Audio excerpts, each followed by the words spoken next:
Welcome to Valley Strange, episode number 20, I believe. I think this is 20. The Hitler episode.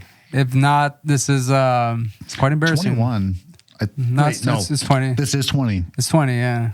Part 3 was 18. Quite embarrassing. Because I just was listening to that earlier today. So, episode 20, milestone in Valley Strange. We actually hit a number that's not 10.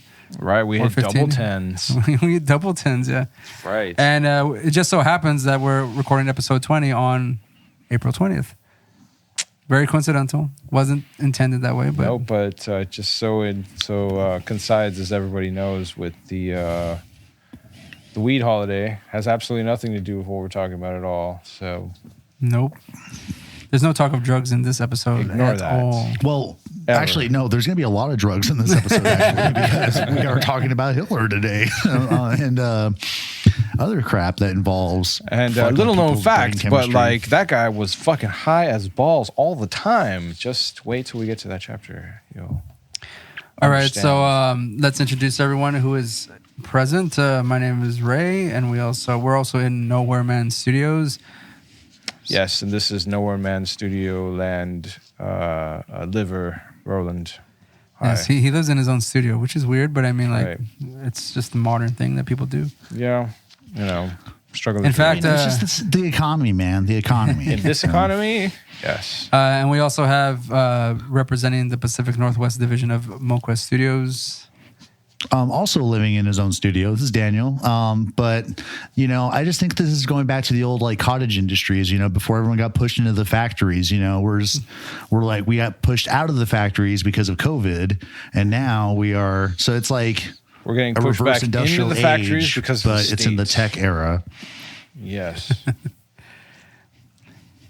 And if you remember last time, episode 19, we left off talking about Joseph Smith and kind of the birth of Mormonism. And that UFOs or aliens gave him his the basis for his religion and stone tablets and all that other nonsense. And definitely not any drugs of any form whatsoever. No, he's very straight edge, Yes. Joseph Smith. Yeah.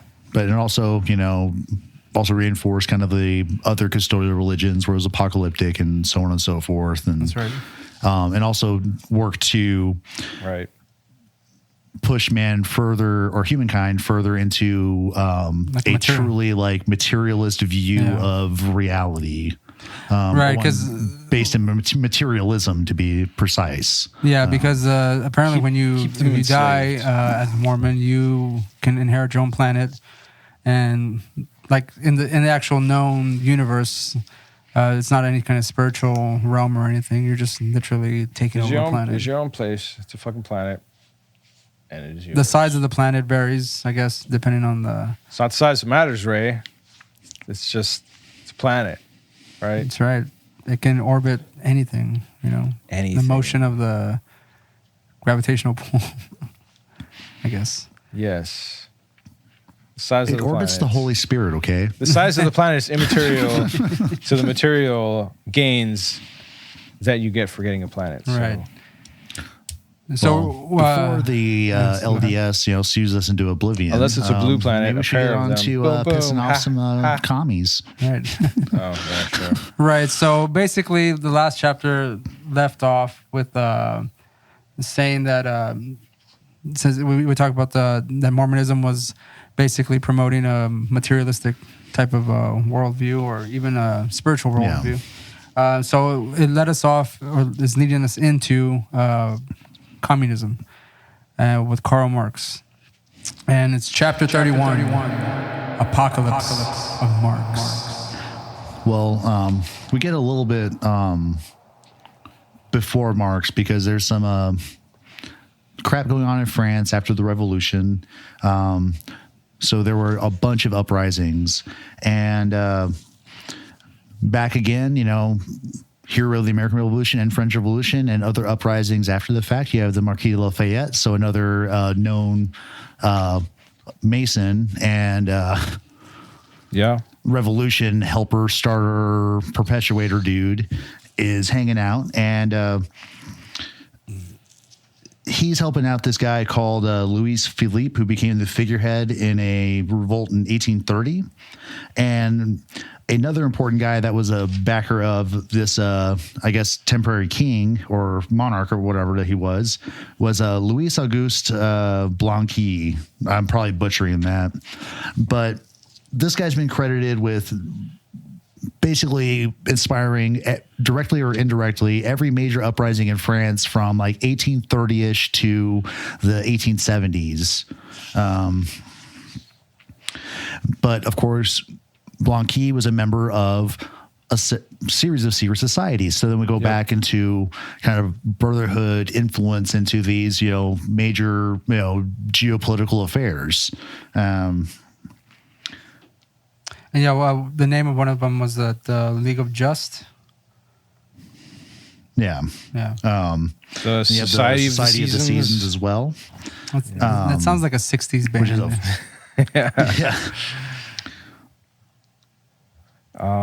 They mention a few, but he folds it. But with that, Bramley does note that a lot of these French secret societies at the time, a lot of them had different ideologies, but they all shared one thing: to make a revolution or keep the revolution going. Right.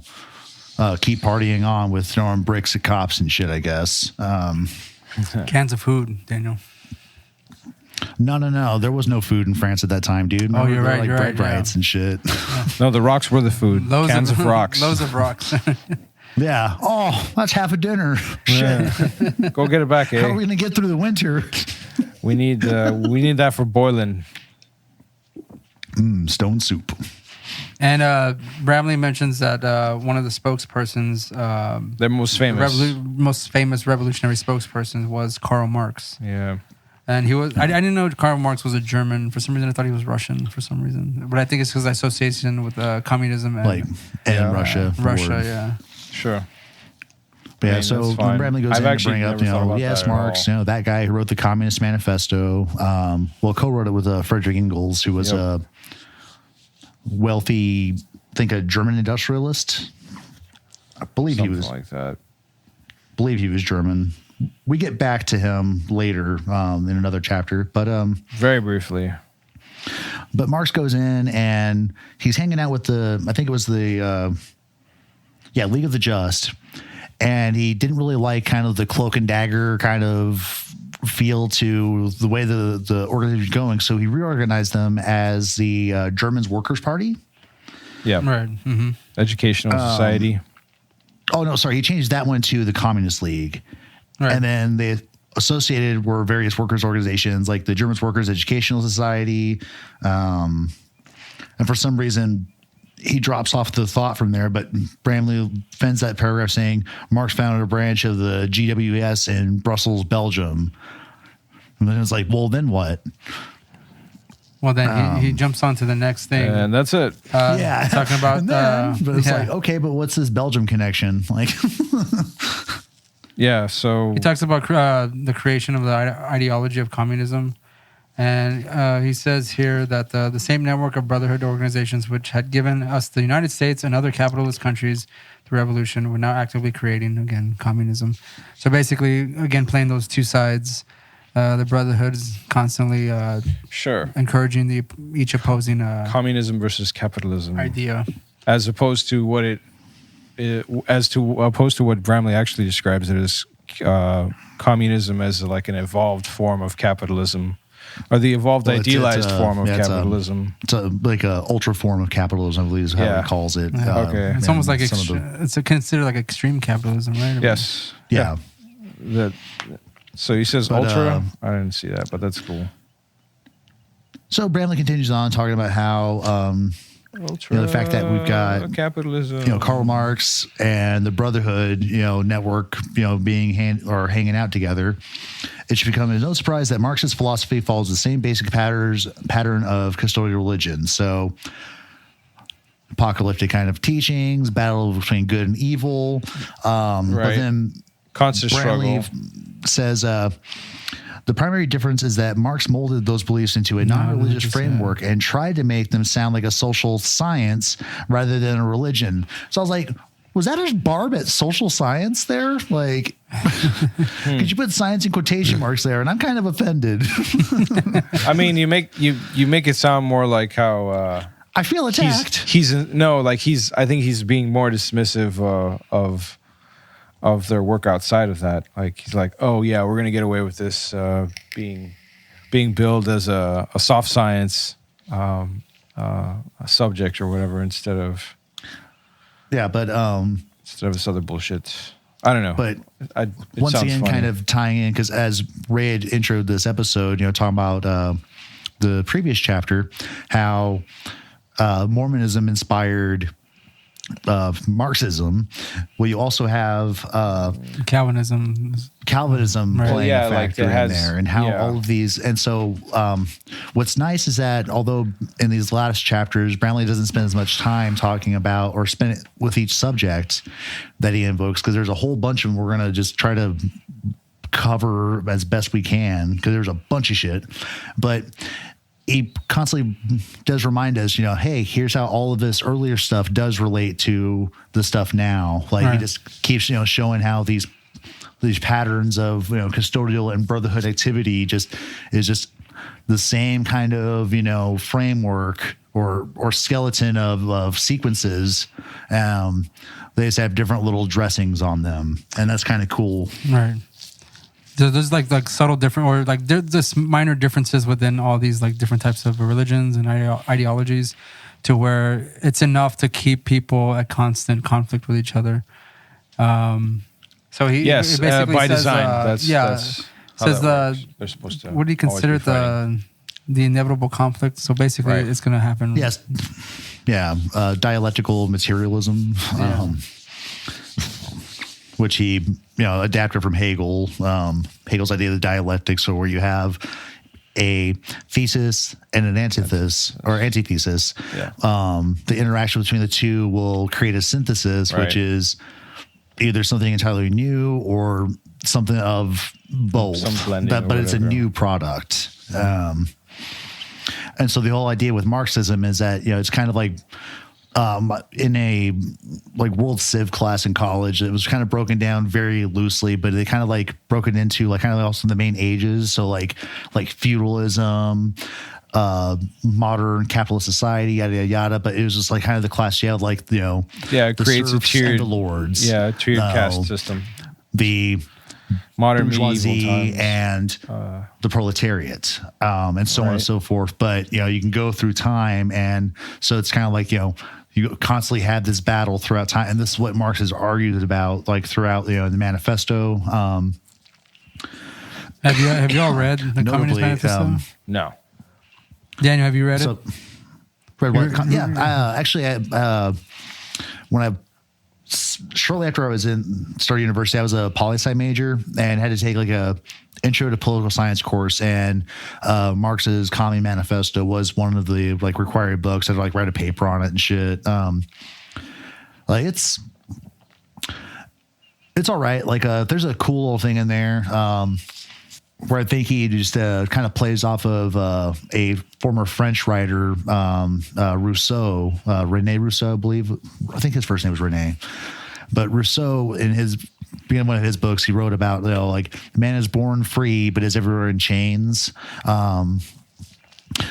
Marx basically at the end of the Commune Manifesto tells workers of the world to basically cast down those chains and, rise up against, the fucking, capitalist pig dogs. But most of that, and we'll talk a little bit more about that, because there's the climate around, the climate of communism around Marx, and these ideas that are floating around that are getting kind of pretty popularized. And Bramley does note that what Marx's real achievement was this was nothing new that people were weren't thinking about. It was just, he finally put them into one package that was easily digestible. That was the culmination of all of these ideas that had been floating around in France and other nations at the time in Europe. Mm-hmm. Like I say, from experience, even though there's been about a 10, 15-year gap between my reading of the Communist Manifesto and bits out of Capital Volume 1, but very different in tone. So I think there's just a lot of Engel's influence, because he was very down with communism, and kind of the the more popularized ideas around this new, communist league bullshit.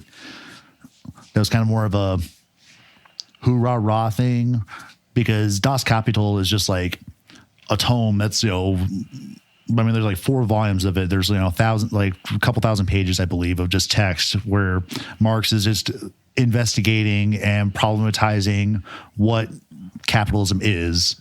What's a capital good? What is a good?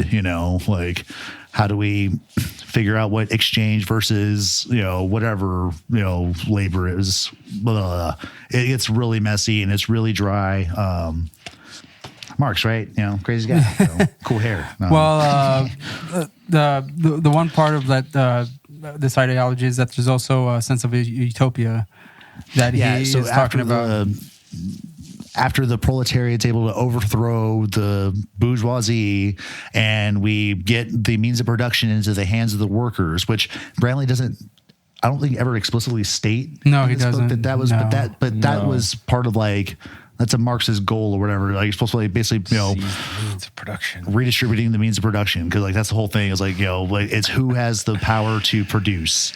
And in capitalism, it's in very few hands. And then Marx identifies that as a problem. That never answers itself. So after the bourgeoisie is able to be overthrown, then you get into this classless utopia where, everyone gets everything they need and, blah, blah, blah. But first you must suffer. That's on paper. I do want to read that real quick just so listeners can get an idea of what he's trying to say. He says, no one owns anything, but everyone together owns everything. Everybody gets everything they need, but no one necessarily everything they want. What's mine is mine. It's mine. But before this utopia occurs, everyone must first live in a dictatorship. Yep. And it's just like, what? Pucker up. As a custodial plot enacted through Brotherhood networks, Bramley says this is perfect because this is creating, the idea that, that another way for people to accept unremitting hardships and dictatorships and stuff. Right. Because we're all just little worker bees. Program you to. And good comrades. Follow. And he compares it to Marx's utopia is like the biblical Eden. Right. A materialistic paradise in which everyone is a worker with no route to spiritual knowledge and freedom. In other words, a pampered spiritual prison.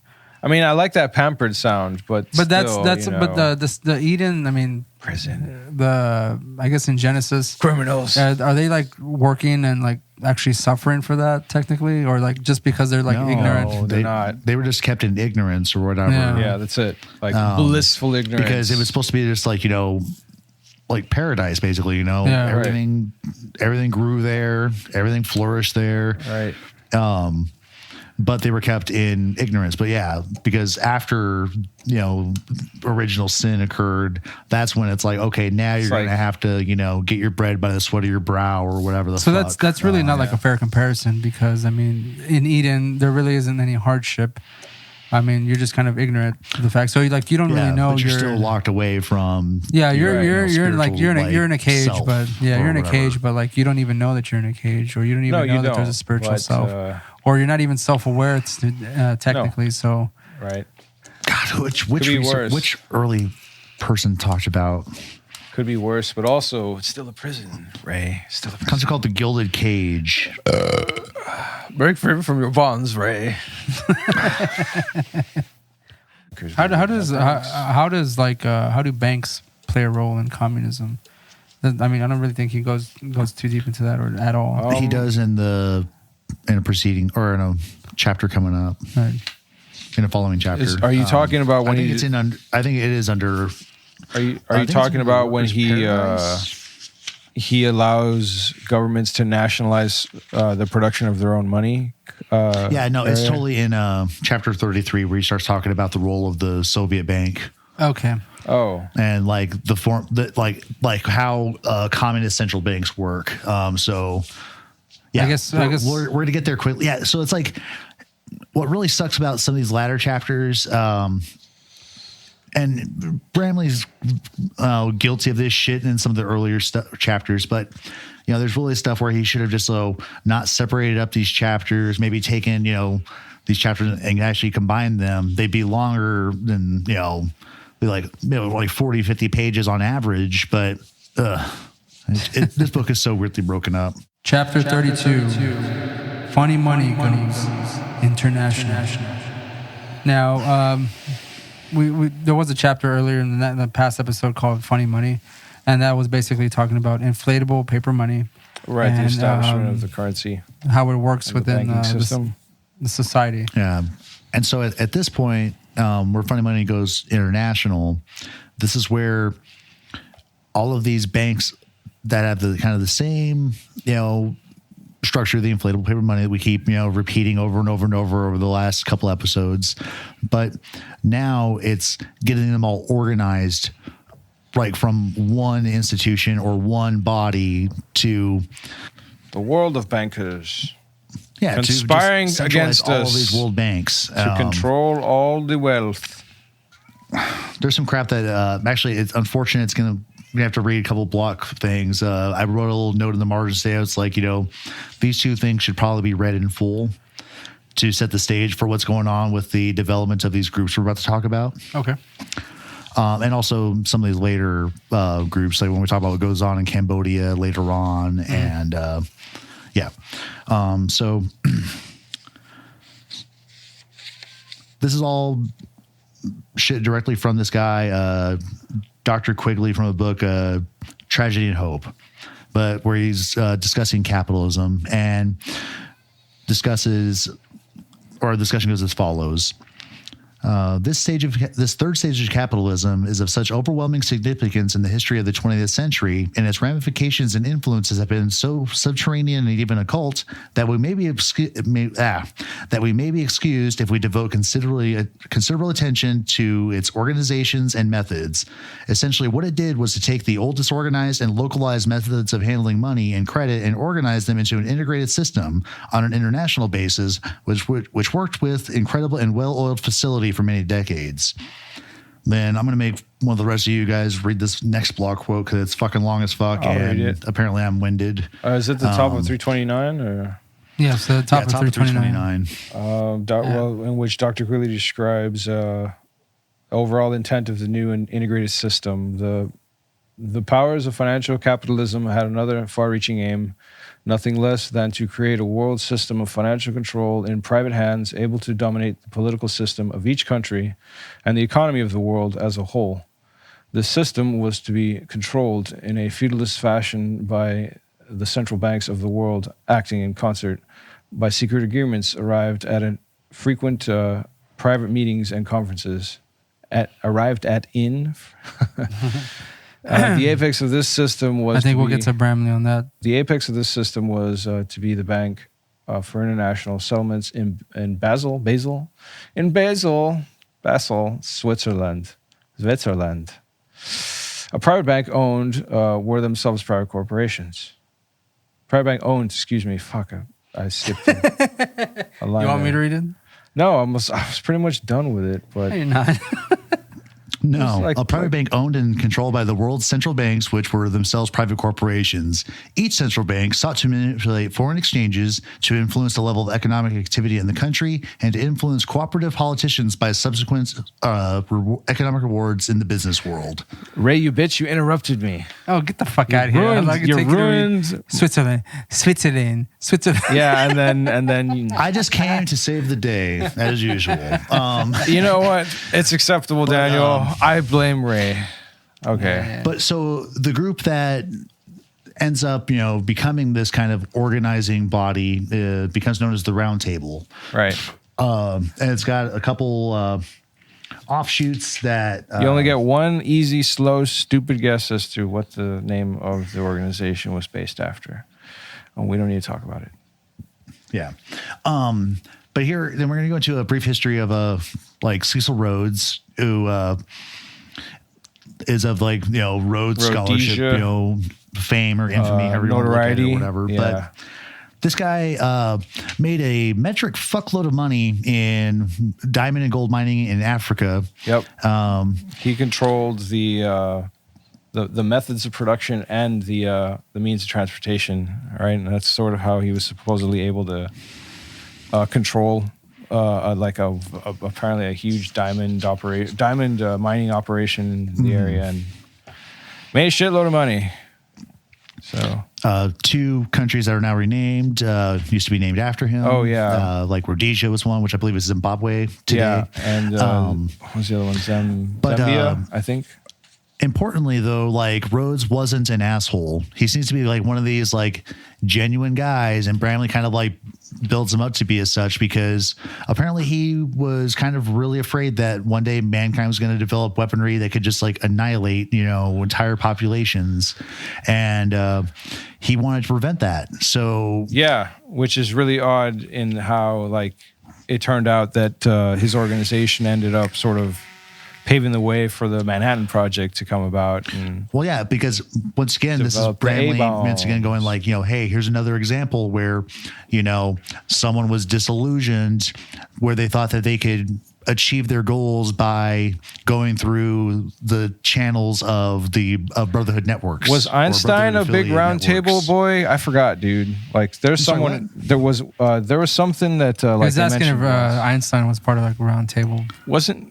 I know that like it's mentioned in here at one point that like he just makes note that like Einstein was considered a second home, and I was trying to remember if it was the round table. Yeah, he loved the IAS, or if it was a different one.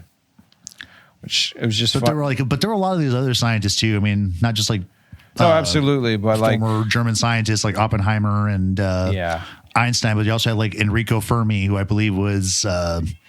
I think he was Spanish or I can't remember, or maybe Italian, but he was also like part of the Manhattan Project and yada, yada, yada. But anyway, Rhodes, his whole thing is he was all about like, we need basically Britain to be a one world government. We need one language, one currency. And that way we will not fucking fight each other. We can, get humanity to like actually progress forward and reach our potential, essentially, like this real nice naive view of like mankind's potential. But who's gonna make money off of that? Very simplistic. Who makes money off of peace? Exactly, and that's what was fucked up because you forgot about where the fucking bottom line's gonna come into play, like here on Earth. But sure. But Rhodes was the brainchild, and I think it was shortly after his death that the round table actually got established. Yeah, something like that. I was born in 1981 or 1891, and Rhodes died in 1902. So he actually got to see his little brainchild of a think tank to try to help direct world affairs to a more peaceful outcome. I'm not sure how to think of that, just because of all the stuff that has resulted with this, but but his intentions, like, I don't know, probably cool. He was well intentioned. So if everyone spoke one language, that would undo the effects of the Tower of Babel incident. Right. They do mention like a few specific little. Let's see. Promoting a sense of universal citizenship would help overcome the types of nationalism which help generate wars. Sure-ish.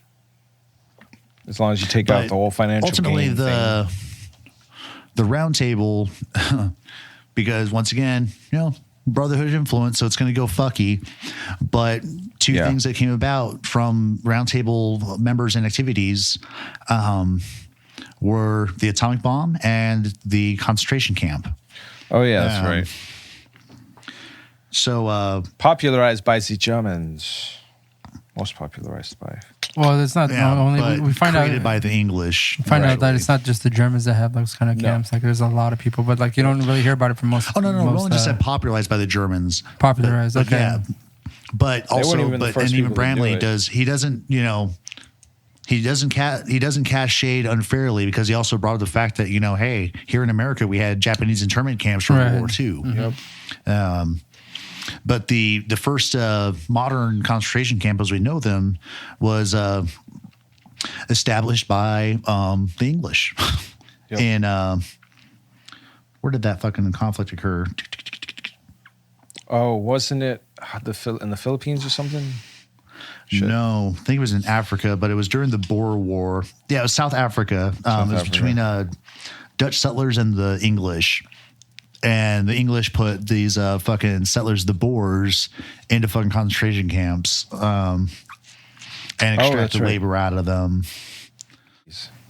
But before we get into that, importantly, when it comes to the foundation of the Round Table and its first early years, some of these old names that we've talked about in previous episodes of this coverage are back in our faces.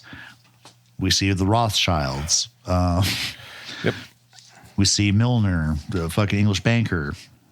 And we see names like the Carnegies, Rockefellers, Morgans.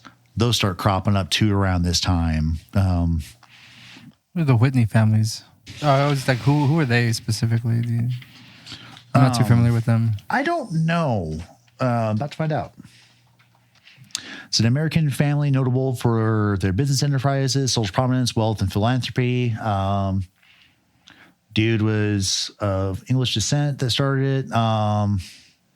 Doesn't really say what the fuck their money was based off of, but apparently they're big into horse breeding, genetic engineering. Oh, wait. Let's see. Okay. General Whitney would make his way back to Massachusetts and become president of Boston Water Power Company and the Metropolitan Steamship Company. Back in the mid-18 to late 1800s.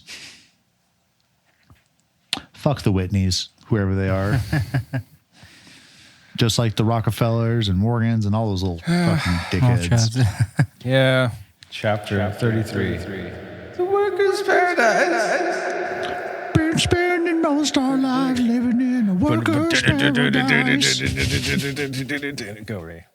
Chapter 33 opens up with Bramley talking about a period between 1914 and mid-1930s and the fact that it seems that apocalyptic type of behavior going on around the world was, I guess it seemed fairly characteristics and familiar to most people. Right. So like the another stock market crashed. the influenza, another influenza the Dust epidemic, Bowls. the Dust Bowls, international financial collapse, like I said, marked in Germany by the hyperinflation of its currency. And also new messiahs popping out everywhere, apparently. And again, I guess that's a bit subjective on who you consider a messiah. And throughout all of this, aliens.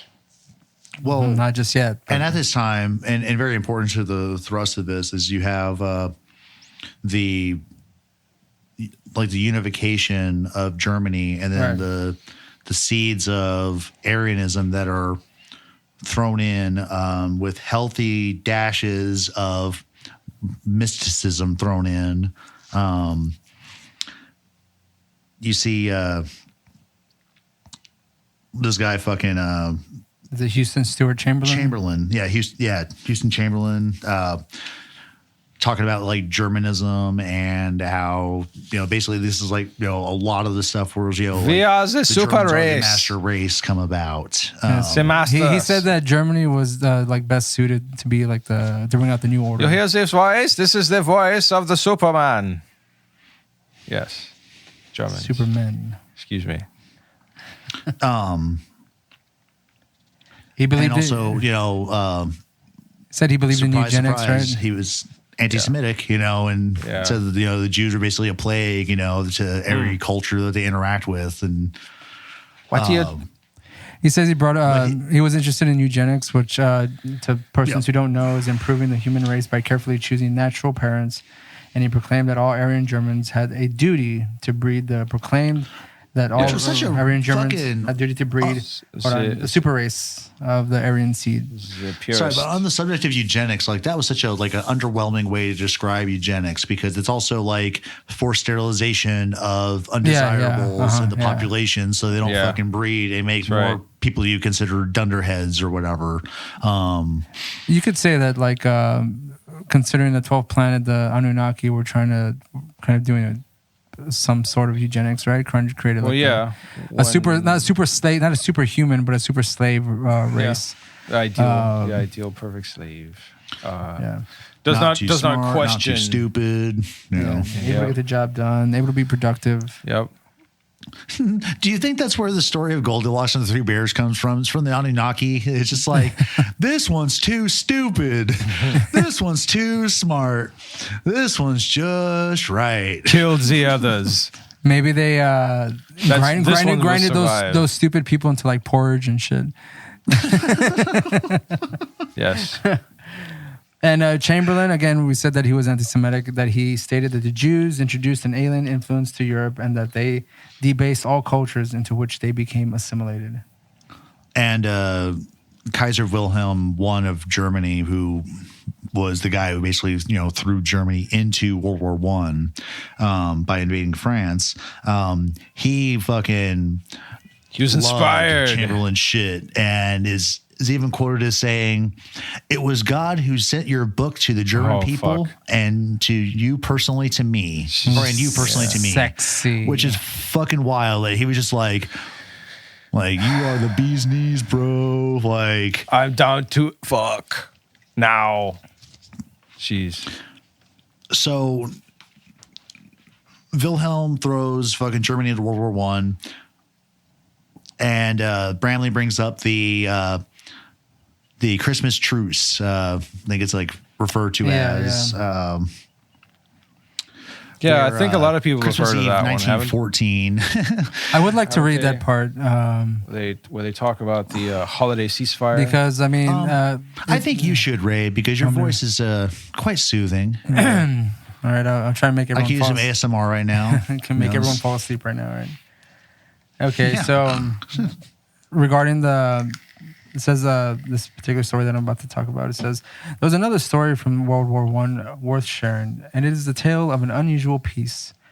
It was told in a parade magazine by the writing team of Irving Wallace, David Walchinsky, and Amy Wallace in their Significa column. Here is the story as they wrote it. I think you have to do this in a transatlantic voice, though. Like, amid the horrors of World War I. Come on, Ray, you can do it. Yeah, right. Amid the horrors of World War I, there occurred a unique truce when, started. for a few hours, enemies behaved like brothers. Christmas Eve, Dateline. 1914. Christmas Eve, 1914. Was all quiet on France's Western Front. From the English Channel to the Swiss Alps, trenches came within 50 miles of Paris. The war was only 5 months old, and approximately 800,000 men had been wounded or killed. Just use your regular voice, Ray. This is. Every soldier wondered whether Christmas Day would bring another round of fighting and killing. But something happened. British soldiers raised Merry Christmas. Merry Christmas signs. Did they say it like that too? And soon, well, there was no one saying that, there were signs. Oh. And soon carols were heard from the German and British trenches alike. Christmas dawned with unarmed soldiers leaving their trenches as officers from both sides tried unsuccessfully to stop their troops from meeting the enemy in the middle of no man's land for songs and conversation. Exchanging small gifts, mostly sweets and cigars, they passed Christmas Day peacefully along of the front. And at one spot, the British played soccer with the Germans, who won 3-2. Yeah, so It continues on. So but- it's a cute story. well, let me finish this. This is The best bit of this is coming, Yes. Roland. Where they turn around and stab each other in the face. In some places, the spontaneous truce continued the next day. Neither side willing to fire the first shot. Finally, the war resumed when fresh troops arrived, and the high command of both armies ordered that further informal understandings with the enemy would be punishable as treason. Aww. Happily ever after. You guys are supposed to fight. What are you doing? Stop it. Stop it right now. I say, Reginald, we should be shooting them. Rudolph the red-nosed Yeah. reindeer had a very shiny nose. Stop it, you sons of bitches. Stop. Kills that deer. Oh, holy night. Stop it, you fuckers. Stop it. Shoots a fat man. I don't know any more carols. That's it. That's okay. That was good. Yeah, Right. right. Way to go. Yeah, wouldn't it be cool if they like were singing like "Grandma got run over by a reindeer" or whatever? Only it was a Nazi. It was Hitler instead of How would you Santa. say that and like sing that in fucking like Grandma got run over by Hitler. by the Führer? Say, by mein Führer. Volkswagen. Grandma got run over by the Volkswagen. Inferior grandmother got run over by the Ubermensch. got picked up by. Too many syllables. Next. I'm kind of curious what kind of small gifts they would have given each other. Fingers, Fingers. mostly sweets and Yeah, fucking well, yeah, I know cigars. sweets, but I mean, maybe someone threw out a couple fingers of their like Right. enemies. Like, we want to give you back let me- the fingers of your soldier, like man, countryman, Yes. whatever the fuck, you know. Here is Wallace Jenkins's dog tags. Yes. I just thought it'd be a shots. really good idea and really generous if I decided to give you back your With balls. Many apologies, but we cut off the dicks of many of your soldiers, but we would like to give them back to you. Right. We have them all here in this wagon. Come on, Heinz, roll it up. We were going to cook them for barbecue tonight, but we feel they would be, it's a delicacy for It's you. okay. It's okay. They're all on ice. All on ice, God. You can still use them. They are like clams. You just get a mortar shell and you cut it in half. And you put You get the your clam pig- spoon. and you go. They are fantastic as jerky. They are fantastic.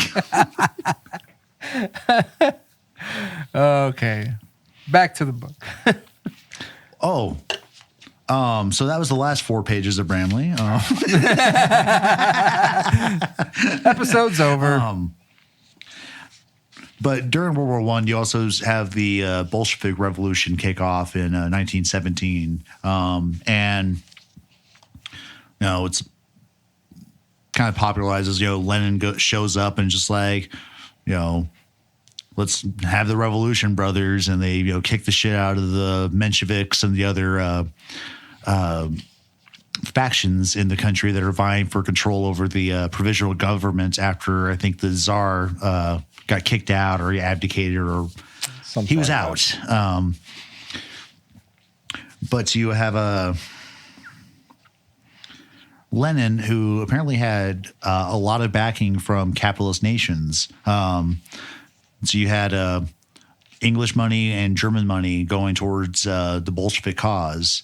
And actually, it's also been documented that Lenin was transported secretly by train from fucking in Europe over to fucking Russia.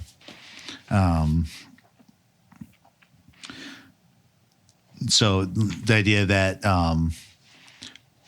you know, he was a agent of these capitalist nations. And so Bramley goes like, well, why would capitalist nations support, you know, a communist, you know, cause?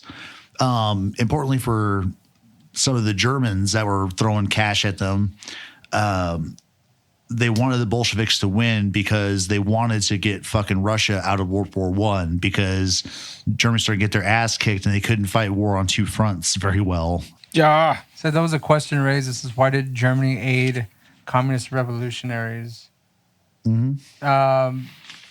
Germany, like at this time, what were they like? What was their ideology at this time? Like, is it? It's not communism at all. Like it's like a socialist type of. It's like some kind of extreme. I'm not even sure what kind of a government that like Wilhelm ran because, I mean, I assume it was kind of like, I mean, I'm not sure if like a 'cause he has standard the- republic? I'm not sure if Kaiser means emperor in English. But so it might have been like the attempt at like a German empire or whatever, because he did, you know, help unite like all of these, you know, distinct like provinces in the area and turn them into Germany and then went to war after that. So perhaps like any old empire, you know, or any other kook that calls himself emperor and goes on a path of conquest, because also, you know, they had the whole, you know, idea of, you know, Germanism that was like supporting, you know, them to go conquer people because it was, the Aryan master race that was supposed to kick everyone's ass. So I guess, perhaps that we have been kind of like misled to think that, most of this, German master race bullshit was like mostly localized to like Hitler and his shenanigans, but perhaps they were really a big influence for like Wilhelm, because he was all like up on Chamberlain's nuts about his ideals and shit. So Probably. So I don't know. I don't know enough about the subject, unfortunately. And I mean, Bramley doesn't go any further into it, like we said. Like, it's just kind of brushed over a lot of topics here. But he does bring about capitalism and free enterprise. Are often like I feel like he just jumps from that to fucking capitalism. Because he's talking about Gives you, the like, most a important fact about modern communism to explain bastardized, Western like, banking Econ support 101. is the fact that communism is actually capitalism taken to the extreme, Primer. which we had mentioned earlier. Right. Yeah. And he says to understand this, we must take a look at what capitalism really is. And again, we're going by the definition that Bramley is providing in this book. Sure. So it's capitalism and free enterprise. It says they're often equated, but that should not be. That free They are enterprise is separate unfettered economic ideas. activity, and it occurs where there is a free and open market for the production and barter of goods and services. Entrepreneurs, No government. These are people who start business and take risks, are the backbone of free enterprise systems. And that capitalism, on the other hand, has two basic definitions. The first definition relates to so-called capital goods. Those are goods that are used and manufactured for manufacture other products. And it says that the second type of capitalism is financial capital. The financial capitalist. Financial capitalism is the control of resources through the investment and movement of money. Now, how is this playing a role in Germany, though? communism? Capitalism. Oh, yeah, no. But like, sorry, what was your question, Ray? I don't think I I understood. said it was like, how is he going? Is he going from communism to capitalism and like trying to do? Oh, okay. So he continued on to talk about how the economic system of communist Russia was an ultra-capitalist one because its industry was even more monopolized and the nation's economy was even more dominated by the same institutions which dominate capitalist nations. So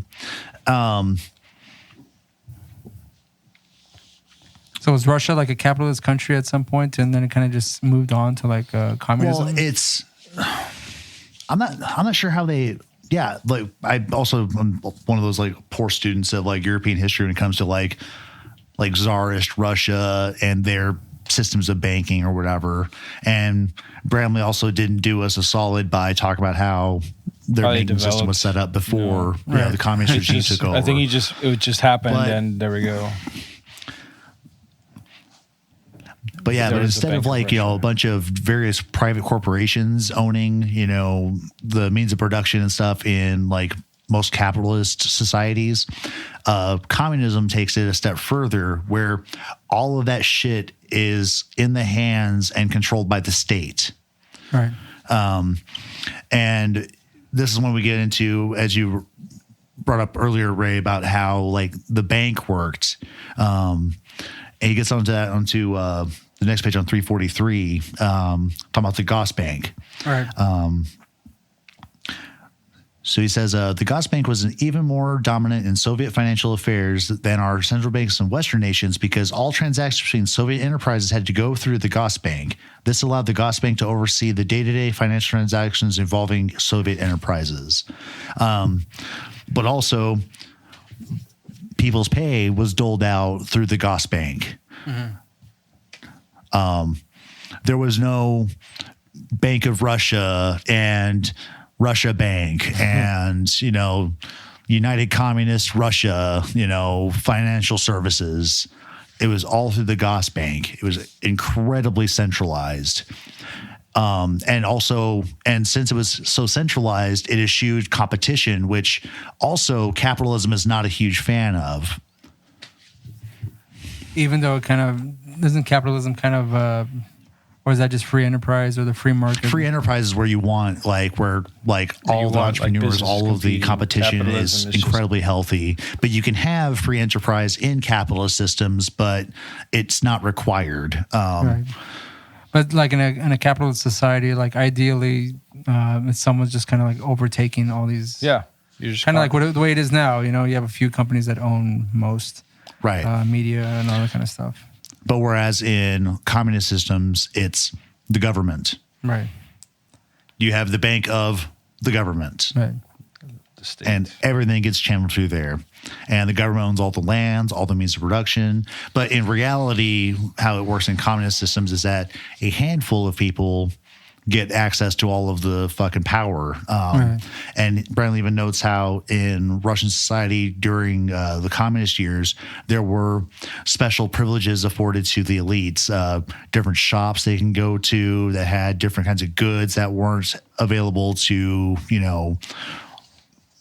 Joe Blow and his wife, Idiota. Well, I guess you could say that's again, it's capitalism light in our society because like the stuff is available, you just can't afford it.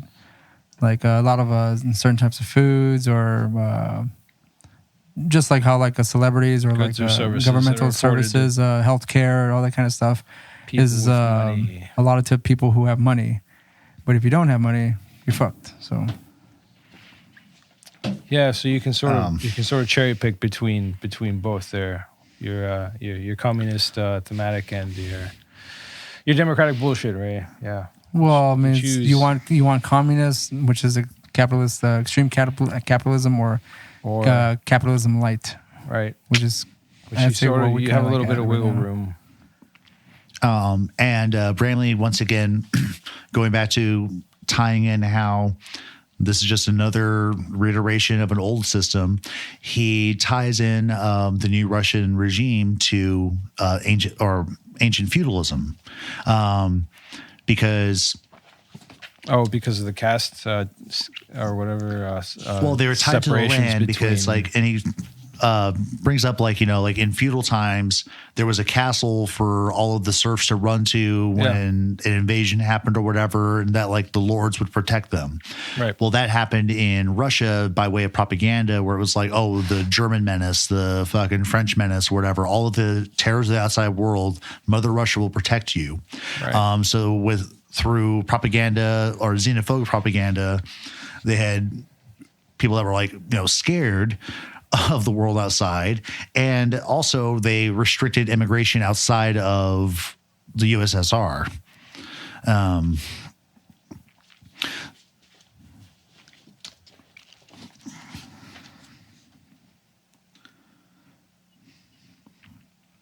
And Bramley continues on to talk about how communism is also openly atheist, thereby satisfying the custodial intention expressed in ancient texts of preserving Homo sapiens as a creature to toil whose existence from birth until death shall be one of long struggle for physical existence, with no access to spiritual knowledge which might set him free. Which just continues on with the custodial. Calvinist. Continues on with the custodial mindset where you're basically back to Sumeria, let slavery, let man bear our yoke, plow the fields, good harvest my breakfast. And he does talk. We get into. I'm sorry. I was just gonna say that he does get into like I guess a bit of a prequel, if you will, of Russia. And it says, before the provisional government was established, Russia was ruled by an emperor, a Tsar, and that lasted. The last Tsar had a disposable vast intelligence network known as the Okhrana. The Okhrana consisted of several intelligence organizations which performed all the usual espionage functions. He goes into espionage. It's spy time. Yeah. I mean, he's talking about their intelligence department. It's how Bramley writes. Like he'll start talking about one thing, and then the next it's just another topic on this backflips this chapter, and now he's on espionage in Russia. Spies. Yeah. Right. So. And then, of course, we talked about, you mentioned the Bolshevik movement.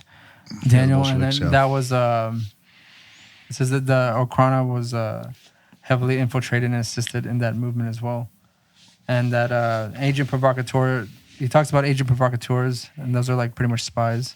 Yep. And that it's someone who deliberately agitates or others like, you to know, committing like- illegal disruptive acts. He talks about like, you know, modern day sting operations where you have, Right. you know, agents authorized by the state in some way, you know, whether it's a cop or military police or James Bond figure, goes in, infiltrates these organizations to basically green light, you know, criminal activity for various objectives.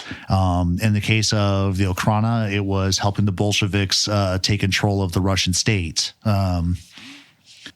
When it comes to these spy activities, another famous Russian figure gets spurned out because he was a fucking agent of the Okrana, but it was fucking Joseph Stalin. Right.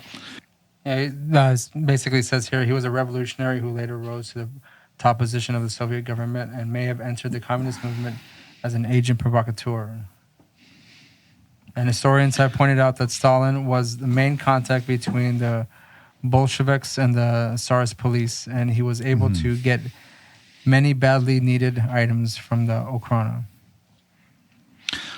So after the Bolsheviks took over, they were supposed to disband the Okrana. Yeah. But within 6 weeks, they had brought 'em reestablished the secret intelligence organization. Yeah, they made them larger. But, They expanded they called it the Cheka, which is the Extraordinary Commission to Combat Counter-Revolution and Sabotage. Yeah, that's great.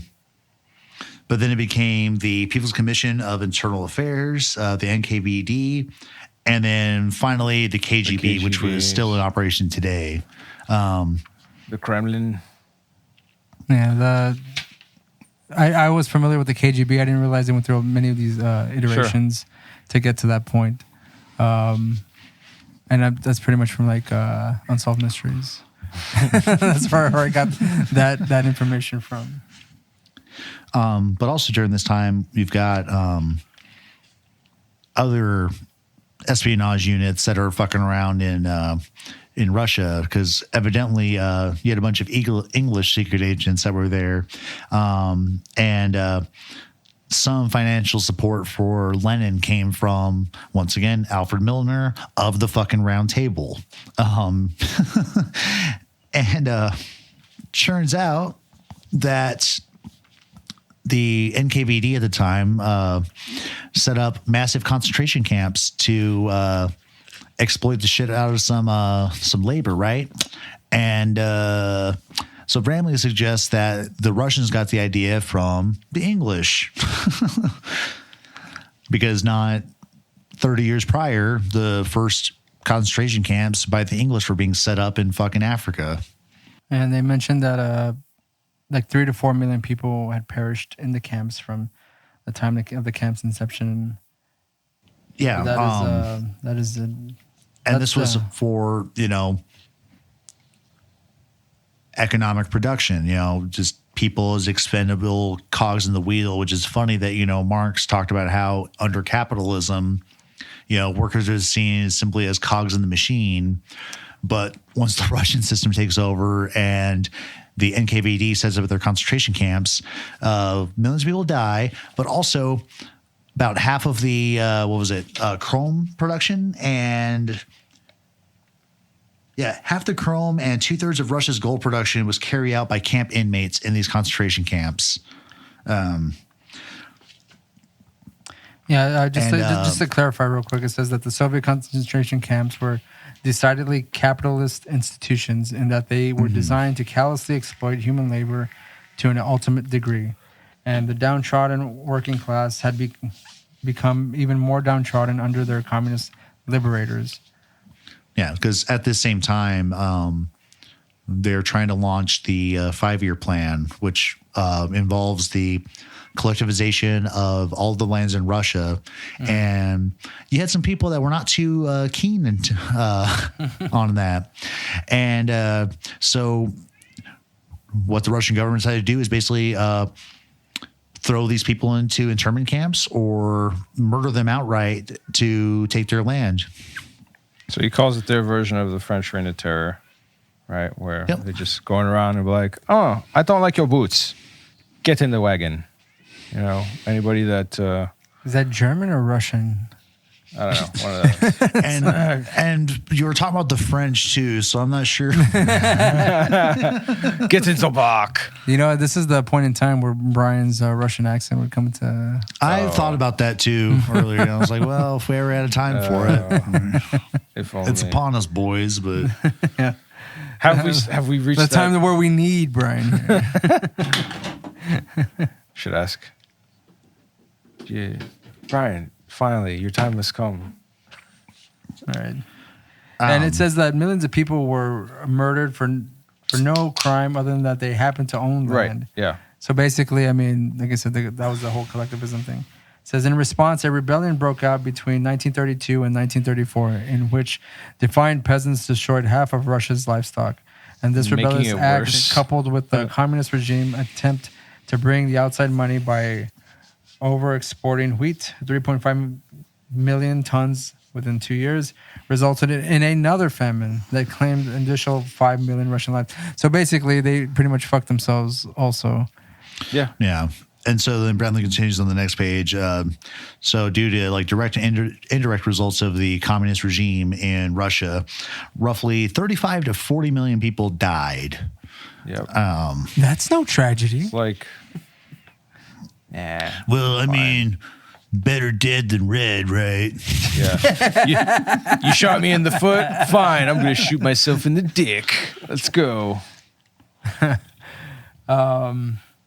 35. You know, I have a note here that just says Done, murder. I'm trying to son. figure out why I just wrote murder. Oh, I think the reason I wrote that was because you mentioned the stats of the 35 to 40 million people.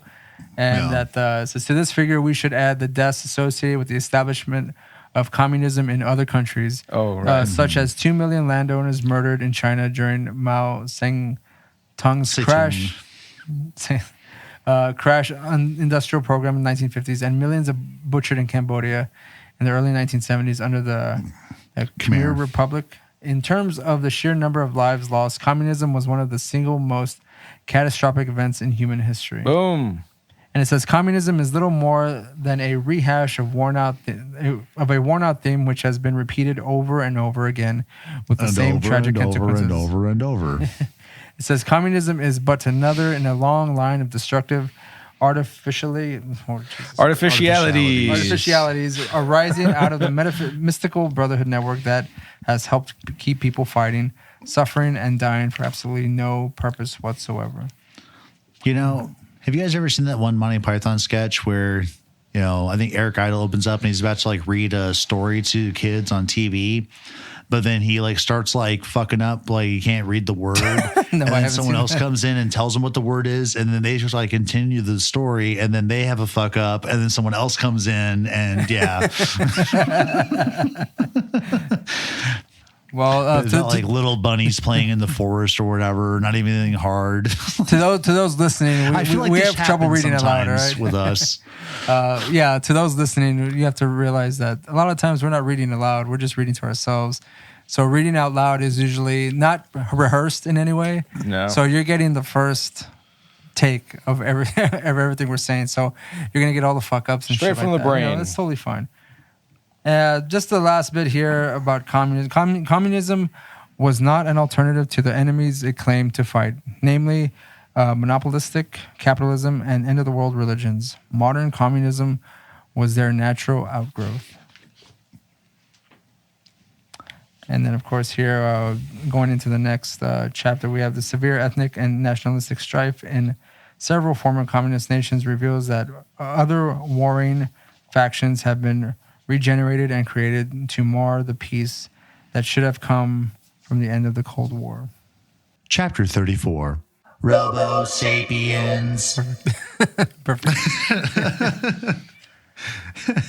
Okay, so Bramley opens up this chapter with another column comparison from the spiritual reality to physical reality. And instead of like going through each one of them again, he basically sums it up and says that the modern Western culture appears to be situated somewhere around the lower and middle above the chart, in the above chart. All right, so So we can read those. yeah, I was fixing to jump into. I was going to probably stick with like the last. I guess there's only three on, or there's three on the spiritual reality side, but there's only two in the last bit for physical reality. Right. But I guess I'll read and go, and I'll cite the column specifically so it's clear. But regarding a spiritual reality exists, but it is dependent upon and arises out of the material universe. If there is a supreme being, it is probably either a material being or a scientific law. Then the thinking in regards to physical reality is that material processes alone account for any spiritual phenomena. Spiritual abilities such as ESP, clairvoyance, etc., if they exist, are solely the results as of yet undiscovered principles of the material universe. Then we regress down further, back to the spiritual reality side. Spiritual reality does not exist at all. Everything can be explained as products of material processes. Then flipping over to the last phase of the physical reality side, there is no reality other than the physical universe. Spiritual abilities such as ESP, etc., do not exist. And then the last extreme for the previous column is life does not exist. All motion is the product of lifeless physical processes which cause the illusion of life and thought. And Bramley mentions that the bottom part of that is a practice known as scientific psychiatry. And so basically, actually, like with this too, like, do you think this is like some of the ideas where people go off onto like that everything is like a holographic projection?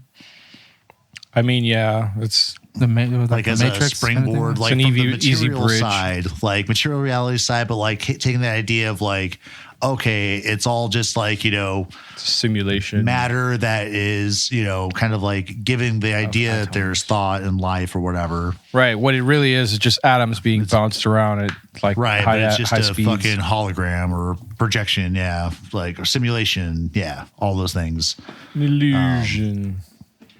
yeah. So in this chapter, but Bramley doesn't go there. It's just that's just taking it down further. I mean, because also this was like published in '89 or whatever. So Right.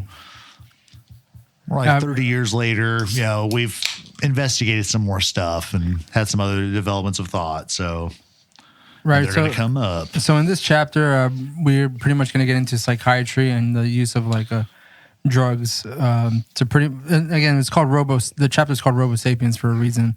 So basically, it kind of like dulls the senses for some people, like whenever they're taking drugs that are prescribed by a psychiatrist. Right, talking about how psychiatry first started as just sort of people taking a look at someone's symptoms and getting trying to give them a scientific diagnosis as opposed to saying that they're possessed or right, because it does say they're eschewing the mystical aspects of medication and trying to go straight into right, because the Greek physician is it Hippocrates? Hippocrates.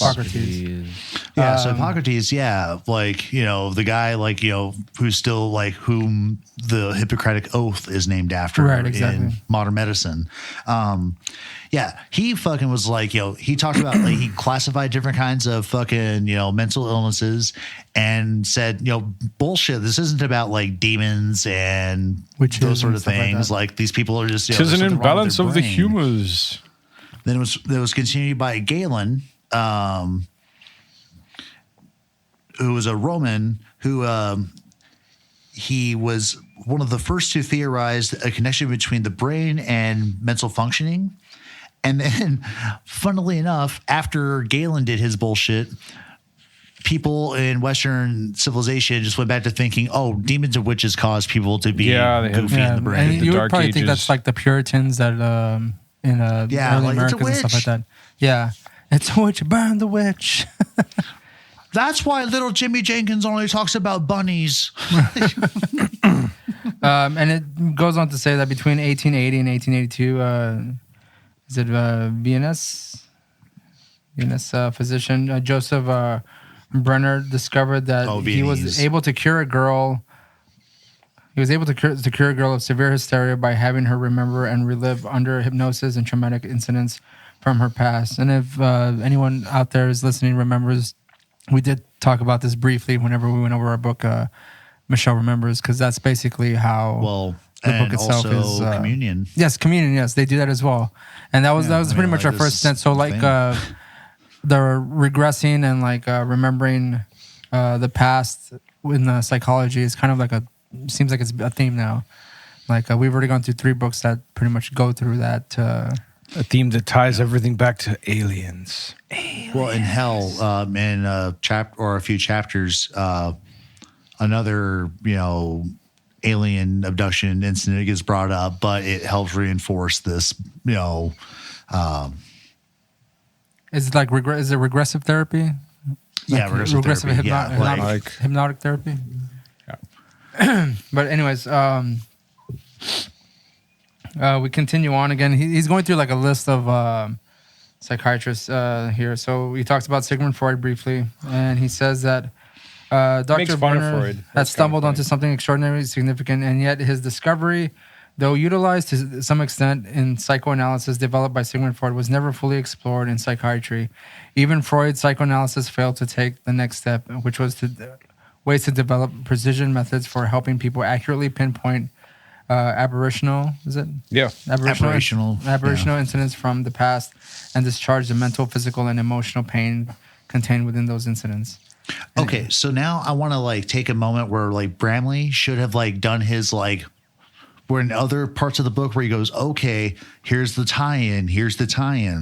This goes back to fucking Luther's issue with the incomplete confessions, where he felt that their path to spiritual salvation did not, actually, have that actual absolution of the guilt or the crimes or whatever the fuck it was. Same thing here. It gets people able to remember psychic trauma or psychological trauma or whatever, or past events, but there's still that missing, recovery, spiritual recovery, if you will, there. And that would have been a cool moment for Bramley to go hey, remember this? Kind of the same idea. And once again, the custodial plans are just reiterated here, and it's another case in point,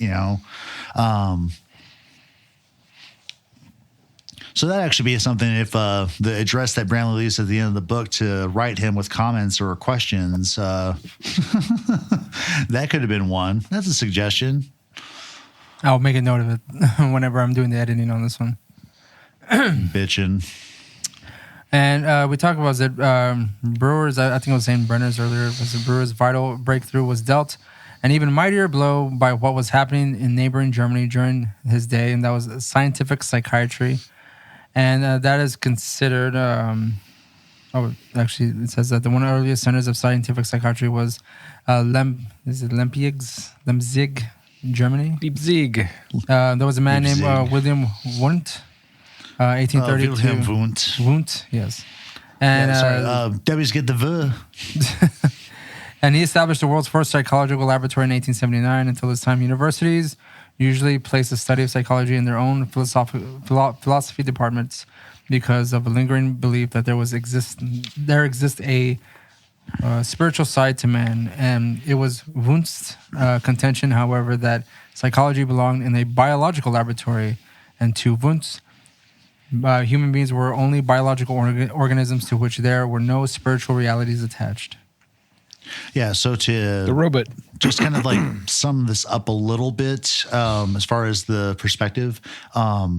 So this was the roots of something referred to as the stimuli response behavioral model of psychiatry, where all the brain does is respond to external stimuli, and it just kind of reacts to whatever's going on around it.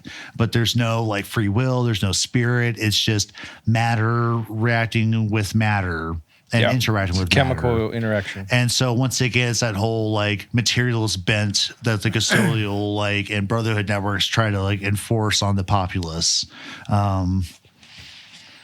Now, he does say that Wundt and his followers think that man was but a sophisticated robot type or organism, but they didn't believe that there was any sort of like, I would say the brain wasn't triggered by anything internal; it was all external. Yeah, Right. So like, And they pose the question like, what happens when like they're not stimulating the brain? Like they oversimplified to prove the actual evidence of chemical stimulus, or rather that this whole process is possible. But they I think basically Bramley. they had some lab-based experiments where they were able to shock somebody's skull that was open, And all of a sudden they get hungry or whatever. like emotional responses in a subject. So they're Feel like like, taking a shit so it all of must a be sudden. something from the outside that causes Response. It's emotional. reactions.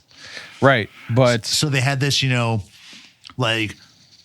scientifically proven causality or whatever. outside of their direct instrumentation, though, like they had no way to prove these external triggers. Like, Yeah, that but was it's the like, thing. well, where do the triggers come from if Exactly. you're not directly fucking with the brain? Yeah, if I'm not plugged into the wall socket or whatever the fuck, how do I know if I feel happy or not? Sort of thing.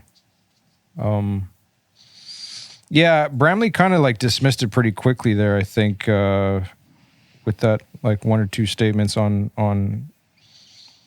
how we're not. But unfortunately, and as Bramley says, like he even says, like erroneous or not, like this this model and take on psychiatric care like becomes the new wave. Like it's just everyone starts doing it and starts adapting just their own flavor of this idea. Like psychiatry or what's Well, yeah, because he brings up like Pavlov, but also there's B.F. Skinner who he talks about in a couple of pages where it's just like one of the people that's like noted to adopt this idea and push it, because Skinner's like everywhere in sociology and other social sciences.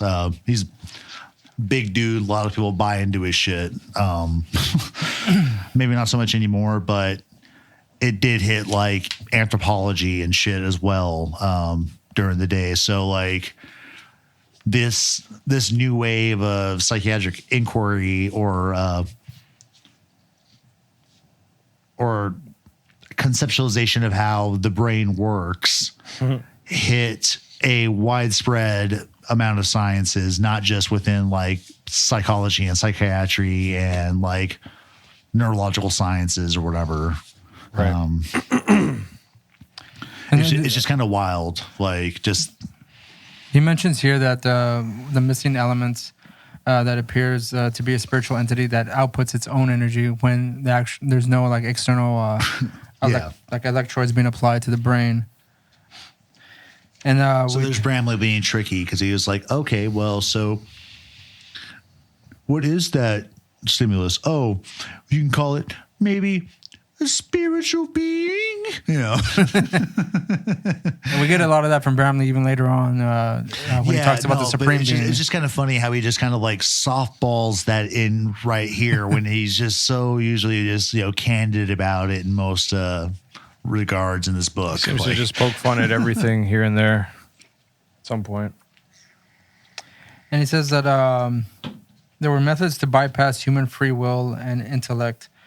Behavior modification were explored and developed because human beings were viewed as strictly biological, chemical, electrical organisms. All mental illnesses were said to be the result of physiological processes somehow going out of kilter.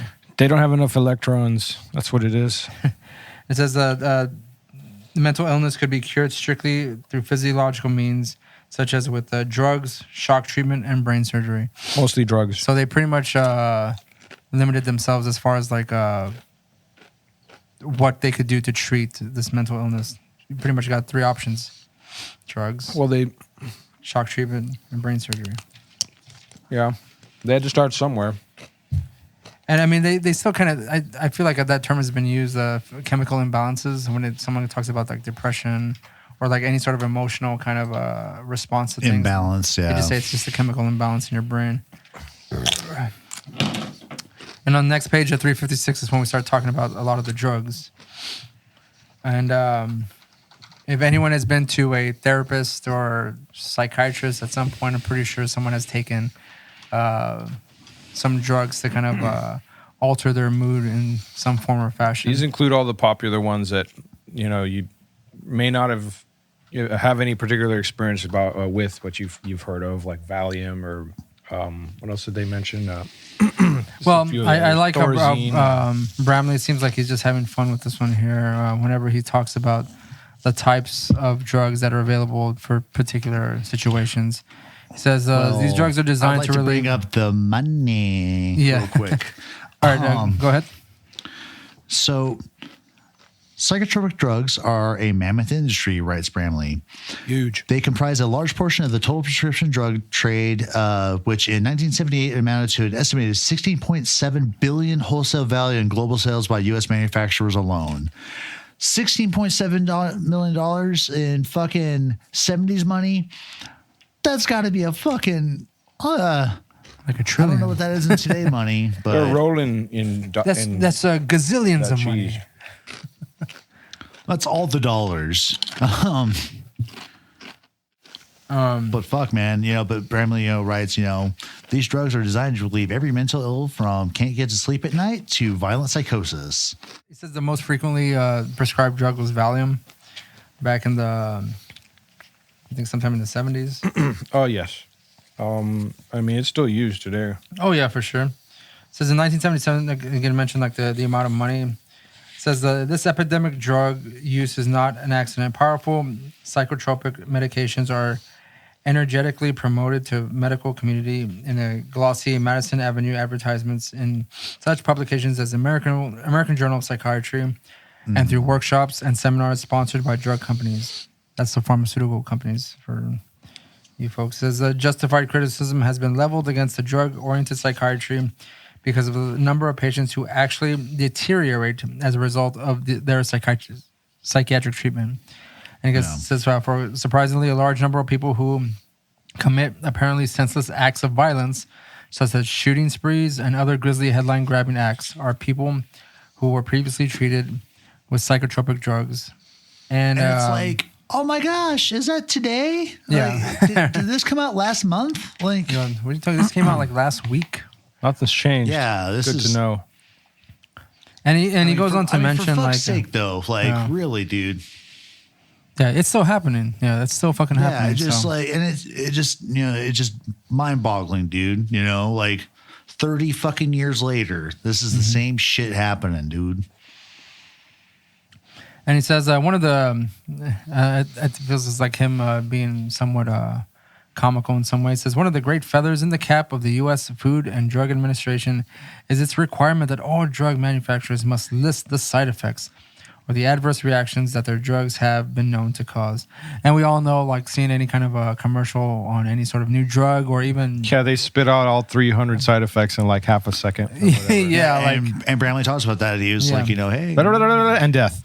And then he does go through and list, like a few sample drugs and all of their fucking side effects and shit, which are fucking horrifying. Usually a pretty big list for the most part. Like, yeah, there's a lot of shit. Yeah, it says confusional states, especially in the elderly, with hallucinations, deterioration, and that was that drug. It says the drug Sermontil. What page is that? It's on the bottom of 357. So the drug Sermontil, which is promoted as a drug for helping a person overcome symptoms of depression, lists among its possible side effects. And again, this won't sound this won't be anything unfamiliar to those who have seen a commercial for. You want to kill yourself? Drugs, yeah. Take this drug. Yeah. It says confusional states, especially in the elderly, with hallucinations, disorientation, delusions, anxiety, restlessness, agitation, insomnia, and nightmares, hypermania, abnormal excitement, and exacerbation, intensification of a psychosis. So basically, it might make you more crazy. Well, everything. But speaking of crazy and crazier, I'm going to jump down and take the one where I wrote LOL and underlined a whole bunch of shit in the following. I hope, Daniel, that it's the same where I have a ha-ha at some point down here.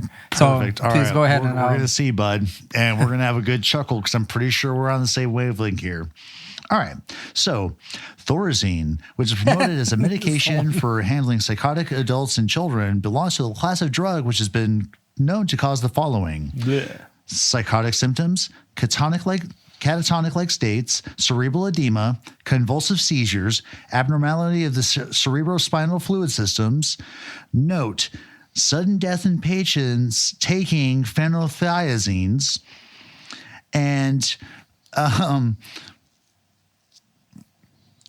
the drug classification to which Thorazine belongs, apparently due to cardiac arrest or asphyxia due to failure of cough reflex, has been reported, but no causal relationship has been established.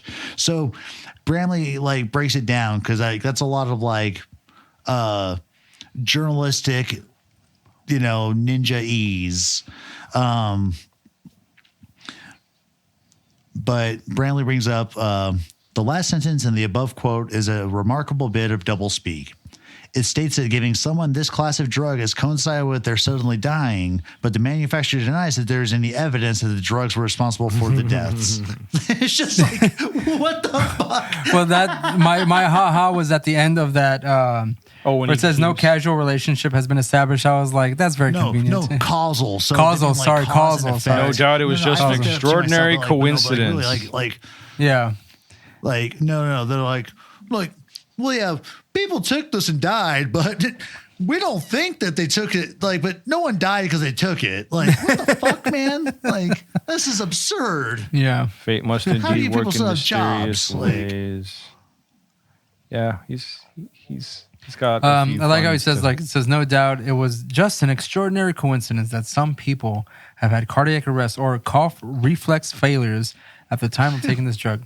Fate must indeed work in mysterious ways. Yeah, dude. And to fuck you over. So once again, moment of fucking Bramley humor. And Bramley gets the funniest in the Hitler chapter, I think. Yeah, I would think so, yeah. But anyway, I guess case in point, in all of the whole main point is hey, maybe these psychotropic drugs are really bad for us, and it's not a good way to cope with, mental health issues. And also it reinforces the idea that, people are just material beings. We're not spiritual entities, So it must be a material cause that causes you material problems. So we have a material solution for all of your material issues. And there's a point here where it says, as noted, physicians prescribe these drugs because severe adverse reactions reportedly occur in only a minority of cases, and many side effects are reversible and discontinued just by discontinuing the drug. So basically, they're just like, we'll just stop taking it, you'll be fine. But the problem is that, as Bramley points out, but the problem is that usually when the problems it's usually too late. Right, exactly. By the time that the problems start presenting, to take people off these drugs so these issues don't get exacerbated. All this shit is extremely habit forming. So the likelihood of them figuring that out at that point as well is. Yeah, they're only going to fight against themselves. He does mention, like you said, it's probably too late anyways because, for instance, it says here, regrettably, few people will blame the drug even in cases where the drug may be the cause, but will instead blame the patient. It says he was always teetering near the edge anyways, or society. Look at what society has done to this poor. Why do you have to go and die like that? So selfish. It says the great tragedy is that some children may be affected by this, and many schools and treatment centers are quick to give powerful psychotropics to problem children and adolescents. And I mean, being a former educator, I know that for sure because lots of kids who are either hyper or they can't sit still, can't put their hands on their laps and shit. They just pump them full of drugs, sedate them, and they'll be fine. Here, play your Game Boy. Yeah. Right, and you can see it in their fucking face too. I mean, even adults too who take certain antidepressants. They are sedated hardcore. Yep. They have no life in them. They have too much life in them. They don't know what to do. Well, they have too much life, right? You got to and of course, another problem, and once again, kind of circling back to the idea of that incomplete confession. Bramley talks about how many psychiatrists acknowledge how these drugs are only suppress symptoms. They don't cure Right. them. Exactly. And more often than not, the symptoms. And he mentions that like some kind of cold medicine, like it doesn't cure the cold. It just like makes you feel good Precisely. it just for treats it. a temporary time. It treats the effects and until your body spits it out or whatever. And then so he goes into a fun bit about suicide by psychiatrists. Yeah, that was Yeah, right. interesting. That's an interesting little metric he threw out there. Yeah, he says psychiatrists in the United States have suicide rate about 6 times that of any of the general population. Yeah. And the highest percentage of those self-inflicted deaths occur among practitioners working in mental hospitals. And this high suicide rate is often viewed as an occupational hazard caused by frustration and by psychiatrists' continuous contact with mental illness. You So think? basically, the mental illness is rubbing off, and now you got to kill yourself. Yep. But what's really neat though is that then he talks about how like it's unfortunate that there's a large minority of psychiatrists that are not sane essentially, but that they may be projecting their own insecurities and mental illnesses upon people they're interviewing on their little couches, and so they have like a they're bias prescribing already. stuff for their fucking mental illness that they think the other person is experiencing, and then causing fucking havoc on that person's life. It's sort of like self-diagnosing and then treating somebody as a layman, pretending to be a doctor, treating somebody with those same problems or whatever that you have. It just you're fucking nuts. That's interesting as shit, though. I mean, if it's not Bramley just bullshitting, I could believe the suicide rates as far as how it affects these folks. But Well, you could say, I mean, I know, same thing with like either cops or like military people who see people die and stuff like that. They end up like killing themselves because it's just too much. You know? Yeah. They And he goes into the whole drug abuse problem. that's also true. Yeah, they but- have access to. But he a says, lot of drug-oriented psychiatry tells us, feeling depressed, take a drug. Feeling too happy, take a drug. Feeling unable to cope, take a drug. Feeling too able to cope, take a drug. Feeling confused and uncertain, take a drug. Yeah. Feeling too certain, take a drug. Can't sleep, take a drug.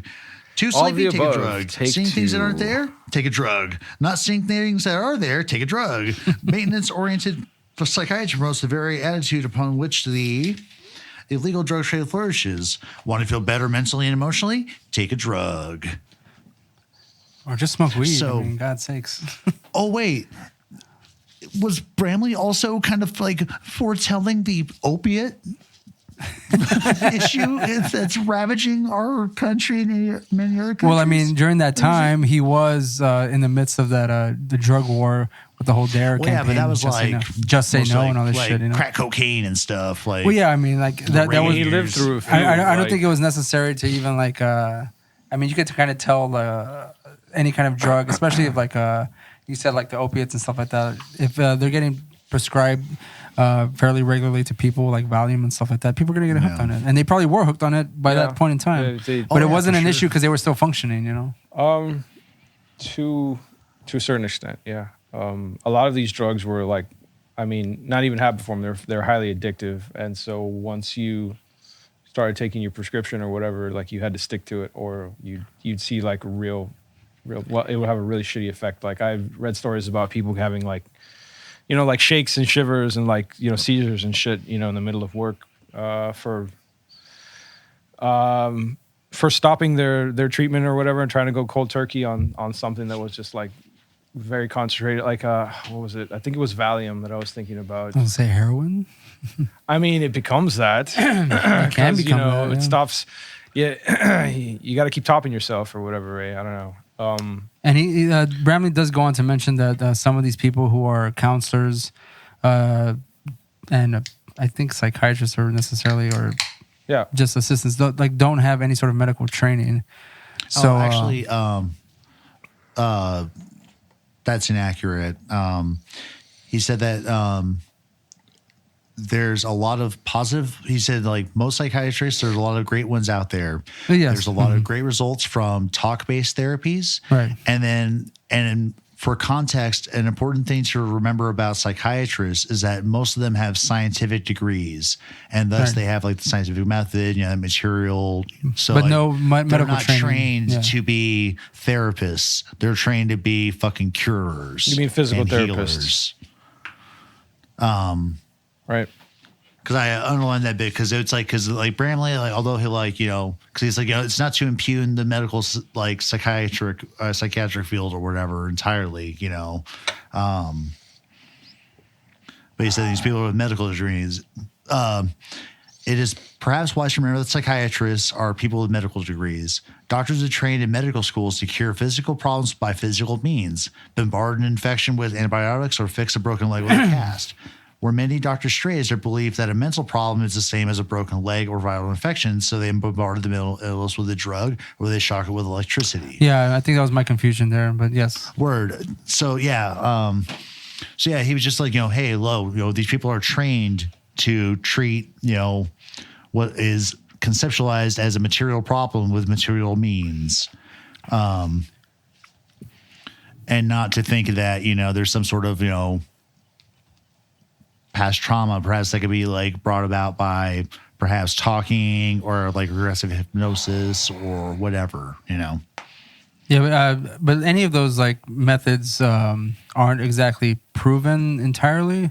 Correct. Yeah. They're not consistent. I was extrapolating on Bramley's brief, nod to talk-based therapies Right. because it could be, argued that like hypnotic or hypnosis sessions are in line with like the talking therapies. And Bramley goes on to say here towards the end of this chapter is that psychiatry started on the right track when it discovered that the mind could be cured by inorganic ills of confronting past hidden traumas, again talking. And psychiatry was derailed when it began to mask mental problems with chemicals, and when it developed bizarre methods for bypassing individual free will in favor of stimulus response manipulation, behavior modification. That's it. Chapter 35. Saint Germain returns. Say it. Say whatever you're going to say. Just fucking say it already. Do it. Yeah, I mean, it's just bearded Jesus or whatever. So we recall. God damn it. I almost threw my book in rage, actually. We recall from the previous chapter talking about Saint Germain. Saint Germain was pretty much, it seems like a man who could infiltrate many sort of. International man of mystery. He's immortal. International man of mystery, right? Highlander. Quite the musician, quite the mystical person who claimed to have. What was it that he had an elixir that could give you like immortal life, eternal youth, or whatever the fuck it's called. So basically, in this chapter, we have an instance where it's basically starting off that a guy named Guy Warren Ballard was kind of trucking along in a mountaintop in California. Happens to come across a guy called Saint Germain. Come across a dude who's like, "Hey man, I'm the Count of Saint Germain," and he's like, "Whoa, man, dude, haven't you been dead for like hundreds of years?" No, dude, I'm here, dude. He's like, "Dude, Saint Germain's here, everyone." And he's like, "Don't tell everyone, but then you tell everyone when I'm not around." Yeah. It says Ballard had become interested in mysticism before his trip, and he wanted to use his off-duty hours on Mount Shasta, the cola that you find at the dollar store. Yeah, Shasta Cola. I thought every time I read this fucking chapter, I'm like, a pop Mount would be nice. Shasta Cola. And that's advertising. Bramley is sponsored by Shasta Cola. I'm calling this whole thing. And so basically, he says Mount Shasta to unravel rumors of the existence of a secret branch of the Brotherhood called Brotherhood of the Mount Shasta. The Shasta Brotherhood was said to have the great underground headquarters inside a famous California mountain. And basically, he said there were secret dwellers living inside Mount Shasta who practiced profound mystical traditions. And basically, the secret dwellers were said to be the descendant from the inhabitants of the ancient lost continent of Lemuria in the Pacific Ocean. Yeah, it's just a Pacific version of Atlantis. Yeah. And then there's also the As opposed to the lost Atlantic continent version of of Atlantis. new, which translated in Chinese to no thing. But that's another like ancient, alleged sunken continent. Right. So, and it says, whatever the truth behind such legends may or may not be, it is questioned that Mount Shasta has long been the focus of mystical activity. I was not aware of this. But it says, this magazine that it's quoted from here, it says, associated with There's that mystical UFOs. activity has been a significant, here we go with the UFOs again, everyone. It's been a while. Hey, actually, like point of order, like real quick. Should we maybe ally ourselves with the U.S. government for once by calling them UAPs from here on out? I guess we can call them UAPs. It's going to be our It's a transition current or term, whatever, yeah. It's a but, current term, we should help like try to normalize this terminology because like finally the U.S. government is like starting to release some shit, like they're actually kind of getting like serious about this.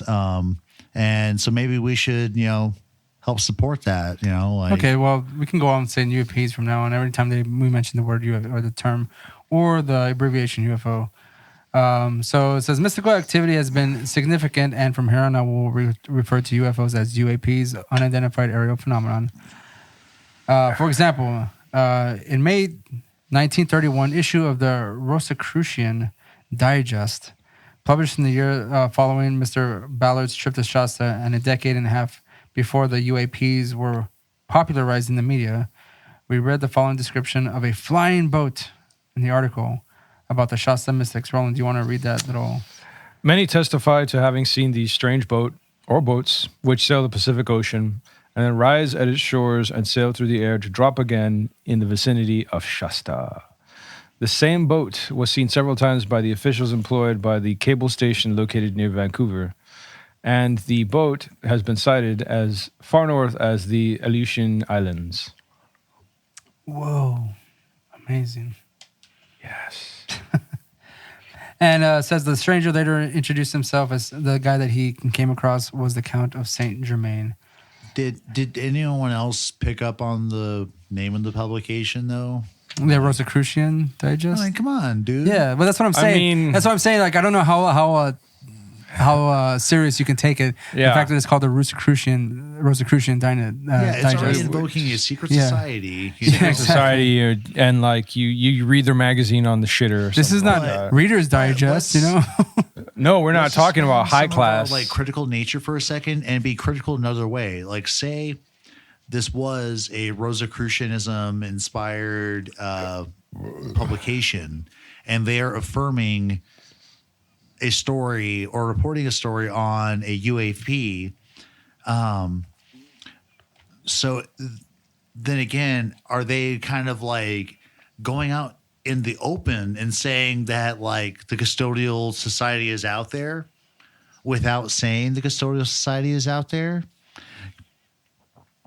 I don't know, because I mean, like, it could be one of those, someone's like, just bold, like we're gonna show our ass for a second and haha because you guys aren't gonna get the actual gag. Well, I would say that even today, most folks who I guess believe seen abducted, they've never. I don't think anyone's ever associated. And again, I don't know if they are aware of this whole overarching kind of race that's kind of supposedly like controlling mankind. That anytime they talk about UFOs, UAPs, or whatever, like no one ever mentions the fact that it's connected to like some kind of higher order. It's just these aliens from another planet doing their thing, like. So I don't know. I don't know if I mean, anyone who's reporting on this digest, the Rosicrucian Digest, could be just like reporting it. That was actually kind of like a nice way to kind of like reaffirm what I was trying to get at. Like, so it's the Rosicrucians that are like all in the mix. Yeah. So they know about the Brotherhood and the Custodials and all that bullshit. But when they publish this stuff out in the public eye, even though the Rosicrucians are people with the goofy handshakes and weird symbols, they're just talking about aliens that are off doing their own thing. Right. But they don't know that connection, Yeah, which I think is just kind of, it's fascinating. Like it's, so like really like that was like a fucking ballsy, like, sticking the tongue out moment by, these, brotherhood, inspired, And you have to remember that it was done in 1931. So this was like, so it's like, it probably fell and under the radar too. I mean, like I wouldn't say that was, most people wouldn't know that fact, dude. Yeah. And like, actually, because almost everything goes back to Roswell. And then after that, Project Grudge, Paperclip, and blah, blah, blah. Or they go super early, like, look at this old, painting from Venice in the 1500s, and look at this object in the sky in the background. Why would they paint this? It must have been significant, but, yeah. But, but basically there's like kind of like a large time gap between like, the alleged, UFO portraitures in antiquity and Roswell. You don't hear shit about like the 30s generally. Right. Well, again, all this was like under the radar. I wouldn't say like it wasn't popularized at the time. So yeah, because also like it was in the 30s. It wasn't like people could log on to the internet, Google News and read obscure bullshit from whatever their interests lead them into. Was anyone going to their local news center and be like, "Can I have a Rosicrucian Digest, please?" Like, yes, yeah. One, so please. then it's like, did Bramley make this up then? Right. I kind of wanted to see if there's any sort of no one bought this magazine. He just made up the fucking this magazine just to make up some kind of other point. So again, we were talking about the encounter with Count Saint Germain, and Mr. Ballard began a full-time career spending teachings of the new Saint Germain. Established the I Am Foundation. I think we referenced that earlier in one of our episodes. Yeah. I Am being kind of a reference to the biblical story of Moses. Whenever he asked God, who should he say sent him to the Hebrews, and he says, "I am that I am." So, do you have anything to say about this I Am Foundation? Actually, before we get to the I Am organization, Mr. Ballard and Saint Germain went tripping together. Yeah, they did. They took some drugs. So apparently, they took drugs so Ballard could have out-of-body experiences, but apparently they went places together. 2 places out-of-body, 2 places terrestrially. One was to the Teton Range in Wyoming, where apparently there were underground wonders of bullshit. Yeah. Then they went to South America, also out of body. And then they went to India, and where's the 4th spot terrestrially? Fuck.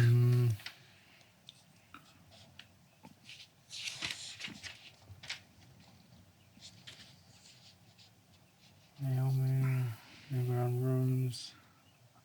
So they went to the Arabian Peninsula, which matched the ancient Mesopotamian and Egyptian civilizations. Then the 4th location in the mountains above the city of Darjeeling, India, corresponding to the ancient Aryan civilizations of the Indian subcontinent. And basically, I mean, if they're basically astral projection, they're projecting like 2 themselves. of the instances. The other 2, they actually went to these places. But right. In all these places, there was like custodial influences or whatever. Like there was iconography, or in other spots there were actual like gold and precious stones and shit.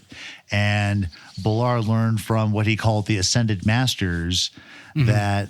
And Saint Germain, like basically it's like, they're controlling the wealth or whatever because humankind has to get to a point of enlightenment before we actually start doling out the riches because people are too greedy and, stupid right now. And they're not ready for all this, they're not ready for this jelly, Their bounty is too bootylicious. Yar, yo ho. prior to that, of them going on these terrestrial trips here, he does mention that the claim that hold on here. It says that the idea of they were talking about behavior modification through electronic radiation by no means was an absurd one. In recent years, the Soviet Union had been developing and using electronic tranquilizing machines to behaviorally affect large populations. Yeah. And I had mentioned, I'd put a little like 5G kind of thing going on whenever David Icke talks about that shit. Where new wave of light. If you have a low enough frequency, it will affect biological systems. Well, that's what they said, like, is that they were using like low frequencies to kind of like control. So those things have been tested. If the custodials decided to do the Howard Stern frequency for all of us, or the brown note. No, that's that C note, baby. Yeah, it's all about that B note, man. Just like shoot a little whistle and everybody poops their pants. Yeah, it's hilarious. That'd be pretty cool to do, actually. Yeah. Right. Everyone would fear you. Yeah, you walk in, hello everyone, you're at work and shit. Just get a little. Right. Oh, it smells like somebody had a heavy lunch. Didn't invite me? Oh. Go into different parts of your place of work and just fucking. All right. Here, Puss, who's out there? Who have I not said hi to? Jeanette, is that you? The only flaw in this plan is that Roland would have to get a job. Foiled. Curses. It'll never work. It'll never work, I say. Roland. You're going to have to sit in your own room just going, yeah. Oh. Right. Ha-ha. Take that bookshelf. If you had something to shit with, you'd be doing it right now. No, man, you'd be fucking doing it to your family and shit. your sisters come over, you're just like, just like dip back into your room. Oh my God, I just took a shit. Anyways. How did we get here? How did we fucking get here? Like, this is way beyond dumb. Nah. Even if we're talking about a book on I think it's about this caliber. About average dumb. Low frequencies that can cause you to take a shit. That's right. You wanted the C note and I wanted the B note. I was like, okay, so what else did Saint Germain propose to Mr. Ballard that was of note? I mean, basically, we talked about most of this stuff here. It says that at some point they talked about like the Bank of England was one of the most earliest institutions founded in the inflatable paper money system. Mm-hmm. Let me see what else. Right at the center of the system. And he mentions that considered the assistance that the Bank of England's director Montague Norman gave Adolf Hitler and the German Nazi movement. They gave them assistance. Yeah, so they're doing the whole corporation banking, like old world bastard aristocracy, business aristocracy, playing both sides again. Yeah, right. Yeah. And actually, like later, I think on the chapter on World War II, Bramley writes, like the petty princes of the 18th century, you have these, same kind of like banker dudes that are, the paper aristocracy has been playing the same game, because and spoiler alert, to that chapter, but like multiple major corporations still in existence today provided funding both to English, American, and Axis powers. Right, during World War II. Correct. What did they mention? One of them was like no matter who won the war, they still won. Right. Yeah, they actually charged one of the company's board of executives with war crimes. Yeah, somebody from IG Farben, who is a company that helped produce the fucking gases that help kill millions of fucking Jews. Yeah. So like they're still around apparently today. They've just sort of restructured a bit, and they're still. But back to the Germain and the Great I Am program.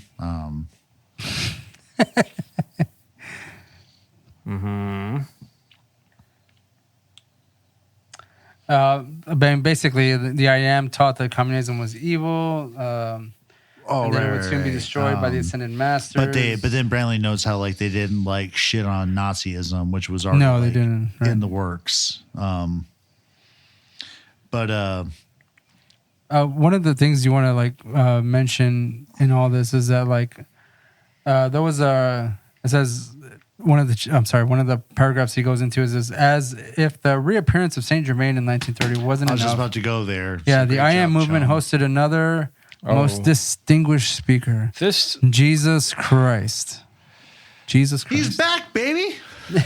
And they consider this the second coming. it's the only time he mentions it, though, right? He just Well, like, Whoa, and basically. Bramley does like Like- note in his like, because Bramley is very funny. He's like, you know, this is probably the most bona fide second coming that the custodials Yeah. are gonna like allow to happen.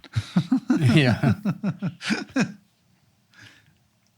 It says the second coming, in quotes, it says in the 1930s was sponsored by the same Brotherhood network which had sponsored and betrayed Jesus centuries before. Yeah. And which has kept alive apocalyptic teachings predicting Jesus' return ever since. Naturally, the newest second coming did not result in 1,000 years of peace and spiritual salvation. It merely helped set the stage for World War II. Yep. So like And there's another basically Jesus, and then everybody. The foundation pretty much died off. Like it wasn't as big a thing as I was assuming they were hoping it would be. Yeah, there's still a few vestiges of like splinter groups and the main like I Am movement around, but like they ain't doing shit. They're probably like putting some pamphlets and like people just dump them in the trash once they get stuff in their doorsteps. So it's just like a retired folks pension. That's what I thought was pretty funny is that like he's basically saying like they're just retired folks. Like Yeah. they're just a bunch of old farts collector checks. or still whatever. talking about this nonsense. Oh, and that's actually really funny because earlier I was talking to a friend of the channel, Christopher, because we were like, you know, what do old people do with their time? And we entertained a few theories, but we They weren't fuck. really like come to any conclusion. fuck. But Bramley to the rescue. They're often like Learn how to use movements condoms. like the I Am and let's see, the Summit Lighthouse and yeah. Bridge to Freedom. And yeah. Very intriguing names, you know, like really to attract the late But to '60s quote, person. some Bramley fine text, just like a good, you know, medical drug, you know, side effects thing. May vary. The Summit Lighthouse is worth mentioning because Miss Prophet teaches that many UFOs are hostile to human well-being. Right on, Miss Prophet. No, but I mean, we'll get into it a little later. That there's a lot of various types of perspectives on like the UFOs and alien races on whether or not they are good, bad. If they're not also bad. Yeah, they're all right. You know, like they bring people back. You know,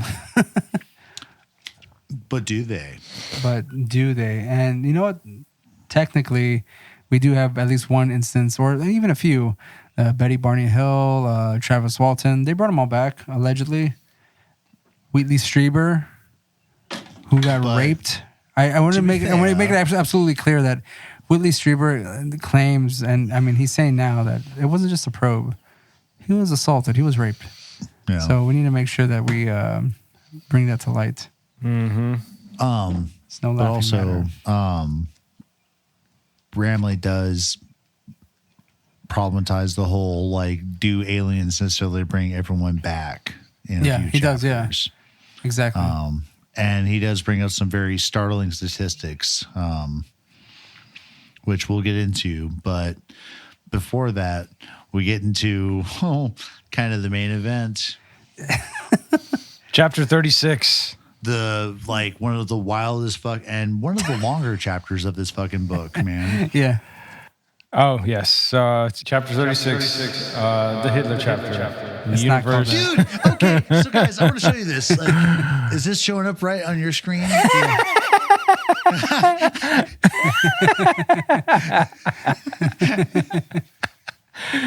I mean, Daniel, you want to tell like our listeners what you just showed us?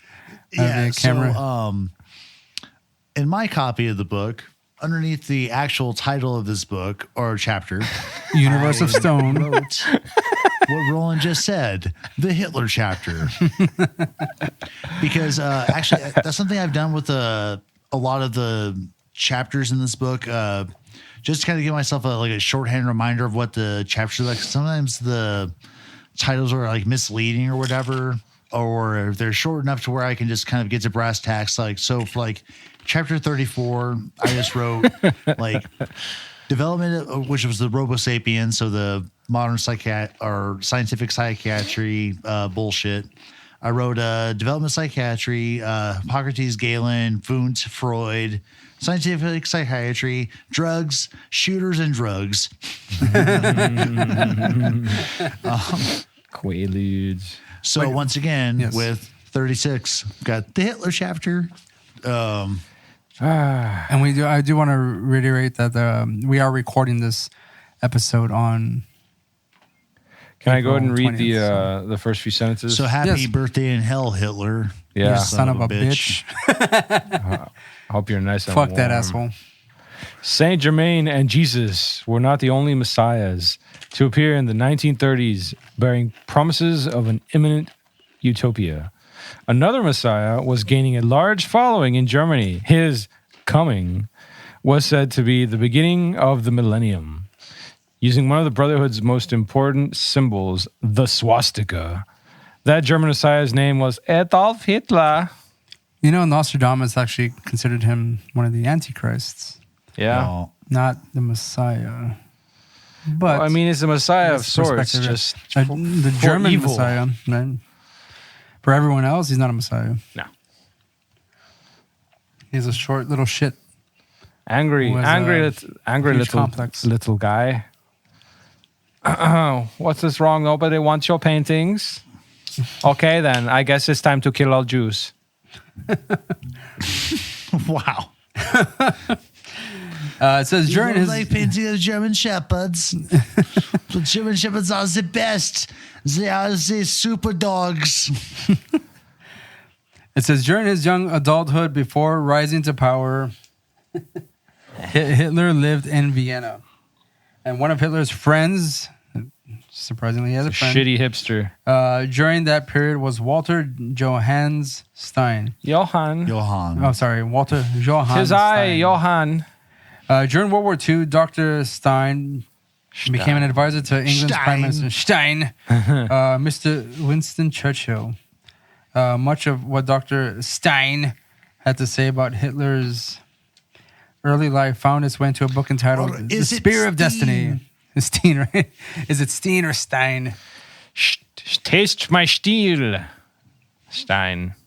So basically, in this book, The Spear of Destiny, it's mentioned that higher levels of consciousness by means of drugs. Basically, Hitler took a lot of drugs. Yeah, he was a a drug devotee of He mysticism. was a drug addict. And loved his. Talks He about loved him, to. He loved to get 420 blazed. He liked peyote, Yeah, apparently. Yeah. He got like and convinced that, heroin peyote and was morphine like and all a that. good shit. gateway by He Yeah, he I didn't guess seem his last name is particularly pronounced Presch. discerning. He just when Hitler's brought a plate of drugs, he has all the drugs. Maybe that's why everybody followed him, because he had all the drugs. Yeah, he was the supplier. But like Hitler was like just a druggie who was into like magic and the occult and Yeah, stuff. the Thule like, Society. He was a hippie. Big time. He had ideals. Up until he became a double-crossing spy and started like getting people murdered and manipulating other folks for his own political gain, slowly becoming the biggest bastard in the world. And yeah, And it's noted that like you know Hitler was like definitely a druggie, because even when he was like the Führer, he was constantly being injected with like cocaine, morphine, and ritual ceremonies, Daniel, have their have their sacrifices, right? And he obviously was. Did he like outlaw drugs to his like German people, or did he I allow have them no to kind of idea. like take a hit every now and so often? I don't know. You know, because I mean, if he was the only one with the drugs and he wasn't sharing, that's total fucking dick move. That just elevated his shittiness. Well, I mean, Probably. they're called dictators for a reason. That's a There's good joke, right? Ha, ha, ha, ha, ha. Just put a laugh track in; it'll be okay. I'll do it for you. But it's right. fucking Toilet flushing. Hitler's earlier life, though, like after his like early 20s, being all like down with like just all sorts of trippy drugs and He enlists as a weird soldier, doesn't Germanistic, mysticism. He was a World War I breaks soldier out, and he fucking enlists in World War I. and apparently he's like a fucking like war hero, even though he was like a little enlisted dude, because he won the highest honor awarded to The A Iron corporal. enlisted men, like To a corporal. corporals in the German military at the time. Yeah. But he was still like a nerd the whole time because he was still like into his like mysticism and like Yeah. life is this And and everybody that or else just whatever wanted to drink, go bullshit. home, and crush puss in that order. Yeah, the other guys were all just like, man, this guy's a fucking weirdo. Loser. Stuff him in a locker. No, I'm probably like fucking nerd. Yep. Yeah. Fucking nerd. We don't need nerds around here. We need ladies. Yeah, didn't you know that the word nerd is actually like from a German word, nerdstich, which was applied to Hitler Nerdstichleisen. and popular. Yes. Yes. But The things that we learn. Thank you, but during Germania. World War I, Hitler got hit with mustard gas and was blinded temporarily. And was sent to a fucking mental hospital because he was like freaking out. Yep. Probably because he was So- blind, He's Yeah, probably just like, maybe. I can't see. Like, Yes. what? How will I Nothing want to do masturbate? now, Oh, wait, nothing. pretty I'm much the not same as always. superior, Yes. My superior eyes. How could they be hurt like such? we did mention that he was mistakenly diagnosed, right? Yes. No. Yes. no, They mistakenly diagnosed him with a mental condition. instead of- Psychopathic hysteria. Yeah. Oh. And it was Little Hitler is having a cry. Okay. Send him up to Siluni bin. again, he was little placed Hitler. under the care of Dr. Edmund Forster, and But they don't know interesting exactly enough- what was done to him. No, but in this like time. later on. destroyed. Yeah. But later on, there was a story that that guy put out, and it was supposed to be in his journal or something. And it was supposed to be like a nonfiction, a fictional hypothetical story, and it seemed too specific. To They not. named the person Yeah, and it was AH. coded like a Yeah. 5-year-old fucking thinks that spies Yeah. work. Yeah. If I use your initials, Yeah, they'll never figure it out. Yeah, so the story went that Hitler came in there and the good doctor cured him by giving him a shitload of drugs and like using like psychotherapy, like I guess a form of hypnotic suggestion, because like he was able to get Hitler to have what I guess essentially became like prophetic visions or whatever, because Hitler takes these, these fucking hallucinations that he has, and he like expands, that into the ideas that he uses when he became like the head of the Germans or whatever, the ideas of the super race and how everyone else is unclean and they must be purified, and then he mixed that in with like the original not totally crazy at all ideas that he'd picked up from the Thule Society about mysticism and how the universe is like a piece of Swiss cheese, right? And each planet is actually like a hole in the cheese, and we're all standing on the outside of the hole as as gravity pulls us or secures us to the hole, and being the planet as the hole itself means that our planet itself is hollow, and they had some really wild ass fucking funky takes on the universe, which I wasn't expecting. I've never even knew there was a Thule Society before farting through this book. I knew there was some sort of like mystical secret society that was involved with the Third Reich kind of thing, because like at this point, like it's a fucking popular culture thing, like that. The occultism had a pretty big part of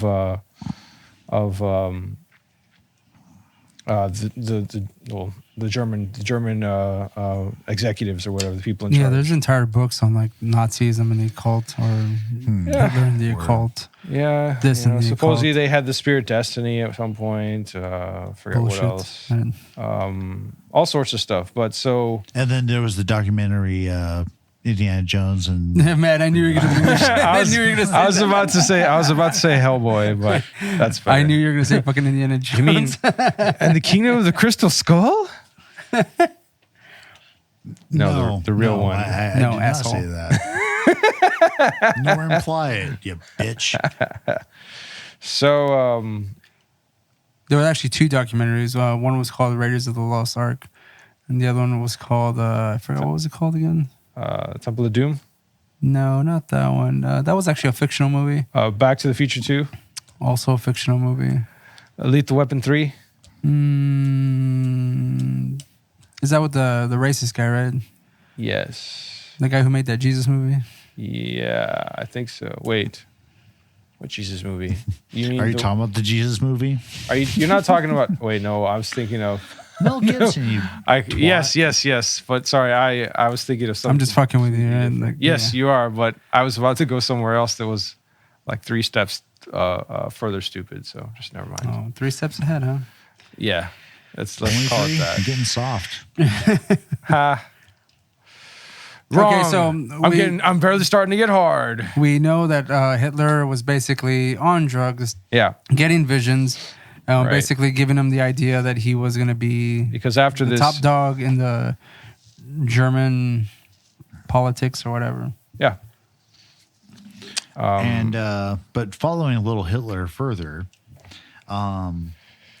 he gets assigned to an espionage unit Right. to out commies. He becomes the spy's spy, working for a literal department of espionage within the German government. And he helps like bust up like a huge ring of commies. And Yep. it's written, we're just gonna sum it up where basically, Hitler told high command or whoever the fuck it was, here's all of these, fucking, subversives, and Yep. they lined everyone up, and then Hitler just went down the line and was like, him and him and him and him. And Maybe you should have left that last donut in the box for me after all, Diane. yeah. Yeah. And also, interestingly enough, and sadistically enough, fucking Hitler apparently sat there and watched these guys get shot too. Yep. Yeah. Yeah. Hitler was a cold bastard, cold and calculating. He was, which is then after that, exactly he just, why rises to another rank in the high command, then another, then right. eventually then he, becomes, the chancellor and shit. He develops the political aspirations and joins like a sort of a union party or the German Workers' Party, which itself then had been reorganizes infiltrated. to the whatever Germany's, but it translates to the Nazi Party. Bramley talks about or mentions that that Nazi party that eventually became the people behind the ideals of Hitler or whatever. Themselves, that organization was manipulated by Hitler and the political department within the government. There was basically a tool used to put Hitler in power. So it was something they had all planned before. Because basically Hitler's on the up and up, and then the kind of the grand poobahs and the, weird Brotherhood network associated, Yeah. societies. A dude introduces Hitler we to got your back, bro. dudes in the Thule Society, and then you had the Vril Society, the Edelweiss, and What was the third one? I forgot the name. Shit. yeah, there was the Thule, the Vril, the Edelweiss, and Wasn't it just the three? I think it was just those three. Yeah. But all of them had the kind of the same idea that there's going to be some sort of, Germanic or Nordic or just a messiah in general in the region to come up and, Lead them set to things right in their crazy scheme. Yeah. Yeah. And all of them went, Adolf Hitler, you're our man. You go get And him. Hitler just ran with it because he was all coked up, just like, Yep. what? Just, Yes, I will beat the Führer. and you have like Goring and Himmler just like held him by the elbow, like, let's go to this whole rally. And, talk about hate the Jews. Why They not? basically fucking People eat it weakened their up. They burning love hand. it, Yeah. And it says like within the fact that he was going to become the Messiah, there was going to be the 1,000-year Reich. Right. So there's pretty much their form of religion. Well, their Yeah, form so of once like again, after that, the apocalypse 1,000 kind of thing. Peace, and then Right. The rapture. Bramley The continues to final talk about how solution. it's like conceptualized as like how the Third Reich is going to be viewed as like a holy or kind of operate like a holy order. Right. And This is a divine edict. the Bramley's like, hey, that's laughable, but hey, remember the Dominicans? Yeah. Like the Inquisition. went about with the Inquisition, but they were still like a holy order in their own right. So like, it's not that like crazy of a notion that No. Hitler was trying to push like the Third Reich into that kind of a role or whatever, because it wasn't unprecedented. No, it's just the modern, the modern version of the same shit. So And so then once again, tying in, the custodians, he's like, Bramley's like, this is a custodial ideology as much as a political one. Yeah, he says that the Nazi Party is total image. However, it is like a holy order. We did mention that Nazis, I won't say perfected the concentration camp, in a sense. refined it. Yeah. Let's say they were innovators because apart from just using these people as using labor, they did very gruesome things to I was people. I was reading here. He just mentioned, that some people like their flesh was used to make lampshades. Lampshades, yeah. Like whatever the hell else, door shutters or whatever kind of. Gold Crap they fillings from teeth were sent to the German treasury to melt down and shit. Comes property of the state. Give us your teeth. But Yeah, they were imaginative enough in their but then we get into kind of all the various now really dubious and shady business ties that modern corporations had with Nazi Germany. Oh, right. The main From banking to industrial. Yeah, so they had the business goods. large business corporations and the banking. Systems. General Electric, ITT, IG Farben, Ford Motors, Chase Manhattan. Yeah. Yep. All banks and like businesses that are still Once again, pretty much still Alfred operating. Milner extant. popped in, donating money to the cause. Fucking the Schiff family, which becomes because they were like, I think the Schiff aren't the Schiffs tied to the Rockefellers, or is it the Rothschilds? No, it's the I Rothschilds. think it's the Rothschilds that were mentioned. But I mean, like millions upon millions and millions of various countries' form of currency was being flowed to support the Nazis. You know, Yeah. it's just fucking crazy, man. It's all Like, fucking a game that they're playing with everybody's wallets. yeah, and all the like puppet dictatorships get set up. You know, like because I mean, arguably, you know, there's something Arguably, in this that's book what that put Hitler in Bramley could have power. addressed because it was going on because he did bring up like and we'll get to this later in the book, but like the death squads in like Nicaragua and other parts of Latin America. Oh, going on right. in the 80s and shit. Yeah. That's just kind of an extension of this same kind of bullshit, man. Like, Yeah, he talks about Peru. just because and all these little Colombia, puppet dictators were set Colombia. up by the like United States and other foreign interests, and because these guys were anti-communist, but they were complete pieces of shit that murdered and exploited, you know, Yeah.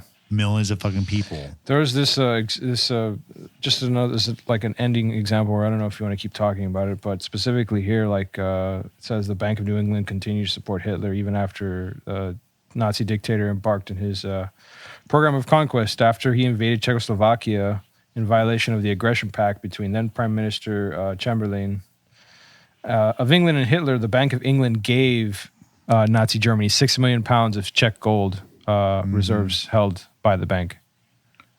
So, like, they weren't supposed to fucking do anything, and he went in there and did it anyway, and they got paid for it. So, it's fucking great. Yeah, and so it's interesting because, like, in like high school American history, they talk about how there was like kind of like I can't remember the exact terminology they used for it, but it was like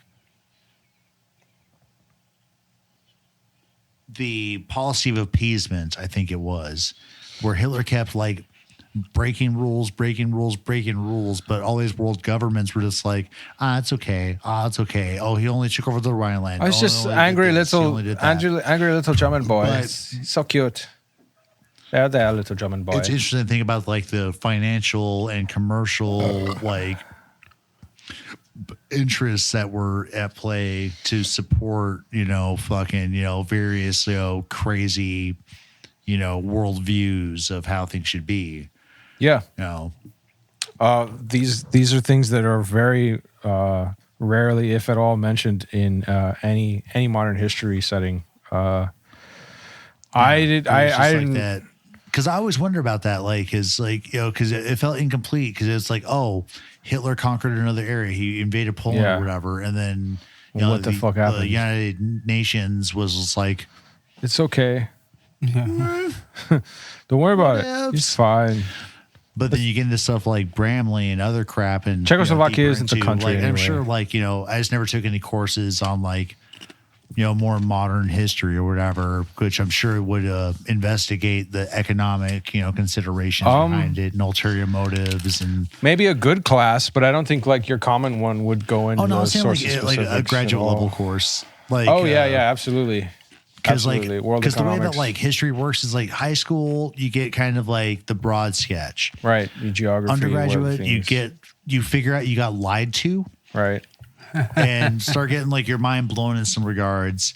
And then graduate school, you learn More than how you ever exactly want. that shit fucking worked out. But it's still kind of a mostly kind of like, you know, state level approved interpretation. Oh, it's perfect. Oh, can't do shit. Way to go, government. I do want to bring it back to the fact that the Nazis were involved in where there was a lot of banks and people Yeah, that were supporting like- the Nazis and stuff like that. But we also have to remember that the Nazis also believe themselves to. The Nazis themselves claimed that an extraterrestrial society was the source of their ideology Right. and the power Right. behind their organization. Again, this is Which according was to going Bramley. into like what Roland was talking about earlier with like their Hollow Earth, cosmology, because their they thought cosmology that and- basically the universe was a big rock with, you know, Right, holes in it, like Swiss Yeah, cheese. exactly. And And we live in the holes. The holes are actually planets. Yeah, and so like the underground super race Superman, is actually yeah. they're just in a Giants. bubble that's next to us, or a hole in the cheese. Yeah, and they'll come out once we, that is to say, the Nazis purify the world, and Yeah. What do you think, like, with their- roll out with- the red carpet? Oh man, that's actually pretty good. Like roll out the red carpet with all the bloodshed. the poet. That's graphically kind of like, ooh. That's, Do you that's do you dark, think but- that maybe their involvement in the occult and their belief in the underground Superman could have like been tied to like some kind of like demonic kind of thing?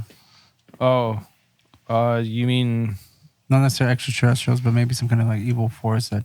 I mean, did they think they were? Supernatural means? Did the Nazis think they were doing something good for the world, obliterating the Jews and stuff like that? Yeah, absolutely. Well, they were. That was well, their plan. I guess like by association, yes, because they're doing what's best for the Aryan race by getting rid of all of the impurities in the planet Right. so they can prosper. Right. And So I also guess, killing like, all it's those just Jews all, who own that like, pesky hatching land this, that we want. Crazy campaign of xenophobia, essentially.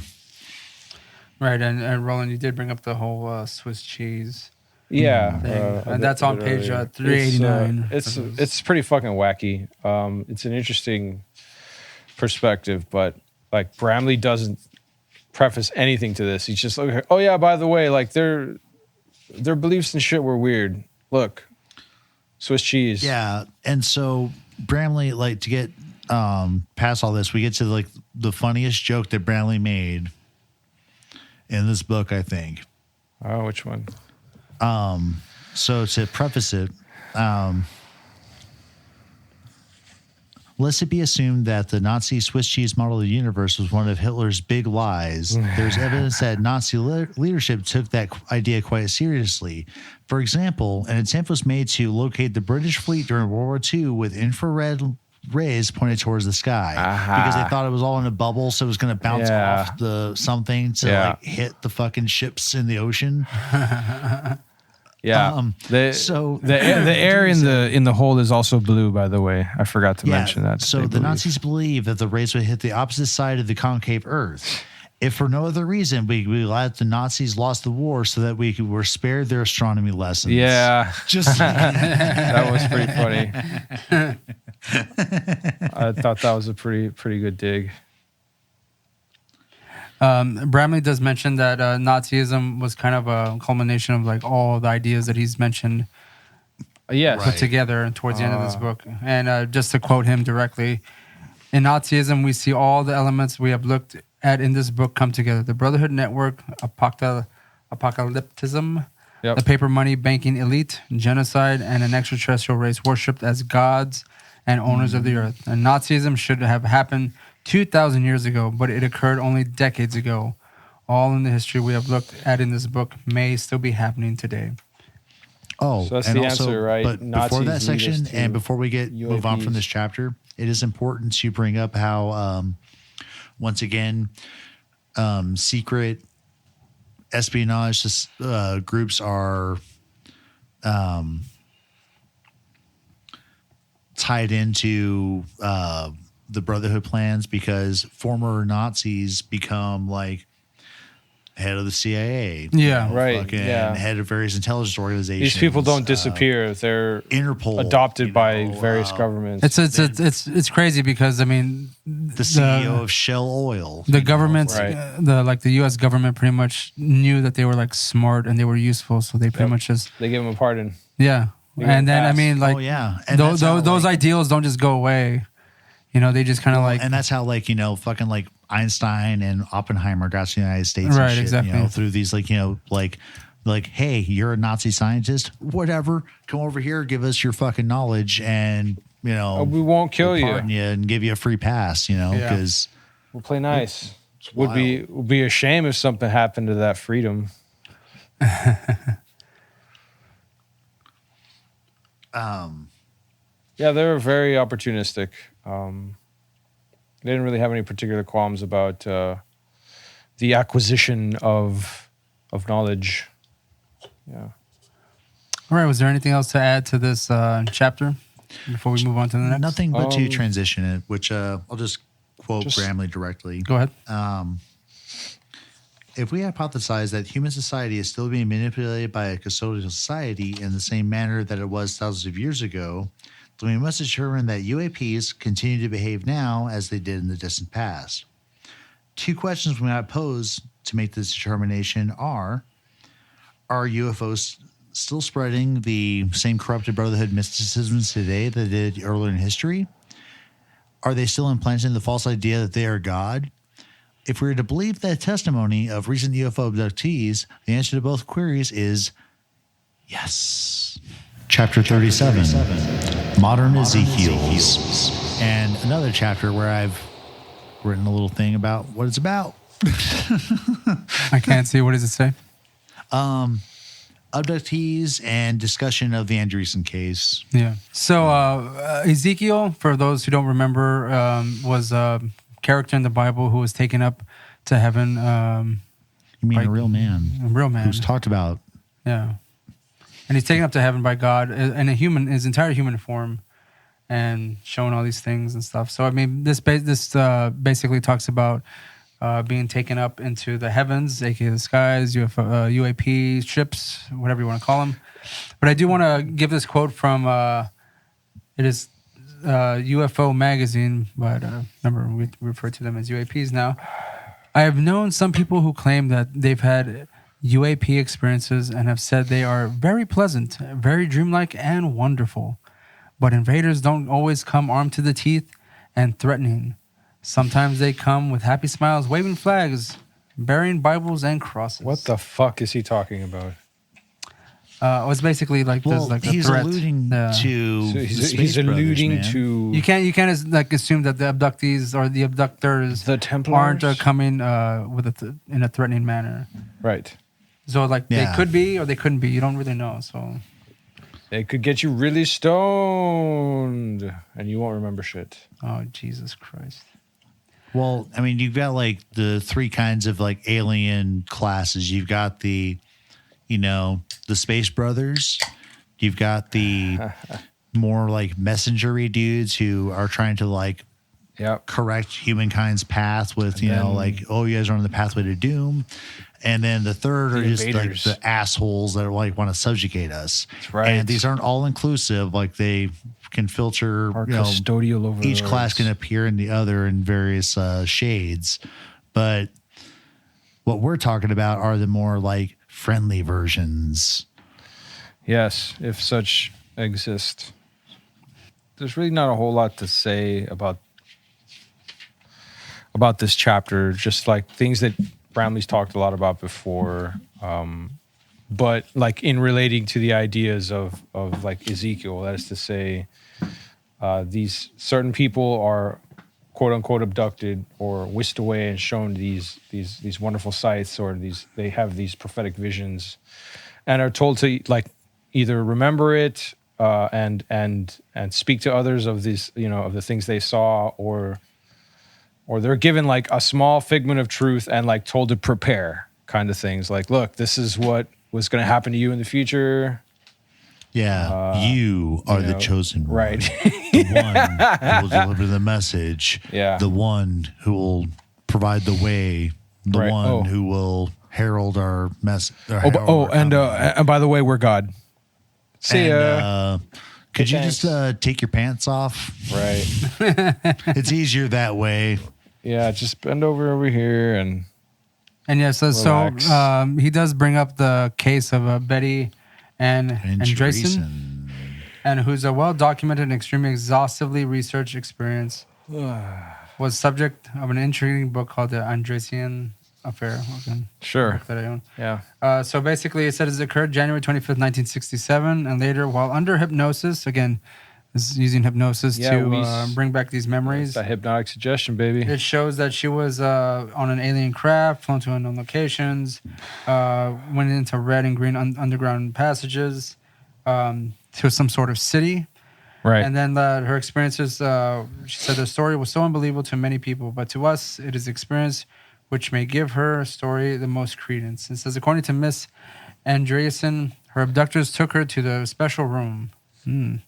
and there she underwent what her investigators describe as the most painful and emotional segment of her life, or the total experience. In the room, Miss Andreessen saw a large bird about 15 feet in height. The bird resembled an eagle, but it had a longer neck. What it was, So it in must fact, be a phoenix. a Christ, phoenix, Bramley. exactly. And again, we mentioned the phoenix in earlier chapters, previous Right. episodes. Yep. It says the great bird had stood there, now burned small fire. The fire died, and down to the pile of great ash were a few red embers. And as the pile continued to cool, Betty saw something in the ashes. A It worm. looks like a worm. Wasn't Kill cool? it. She was like, ew. Yep. Squish. Squish, motherfucker. Now, I guess this is a actual excerpt from the book. It says it was only too obvious that the aliens had brought Betty to the bird as a focal point of her whole experience, and it seemed to be the purpose of her travel to the red and green spaces. It doesn't make any sense. See the bird. See the bird. Love the bird. They called my name and repeated it again Love in a louder it. voice and said, "No, I don't understand. What is this all about? Why am I even here?" And they, whatever it was, said that I have chosen you. For what have you chosen me? Betty asked. "We have chosen you to show the world. Are you God? I shall show you as your time goes by." Are you the Lord God? Yeah. Didn't I just answer your question, bitch? Oh my God. Okay, so it says again, it says that Mrs. Andreessen was a Christian. And as a result of her experience, she began to include UFOs or UAPs in her own Christian apocalyptic belief. Yeah. And researcher Raymond Fowler probed those beliefs. So he really probed. Yeah. those Interesting beliefs. choice of. Do you want to take on the role of Raymond Fowler or Betty Roland? I'll do Betty. Okay, so I'll be Raymond Fowler. This is Raymond Fowler. Have they, the UFOs, anything to do with what they call the second coming of Christ? They definitely do. When is this going to occur? It is not for them to tell you. Do they know? They know the master's getting ready and very close. It's fucking stupid. If real, Betty Anderson's experience was a remarkable one, and it would indicate It was. Andreessen, Ray. Andreessen, sorry. I can't. What did I keep saying? Andreessen's? Yeah, Andreessen. And like Ezekiel's, who preceded her story, Betty Andreessen's testimony You're such a suggests that racist, Ray. she suffered considerable mental tampering at the hands of her abductors. She was manipulated. Ezekiel's preceding her in history. And then again with his humor, unlike past Ezekiel's, however, Mrs. Andreessen's a vision will probably not be added to the Bible, nor will it cause her to rally an army and embark on a campaign of religious conquest. What a dick. Yeah. You say Conquest. I started. Andreessen, Conquest. That's right. We're just like mispronouncing words all over this fucking place. Uh, I mean, that's basically it with the modern Ezekiels. I mean, I feel like there could have been more instances. I mean, there was the Travis Walton instance very, very where brief he was chapter. abducted. Yeah. And he could have put that in there. If he's going to pronounce... There was Willie Strieber. That was already Willie out. Strieber, That but, was- that and was a that, like, I mean, popular he's- book in '86. Was it? he published? he used the word Ezekiel's plural, and he only mentioned one. Yeah. So, I mean, like, there were many cases he just could like have... the few articles and one book accounting Saint Germain's life, Yeah, exactly. and he cited 3 fucking sources. Yeah. I think there was the same. He uses like the same ones here, but. Chapter 38. The New Eden. This one's a doozy. It really fucking is. See, I wrote it here, Daniel. A doozy. I'm just kidding. I didn't write anything down. All right. I forgive you. Yes. So Bramley, like our Savior would. Bramley characterizes the New Eden as sterile architecture and stylistic homogeneity. How do you spell that? Homogeneity. Homogeneity. Homogeneity. Homogeneity. Homogeneity. It's 80. Yes. Okay. And it this says that episode's among them are taking 80 drugs that years promise to long. change and control nearly every negative human attribute.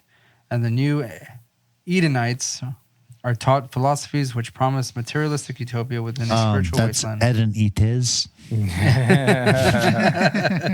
You're saying it wrong. You forgot the acento. And like he says, like Edenites. Oh, my bad, Roland.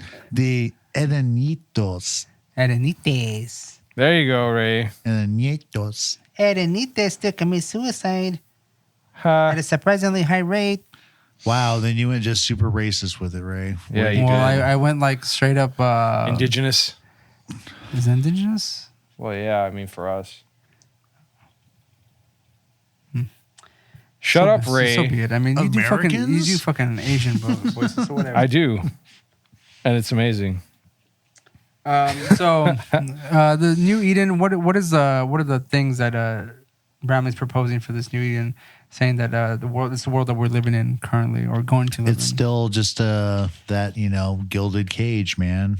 It's just a pampered prison. It's People are just still like living the old within their Eden where ignorance. people are just toiling about without access to True their freedom. spiritual selves. They're not actualized beings. And there are 2 points that Bramley brings up, and he lists them. So I would like to read those, not the whole thing, but at least just half of it. like the first sentence or whatever. the first, like, 2 or 3 encapsulates sentences. Each bit pretty well. So, number 1, the vast majority of people who join movements and organizations do so for the right reasons, including those who join the Brotherhood branches and custodial religions.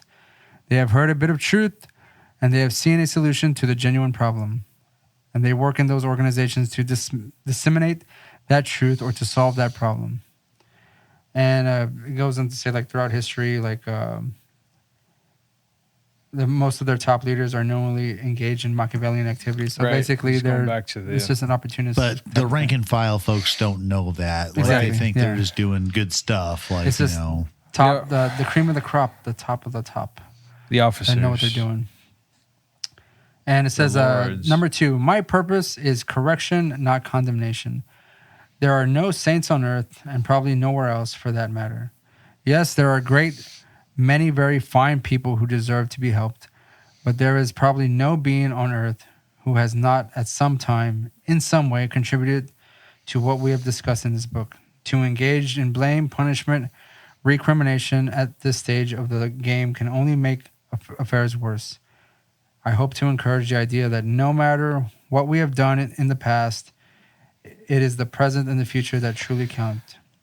And So, like, he just pretty much summarizes, like, this is an early conclusion to him. Like, there's still more of the book to read, but like when I was reading this, I was like, oh, he's already phoned it in. Yeah, then Yeah, just like, he's bringing it to an end already. Yeah. There's all these, people that are members of these organizations that we think of as good people, from like And they are good people. ministers to free This is- But their bosses suck. This, Daniel, Roland, this was written year 7, about 8 months in. And he's like, and oh, his shit. deadline's Like, in like 2 weeks. he's like, oh, shit. Yeah. He's just hitting his typewriter and Yeah. just like monkeying He's out like, well, whatever words. Not going to publish Right. my original thesis. I might as well try and make some money on the side. UFOs. He then just once again jumps back to fucking money created out of nothing, and how like banks make money. And and how there's an people in easy debt and an stuff. easy solve to the banking system, to the inflatable paper money system, and is to have Yeah, so here banks we go being once again controlled to by a the doozy government. of a conversation Are you about fucking kidding me? how these centralized banks that are supported by like the Round Table and things like the Intermonetary Fund, which is not invoked in Bramley's work, but it is a organization set up by like these centralized, think tanks to Right. to direct world banking affairs and economic activity. Blah blah blah bourgeoisie. Blah blah blah. Hegemony. But we're about to get back into all of Status the quo. problems that the modern banking system causes worldwide. And there's a lot of hardship we're gonna talk about. Oh, he does talk about the IMF. I see right there in the center of this page here. Yeah. In Brazil. Oh, Correct. what did it stand for? Illuminated. The International Monetary Fund. International Oh Monetary shit! I was thinking of the damn. Never mind. The shit we were talking about earlier. I was thinking of Illuminati, Mason, friendship. I was thinking of the domestic terrorism groups. Never mind. Illuminati Way off. means Freemasonry. You shut your face hole. All right. Because all I smell is bullshit coming out of there. Irrational, momentary fuckitude. There from you go. Roland.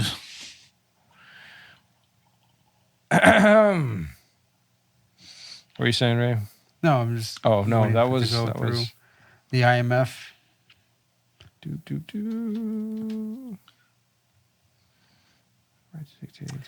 Basically, he goes into the talking about the IMF. It says the result of the whole system is massive debt, entry level society today. It says the banks are in debt to the depositors, and the depositors' money is loaned out and creates indebtedness to the banks. And basically, he talks about the International Monetary Fund have the right to dictate economic policies and demand austerity measures within the indebted nations to get loans repaid. And he mentions Brazil as an example.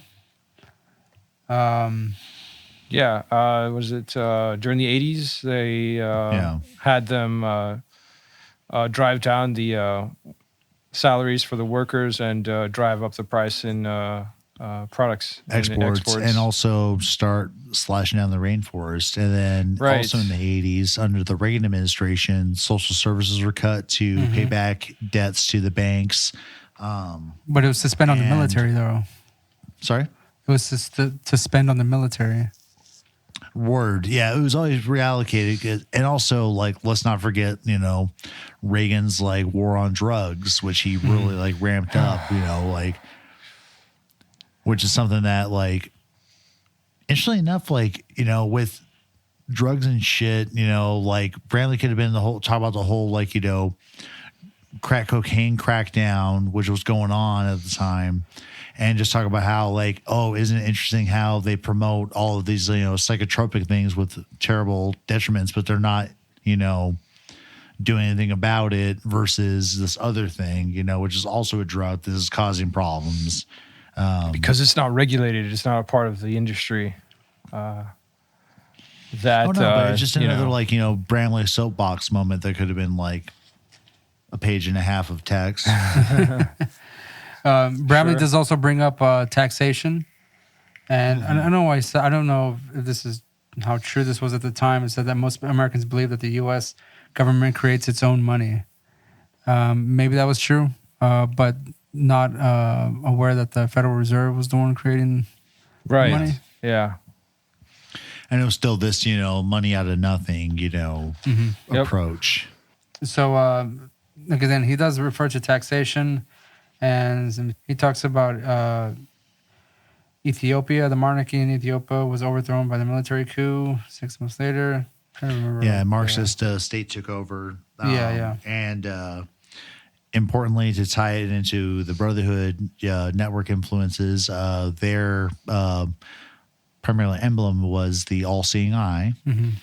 But he does bring up the fact that a lot of these were ended in genocide.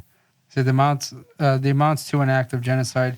People died horrible deaths as they found themselves caught between two equally brutal factions. Behind all of this, we find once again the evidence of the Brotherhood. Again, you mentioned the Marxist all-seeing eye. And then he brings up another example on April 17, 1975. The capital of Kampuchea, formerly Cambodia, fell into communist revolution forces. And I'm only familiar with the name Pol Pot. I don't really necessarily know what he did. But apparently he also killed a lot of people too. Well, yeah, because they the eggheads of the governmental influence wings were like, hey, we need to be an agrarian society now.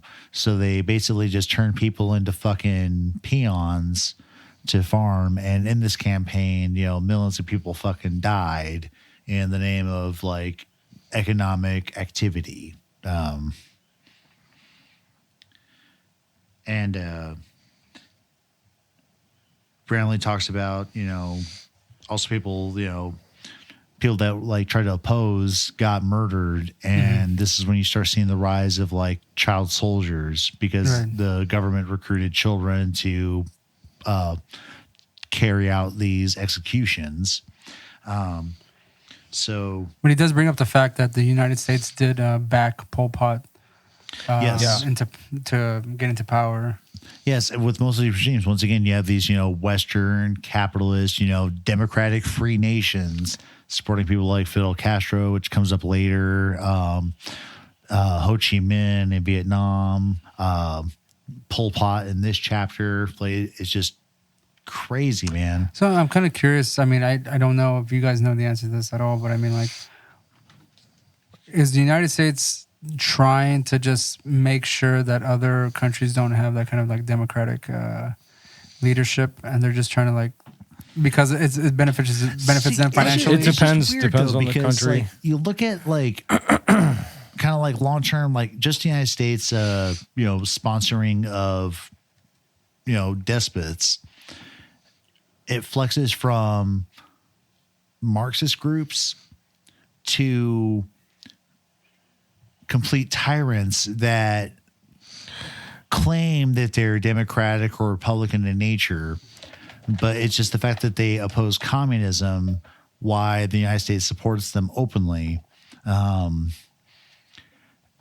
I just don't get,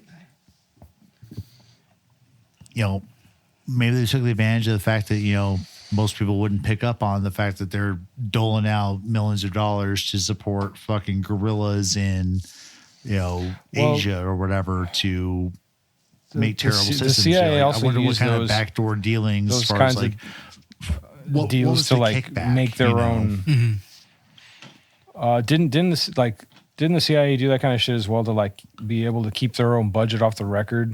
Like they would sell a lot of drugs and a lot of weapons to regimes so that they could. Oh well, yeah, fund certainly. their own, but there's also still and it's publicly acknowledged like the black budget that like exists in the American system, where it's like, yes, there's a bunch of money earmarked for stuff that you guys aren't going to know about, but we're going to tell you that there's a fund that sponsors stuff that you're not going to know about, but that's all we're going to tell you about.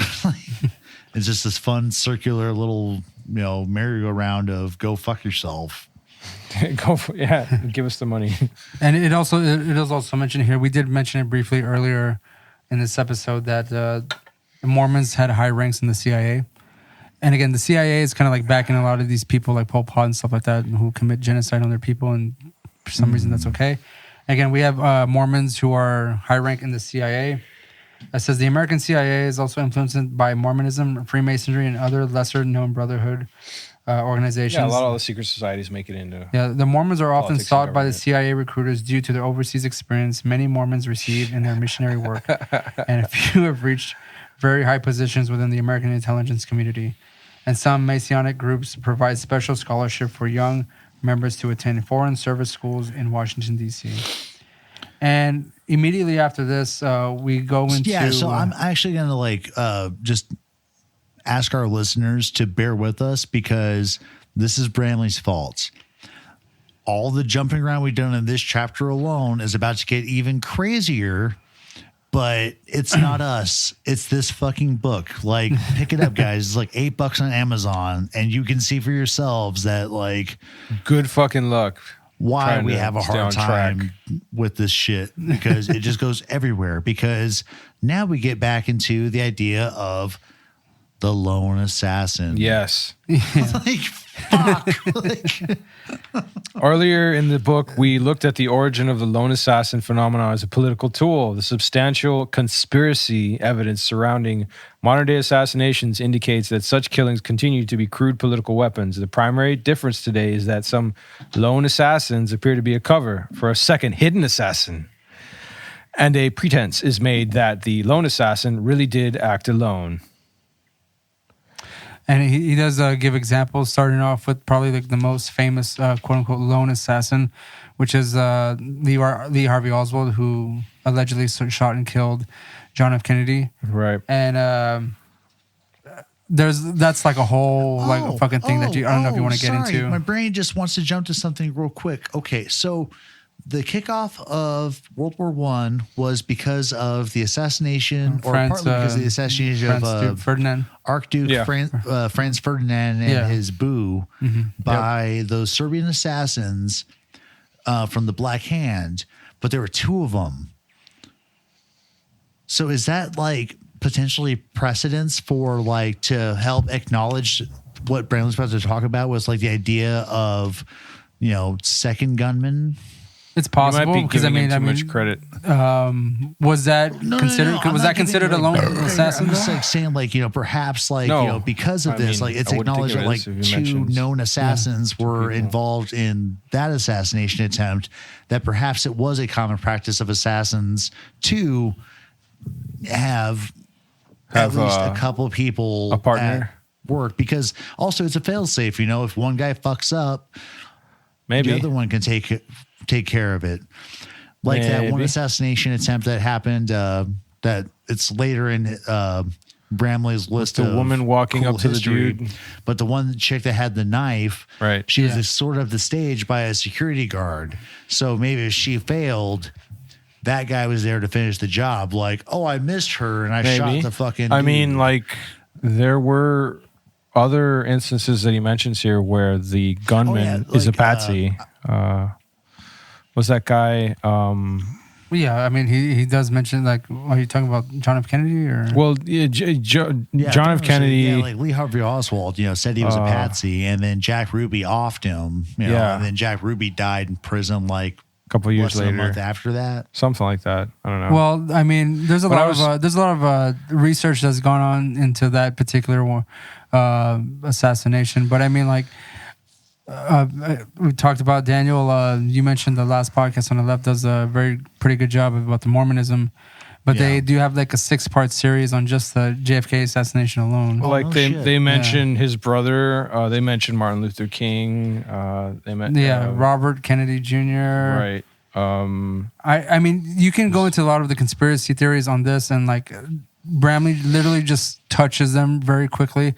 Because again, one of these alone is enough to fill like an entire book. Yeah, I think he even mentions that like some of his chapters here are like a thesis to themselves or whatever. Yeah, because he does talk again, like the lone assassin for Robert F. Kennedy Jr. was the Sirhan. Yeah, and they said that like he goes into like very briefly that he was too far away. He was too far away to get like the kind of. What actually happened was one of the guards shot him. That was there, and I think he also makes. Like with Reagan himself, even he didn't feel Reagan didn't when in the Reagan assassination attempt, he didn't supposedly feel anything until he got into the car.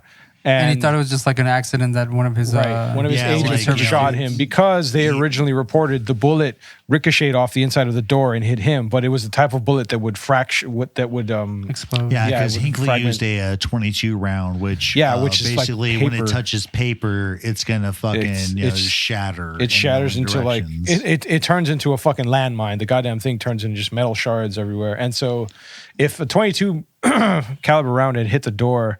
Yeah, like the interior of the car would have been sprayed and metal shedding shrapnel, basically. Shrapnel. And that wasn't the case. Reagan was just sort of like he had a punctured lung. He was coughing up lung. Exactly. You know. It was apparently a clean wound or whatever, and so. But they never checked that gun, so they have no way to make sure if. And then also circle back quickly to Hinckley, the shooter himself. You know, he was under psychiatric care and powerful antipsychotics, which Bramley did bring up in the ROBOSAPIENS chapter, but we just jumped past that because we were going to get to this. He does mention that a lot of the lone assassin types have. Mental health, kind of psychotropic influence or relation, rather, you know, and going back to like the original assassin sects and how they would supposedly well, they postulated the idea that like they would drug people and take them to an imaginary place and let them think they were, in heaven. It's just then bring them back the to Earth and send them out on a programming, mission. the brainwashing, basically. Right. Their conditioning is. But so at this point, Bramley has kind of suggested that like there may be more than one shooter at hand in a lot of these assassination attempts. So then he goes into a discussion of a leader in the Philippines who was undoubtedly assassinated by someone on the security team as part of a fucking conspiracy. Right. And they flat out killed someone else to try to cover it up, kind of thing. Like it was a state, it was state sanctioned and executed by the military, right? And they killed this guy the second he came back. Yep. And then there was a commission, kind of like the Warren Commission in the United States, that investigated the JFK assassination that was enacted in the Philippines in response to the Marcos murder. Mm-hmm. And the fucking commission came back to say, yes, he was fucking murdered. Yeah, but nothing happened. By like our own people. And so a bunch of people were acquitted. Some people went to jail or whatever. The dictator at the time was like exiled to Hawaii or some bullshit. The irony for a life of leisure. The irony to this being that investigatory like panel or department or whatever, they'd been suspected of their like being just like an inherent bias into their investigation, and it turned out that they actually did their jobs and like showed all the ridiculous bullshit. And the wife, I think, of that particular guy that was killed was responsible for overthrowing the government, I think, at the time. I forgot her name. It says in here. But whatever. Yeah, so. Oh, his wife. Yeah. Corazon Aquino. Yes. President Marcos was overthrown by the guy's wife. But then moving on, another popular assassination attempt was Pope John Paul II. Oh, right. And it turns out that investigators had found that there was a Bulgarian connection for a second gunman. Yeah. And potentially, probably, likely, the CIA of the United States applied pressure to drop investigations into the second gunman Bulgarian connection nonsense.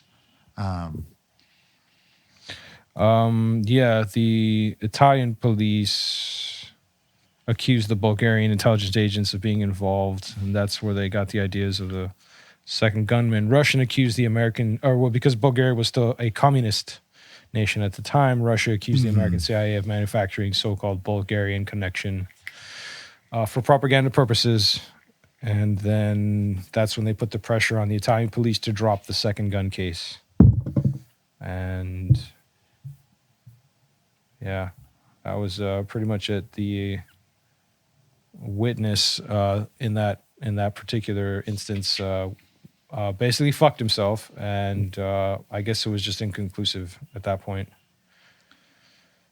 And then we can skip ahead a little bit, but once again, Bramley brings in the whole idea of like, the mental health of these, quote unquote lone assassins.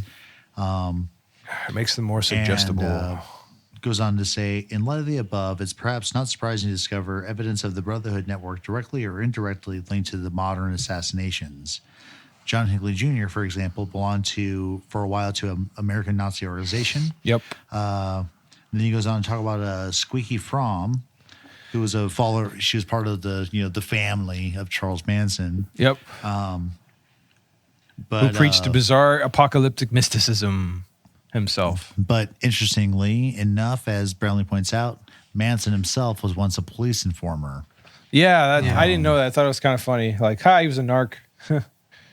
And I wonder what Bramley would have to say today. We're not done with this chapter yet, but because he invokes, more modern groups engaging in acts of terrorism. Mm-hmm. So I wonder what he would have to say about, the current state of affairs in the world where, there's openly groups that invoke Actually, acts of doesn't he- terrorism that are floating around like Al Qaeda and ISIS. and Doesn't all he these other mention fuckers. some of the people in the Middle East, like at the time, still fighting over oil and? Well, yeah, but now Which I mean is pretty much the same. it goes thing without that's going saying on now. that things have scaled up in the Middle East, in the last 20 years. So I was curious, like what like if Bramley was kind of like still working on this book, for another 20 years, Yeah. what he would have to say about that, particularly with the CIA training, Afghani rebels against the Russians, and then how Al Qaeda kind of came out of that support network. Sure. But just trailing off away from the point, I guess, a bit, because this chapter is just so abusive. And again, we go on to like from lone assassins to pretty much something the so-called permanent revolution. Yeah. And again, a Marxist concept that class struggle is inevitable and must continuously occur for a utopia to emerge. So it's basically just Again, telling people Calvinism. Yeah, there must just always be a struggle. With Mormonism, you have to constantly be battling evil because the minute you stop, that's when evil is going to take over. So you have to Right. constantly be in a Idle hands. perpetual state of And back to the whole even more OG than Calvinism, but the Puritan belief of Right. glorifying warfare against evil. Right. And he does mention that This is a there lovely were faith of powerful death. atomic weapons built in preparation for yet another final battle. Says there's a great irony in the civilizations in the ancient past. If manipulations by the Custodial Society do indeed ultimately lie behind human turmoil, the Custodial Society could soon find itself owning a very large damaged piece of real estate. That was funny. And it is true that the nuclear weapons are notoriously unstable, so that many atomic warheads will not explode if launched. But if there is enough of an overkill built to ensure that considerable damage would result from a nuclear exchange, Yay. Yeah. happily, the end of the Cold Overkill. War brought about pledges for significant reductions in U.S. and Russian nuclear arsenals. And then he goes on from there to talk briefly about Reagan's Star Wars. Right. The system would encourage a hostile foreign power to smuggle and plant atomic bombs in the United States. If it felt that its missiles would be ineffective, such bombs can be easily stored and kept mobile in trucks or vans. Media publicized nuclear terrorism scare of the 70s indicates that some stationary bombs may already be in place in the United States. Yeah. So everyone kind of like at that point starts cooling off with nukes, right? But then they get into germ warfare, and we get into a real fun section where Bramley has documented cases where the U.S. military, ran experiments. Yeah, they of germ fucking warfare gassed San on Francisco, U.S. populations. Washington, D.C. Yeah, several times. Let's see. When was this? In 1950, San Francisco neighboring communities with a bacteria-laden fog, 6 days in 1950. Records contained the conclusion that nearly everyone in San Francisco's 800,000 residents was exposed to the cloud released by a Navy ship steaming up and down outside the Golden Gate. The aerosol substance released by the ship contained a bacteria known as Serratia, which was believed harmless by the military at the time, but which has been found since to cause a type of pneumonia that can be fatal. Yeah, so pneumonia. No, I mean, you can attribute this to like modern conspiracies where people think that they're being Oh, the the chemtrails and stuff like that. You know, like the paranoia isn't without warrant. No, the it's government not. has done. at all. They've the done government and has done some continue to fucked up do shit. very, Yeah. very shitty things to like their own And citizens. they won't tell you until years later after you're probably Right, dead. yeah. And Yeah, then exactly. Those reports are released, and then you find out, oh shit, like they actually were. Oh, doing shit, that something. third titty was actually a tumor. Great. Would have been good to know.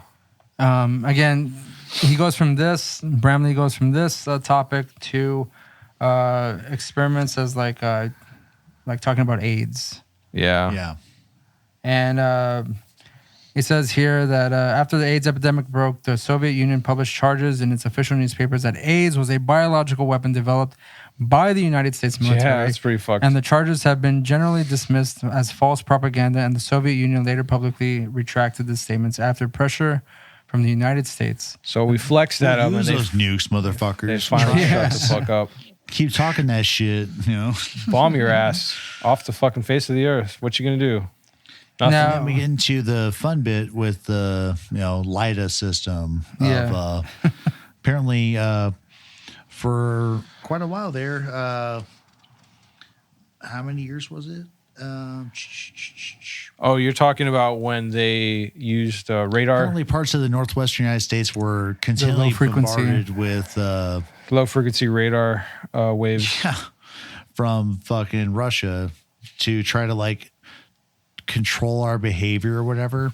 Adjust. And evidently, back in the day, the system was called the LIDA, and it was a distance pulse treatment apparatus for dealing with psychological problems, hypertension, and neuroses, or neurosis rather. And apparently, for a while, the United States was trying to think about like implementing the system in public schools to moderate the behavior of children. Right. Can I just want to read that quote because it's kind of fucked up. So it says, when the AP article appeared, the LIDA machine was on loan to the Jerry L. Pettis Memorial Veterans Hospital in the United States through medical exchange program. According to the chief of research at the hospital, the machine may eventually be used in American classrooms to control the behavior of disturbed and retarded children. It's fucked up. Yeah. It's pretty fucked up. They were trying to, I guess, sort of low-key pacify or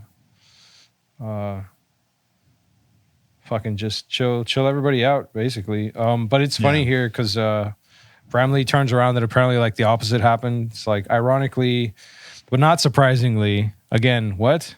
America appeared to have become more militant during the treatments. Anti-Soviet sentiment increased, and so did the military buildup. Certainly, the increased military militancy of the United States cannot all be attributed to the Russian machines, but at best, the Soviet treatments were ineffective in making America calmer. In actual fact, electronic tranquilizers appear to be deep irritants, which will ultimately contribute to heightened aggression. The Russians and anyone else still operating such devices would do well to shut them off and keep them off.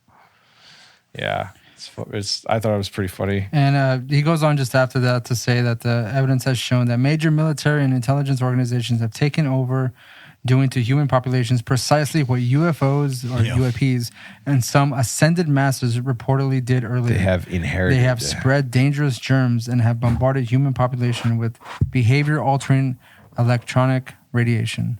Yeah. And then from there, go back to UAPs. Once again, we just take a hard left again and get into government-sponsored research into the alien phenomenon. Like, how long does this UAP last? Like phenomenon. a page? He talks about Project Blue Book. We do have an episode where we went through a lot of the governmental... but importantly, organizations and all the names associations. aside, Paperclip, Grudge, Blue Book, all the things came with the premise that, UFOs don't exist. So they're all about debunking them. Right, which is the Committee for Scientific Investigation and Claims of the Paranormal. Everyone just brought up the PSYOP or PSYCOP or whatever the acronym is. Yeah, you got it. That after these, formal government inquiries, there was kind of like this, kind of special interest group of scholars and researchers that came together that also had the premise of this stuff isn't real. We're going to debunk it. Yep, that's their job. Which Bramley turns around and it's like, that's not the right approach. It should be kind of more of an open inquiry. Cover up. Rather than just going from the outset that this stuff isn't real. Right. Yep. Basic premise upon which PSYOP operates is that UFOs are not proven to be extraterrestrial crafts. Right. Debunks all over the phenomena, considers phony or a pseudoscientific, such as clairvoyance, spiritualism, Bigfoot, the abominable snowman, the Loch Ness monster, and all spiritual phenomena. And then speaking of spiritual phenomena, then we take another hard left and get into a discussion of humanism and secular humanism and its that one association to, convincing or further promoting the materialist Values. view of the universe. Right. And now we can get into some specifics about it. It's fucking weird. Like I haven't read about humanism in just forever, and I mean, I sort of remember some of these things he describes here about talking about the values of society, like that are inherent into the non-religious perspective. So, like humanist values. So, like what? So according to the Humanist Manifesto 2, which Bramley quotes, rather, science affirms that the human species is an emergence from natural evolutionary forces. As far as we know, the total personality is a function of the biological organism transacting in a social and cultural context. So once again, getting back to the, stimulus response behavioral model of like modern scientific psychiatry and other behavioral sciences.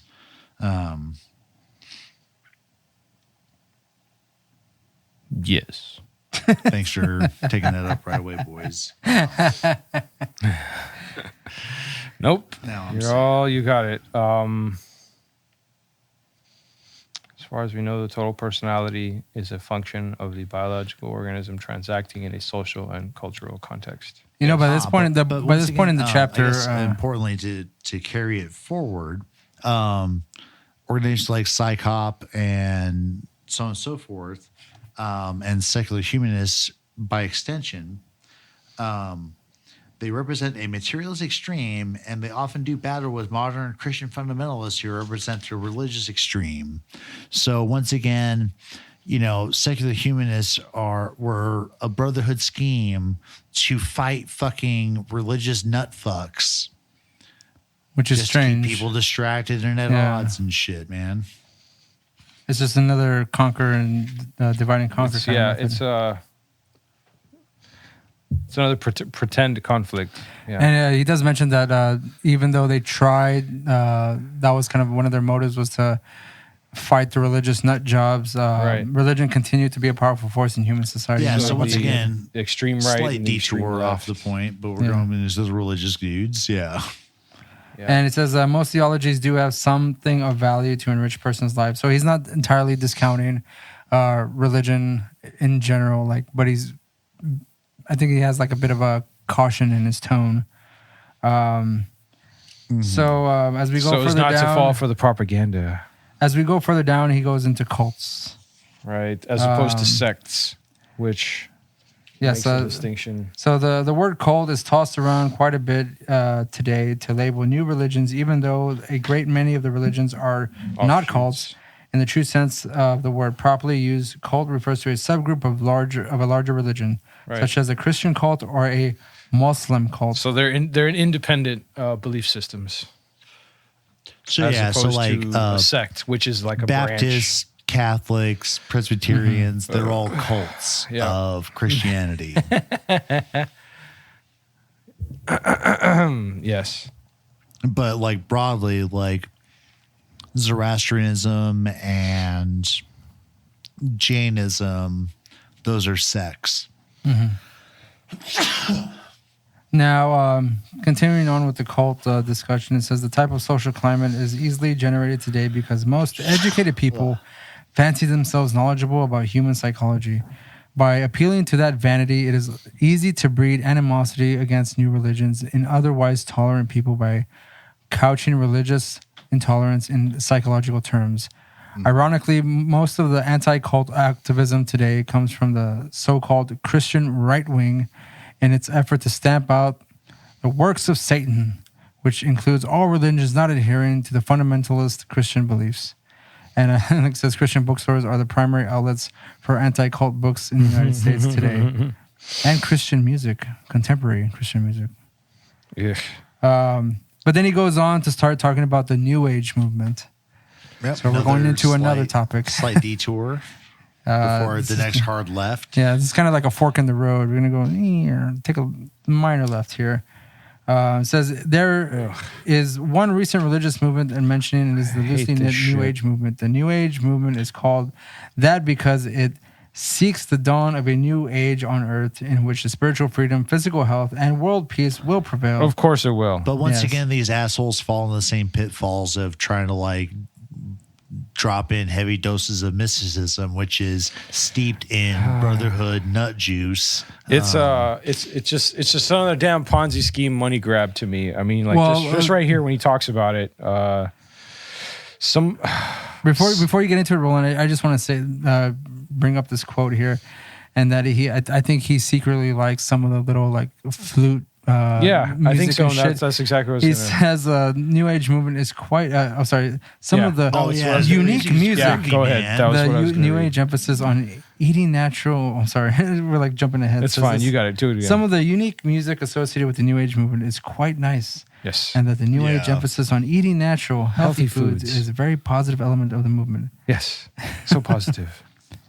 It does contain some maverick ideas About the spiritual Yeah. being, but like Hinduism, most New Age systems destroy the full benefits of those maverick ideas by mixing in large doses of mysticism, custodial doctrine, e.g., some holistic doctrines that preach the desirability of a union of mind, body, and spirit instead of a separateness, and self-help methods that include hypnosis and subliminal programming, neither of which should be recommended. It's fucking nuts. Yeah, it's. I mean, But like, then, to just sum up the next little bit on the New Age stuff, like, you know, I invoked him earlier, the idea of the Space Brothers, where Yeah. the New Age movement does, you know, accept the idea that extraterrestrials are out there, but they're just, you know, they're our friends, man. They're our Matthias in a certain way. Like, our spiritual guides, Instead of angels, they are space bros. space bros. They're space bros. That's right.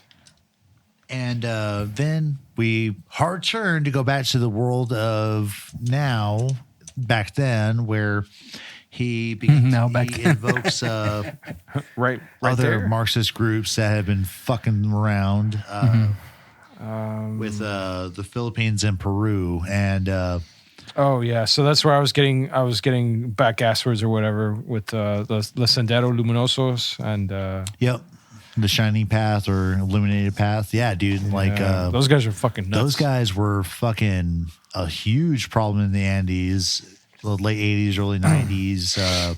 Yeah.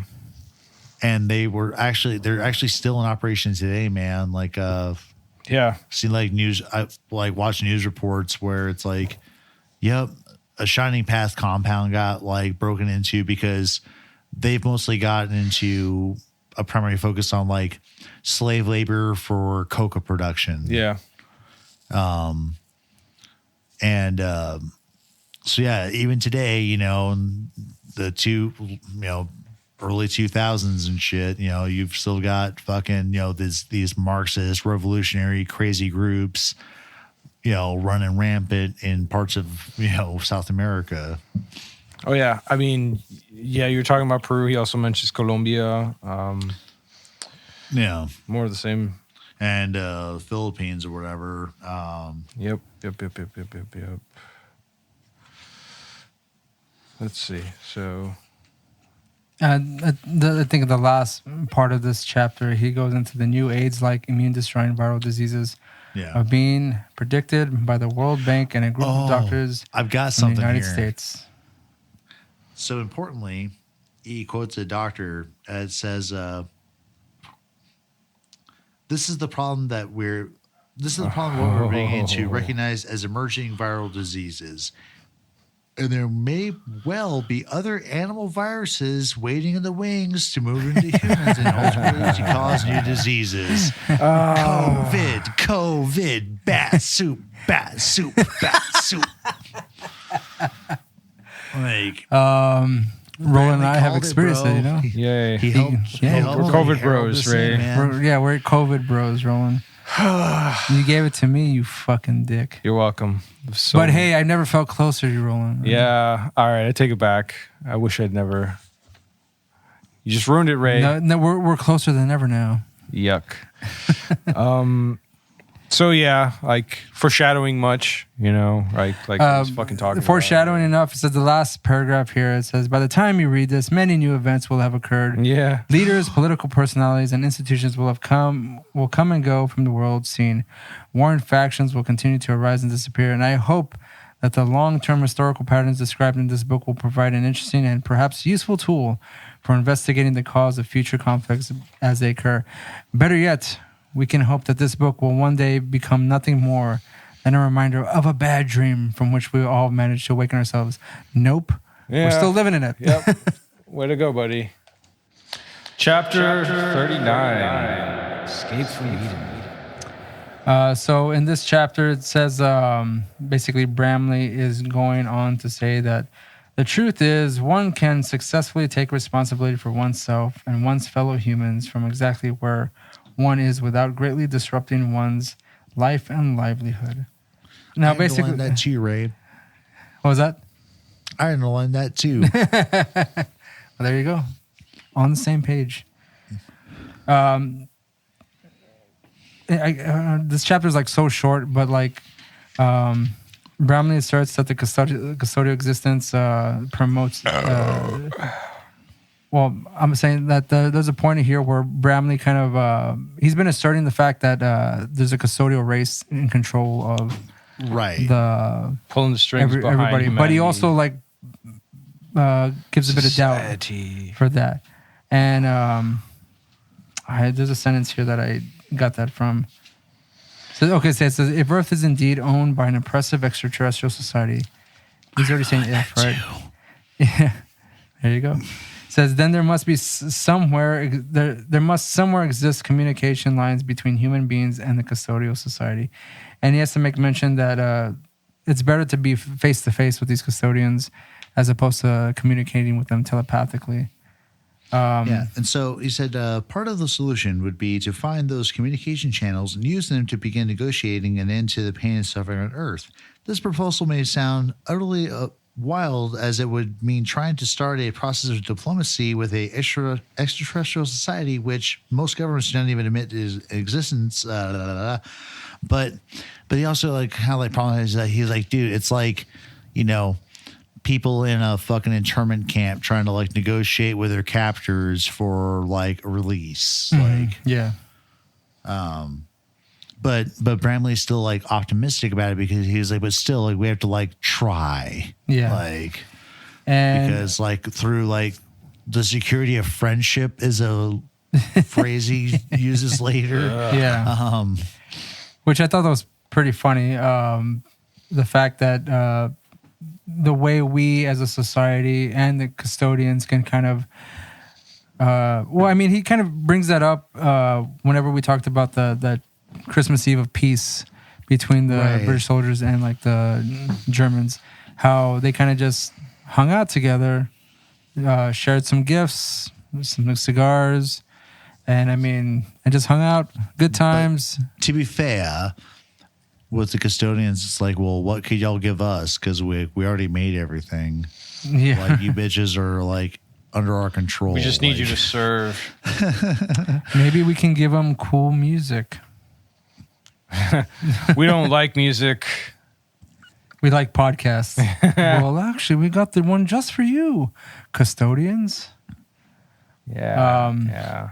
And Bramley, he also continues the idea of there's great examples of human non-aggression because of the relationship between the U.S. and Canada. You don't have France worried about the Dutch peril and so on and so forth. There's a lot of nations that are in, really, so neutral he's trying to terms. He's trying to sort of highlight the belief that the natural state of the human being is not one of aggression with itself. It's the opposite. It's they just want to chill. And during the next paragraph here, he says there are many people today throughout the world who are striving to create security through friendship, And those people, those people have not been able to overcome several major hurdles. World leaders have their ears bent by intelligence agencies which promote a chronic climate of fear and danger through secret briefings, alarming reports, and grim scenarios. And he says, as long as the artificial philosophical differences exist between national leaders, those leaders will not be able to think and communicate rationally with one another. So, guys, it's the simple pack of friendship. If national leaders are convinced that a great utopia will arise if they maintain their side of the struggle, there will never be peace. Peace will only arrive if our leaders are willing to help drop their great apocalyptic struggles and join the rest of humanity in a simple pact of friendship. So do you guys actually think that Bramley might be a shill for the NWO? He's fucking nuts. Is it because he's like... You think like friendship is showing like weakness, you know? Custodial control is. Well, but then like he's oversimplifying. Hey, maybe we need to be homies with them. And then earlier he talks about we can't be homies with them if we can't be homies with each other first, though, homie. Come on, homie. You feel me, homie? Like the Space Brothers stuff that he brings up, which is like that's kind of nice. Bramley like pretty much compares or basically describes custodial beings as having the same emotional Kinda makeup. like us. Yeah, they're kind of like us. They have the same kind of emotional makeup, and they too really just want to be friends. Also, but fuck that. Well, I mean, you're gonna work. It's basically becoming friends with your enemy, if that's the case, or you're again friends with your. Because he was like, because actually, one thing I do remember he brought up in earlier chapters was how, like, even like, some of the most terrible despots in history had like their nice qualities. Hitler like was nice to children. Yeah, exactly. Which Bramley brought kids. up, whatever. Future. So he's kind of like making that kind of same argument for our custodial dickheads. Like, like they maybe do all this awful stuff, but like since they have the kind of same biological makeup and emotional makeup, we're like, pretty much the same. There's some good in them. Yeah, they have a core of goodness. We can save them. Right. It's like Luke trying to save Vader, man. You. It's bullshit. Nah, you can save yourself after I whip your ass. Also, yeah. It's very aggressive, Roland. Hey, that's how Luke. That's how Vader deserved to be handled. So basically, what is Bramley getting at the end of this chapter? He wants us as people to come up with your own dream. Dream up your solutions. Be like the bigger man, you know.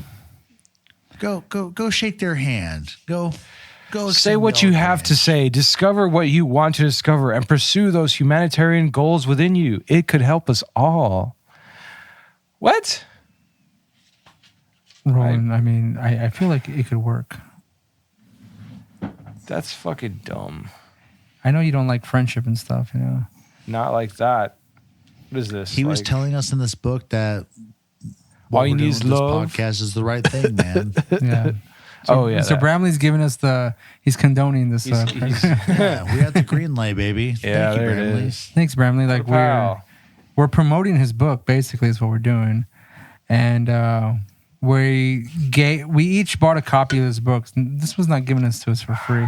No. So You're welcome, we have gone through it thoroughly to kind of attempt to explain this book. I keep looking at like y'all's copy versus mine. Mine's a fucking landmine. Like here it is sitting loosely on my hand. Like look how fucked up this is, man. It's got stains on it that I'm not sure I want to know where they come from. All yellow and black. I don't even know. Roland's is pretty. Mine's nice and neat because I do this thing where like so crisp. Like Ray got some of the darkness. Where like I take care of my things. Bits here and like got some little there, but spine on mine. These things are. Look at this. They hurt my soul. Looking at these books, you're Like, fuck, man. But like, this is the You're not masturbating, goddamn. You're us, supposed to take care of these things. No. Like for this book, you have to open it wide Oh yeah. to fucking get to the spread it. information. You have to spread it open. Spread it fucking dig wide. deep. Dig deep. and so, like, Spill some shit on upon it. this recording Prevert. and final, like, read today, I have now, like, completely read this book 4 times. Ray, how But long has I the had to, journey? like- So wait, you said you read it 4 times? Well, as far as like, front to back, but like that's not counting all of the times I've like reread the sections that we're going to cover for the podcast. I will talk about it at the very end. Oh, all right, Ray. All right, at the very end, we'll talk about that. All right. Okay. Yeah. Okay. The We can time do in that coming. later, I guess, for a fun closer. Yeah. Sorry. So Getting ahead. I didn't know you had that plan, Ray. My bad. No, he didn't. we But, want to go to the next chapter, and I'll read this chapter here. Chapter 40. The nature of the supreme being. This is a fucking No, trippy ass chapter. Is it? This chapter, It is, yeah, it really actually, is. yeah. Yeah. Because like if you like try to like just visualize kind of like a physical manifestation of what Bramley's talking about with like the supreme being creating infinite, Realities. screens from which to look through, like different, unique As experiences. a being of to- infinite potential, it Because, gives rise to infinite experience. So yeah, let's get into this chapter a little bit, Ray. Like, take us away, and then we'll get into the nitty gritty, I guess. Okay. I have to mention this part in the chapter, which is the very beginning, where Bramley is talking about whether or not you, as the reader, need to or do not need to go through this chapter. So, and I've never in my life come upon an author who has literally written down the fact that like you can disregard this. You can part skip of this, even though I told you to read every chapter in order. Yeah, I told you to read every This chapter in one- order, but you not can this disregard one. this chapter. This one's not for you. So, before bidding you adieu, Right. there is one last subject for me to touch on. It is a topic which has been lurking in the background of this entire book, but one which I have successfully avoided thus far. Bullshit. Is there a God? It is the subject of a supreme being. Does a supreme being of some kind exist? If it does, what is its relationship to life on Earth and to the things we have discussed in this book?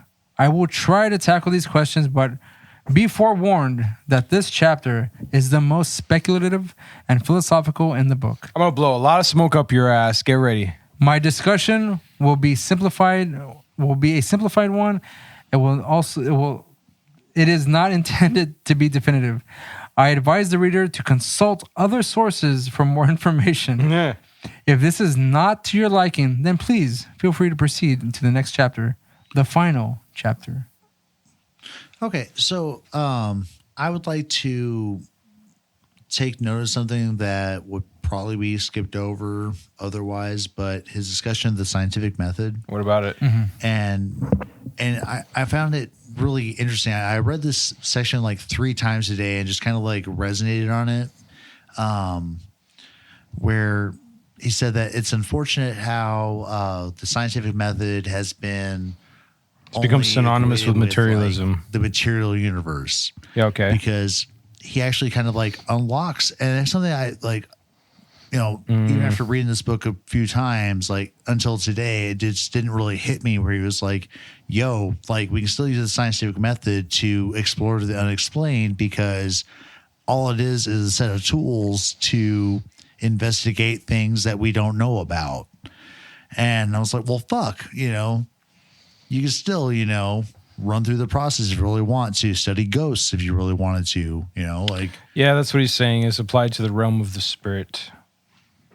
Right. But as far as like the realm of the spirit, it's not like the realm of the ghosts. It's the realm of like our being spiritual beings and investigating the possibilities thereof.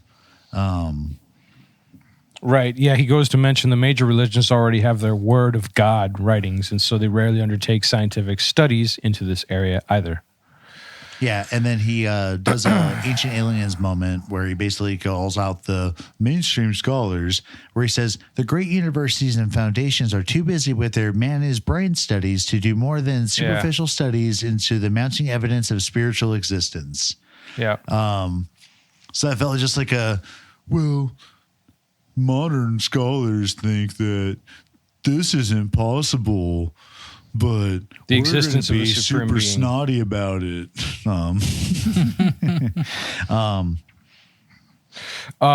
No, yeah, it is difficult to blame them considering the But level this is to which also spiritual another, knowledge has Bramley deteriorated. Trust me moment, is what he because says. he goes down a little further. Sorry to cut you off, Roland, but just That's fine. Go ahead.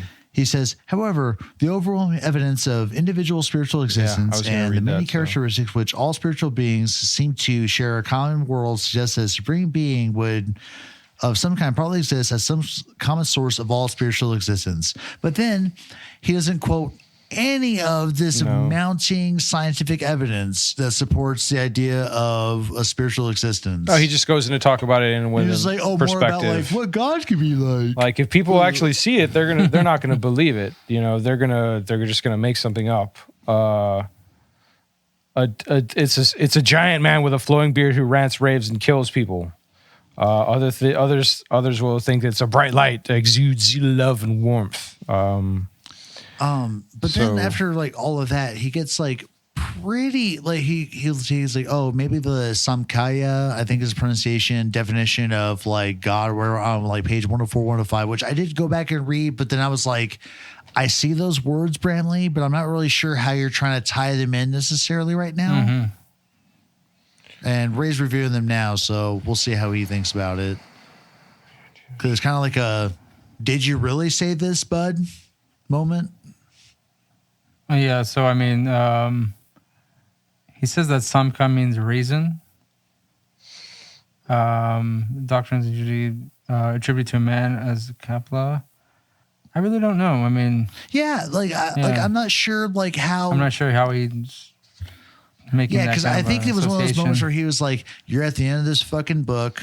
You're ready for it just says as much as I am. It just sort of you can refer to these pages, but I bet you're not going to do it because you're fucking tired of this fucking book as much as I am." I mean, like, it's not. I don't understand. Maybe if I'm incorrect, but it doesn't necessarily seem like he's describing like a spiritual being like in broad terms, like the one that you just specifically mentioned here. He's essentially he's talking about reincarnation. Well, yes, and past life memories, because and, it is a Buddhist concept, and reincarnation is in play. But when he's making his argument there, he's like, and he doesn't only refer to those 2 pages that Ray just reviewed once, but twice in this chapter. Mm-hmm. Yeah. And he's like, oh, so look at this again to like further like clarify my point. He's like double dipping. And it's super unclear because even in the second time that he invokes it, you go, wait, what? Do you know where? Are you asking like where he mentions it again? Yes. I have it underlined here. Give me just 1 second. Because right now, pages it's on page 439. Okay. He goes, although the universe appears to operate on a very simple building blocks, please refer to the discussion on pages 104 and 105 in this book. Once those blocks are put into place and other arbitraries are introduced, a universe can become extremely complex and solid looking, like the universe we share now. Now, and again, so for fun, Roland, would you please go look at those 2 pages yourself and say, okay, that maybe makes sense, or agree with Ray and I? And I'm not trying to pressure you, but just like really, like I tried and it doesn't track for me, man. So it's confusing because, like you mentioned in the end, there, exactly, he talks about reincarnation, but like on these pages, like he's sort of talking about the supreme being as a composite of like of of experiences or lives or whatever. Oh, actually, he does kind of get into that in the next pages because he discusses how like the Supreme Being created all of us, and he's like, well, why would he make units of self-awareness? And it's because he wanted to expand his like experiences infinitely or whatever. Right. And so by making other self-aware units, he's got, basically different little screens to hop to experience different little like snapshots of experience. And so like with that idea, Bramley kind of discounts the ideas of various religious sects that say, oh, the whole idea is to become part of the like universal consciousness, right, or to whatever become the closer to God, or merge with. And then in this chapter, Bramley also brings up the idea of like, well, yeah, most like the religions opposite. bring up the idea of the opponent, and Bramley's like, well, yeah, but that's just another like lens of experience, and the opponent was actually inherently no more evil nor good than any other. Then it's unit of opposite or awareness in the whatever. universe. Yeah. It's just a different perspective. It's a balancing force. And so so with this chapter, I kind of struggle with it because it's just I kind of don't like know. this kind of like, This is a little confusing. Like, but I got also he's got trying. like, tripped up he's because I talking kept about going two back to ideas, Ike. two different beliefs. Oh man, beliefs. Well, I mean, he's not saying that the spiritual being is any one thing. I mean, it's kind of just like dumping all Yeah, this Right. information. it's just a variation of a lens of the Supreme Being that's trying to extend its consciousness and range of experiences, essentially. Sure. Yeah. Okay. And I can reading flow with that. 438 at the very top, it says it appears that individual spiritual beings are actually the units of awareness of a primary or Right. supreme being, yet each unit is possessed of its own self-awareness, personality, free will, and independent thought, and infinite creativity. So it's like they're a part. You're a part of God, yet you are unique yourself and godly in that Well, description. I guess actually kind of interestingly enough, like although like the Supreme Being may have the advantage of like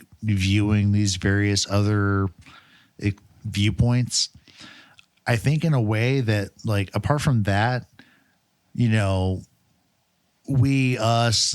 fucking, beer can that's sitting on my table, the frog on the doorstep, each, viewpoint of awareness is coeval. And I think that kind of like could be some support for Bramley's idea that, humanity could, come to terms with the custodial race and come to some point of coexistence because we are all just, different perspectives.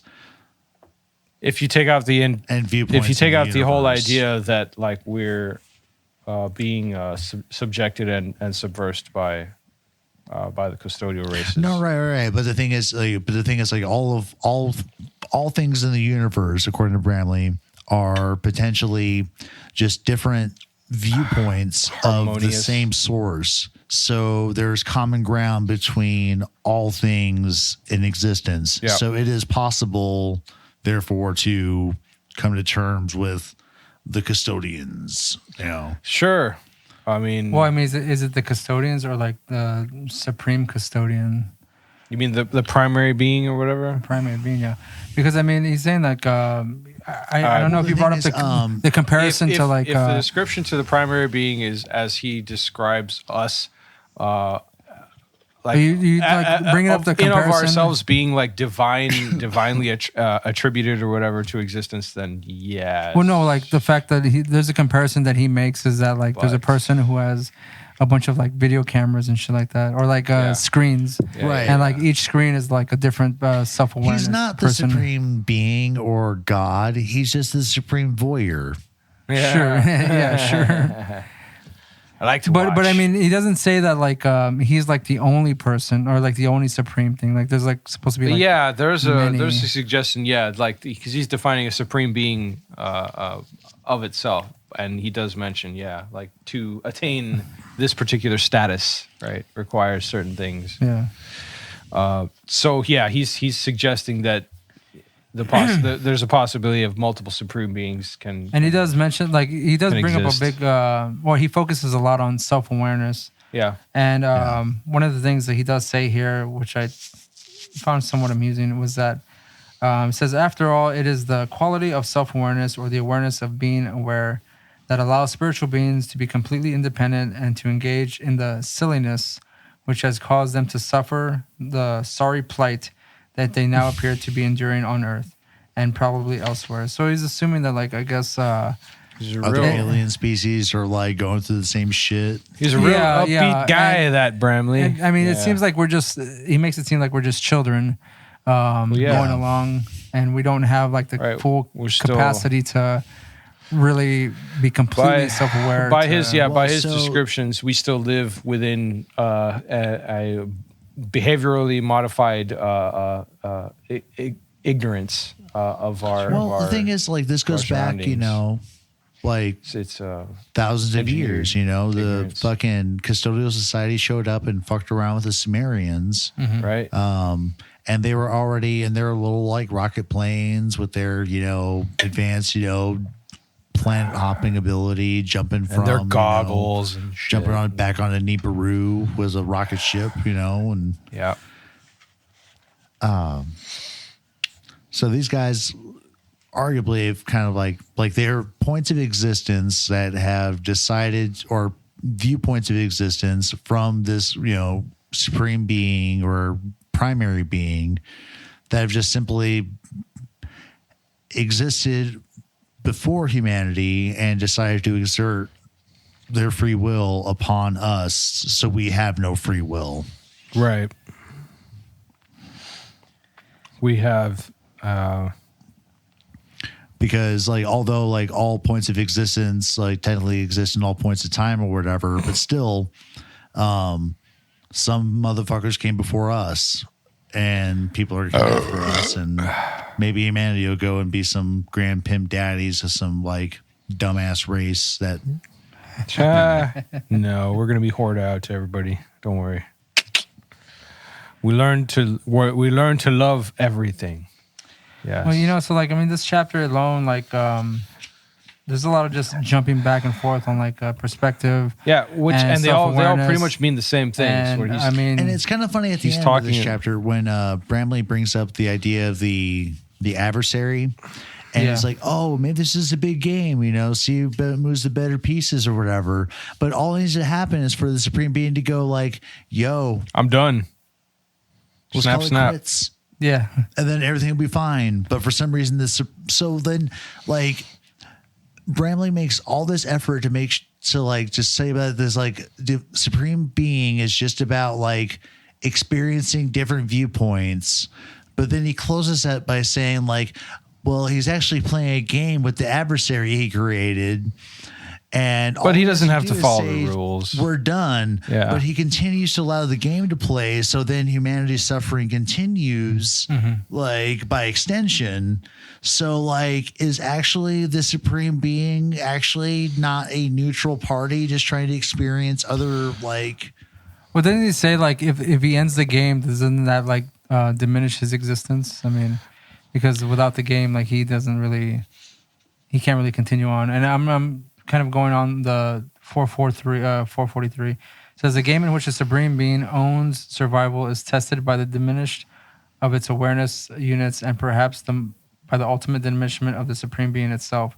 For such a game to exist, the supreme being would have to either negotiate with one or more of its own awareness units to be the supreme being's opponents, or to beat the supreme being's opponents, or the supreme being would have to create in one or more of its awareness units an apprehension that the supreme being posed a threat to the continued existence of all other spiritual beings. I don't know. It's confusing as fuck. It's confusing, but like I think the way this is thrown is that like the Supreme Being is competing against itself.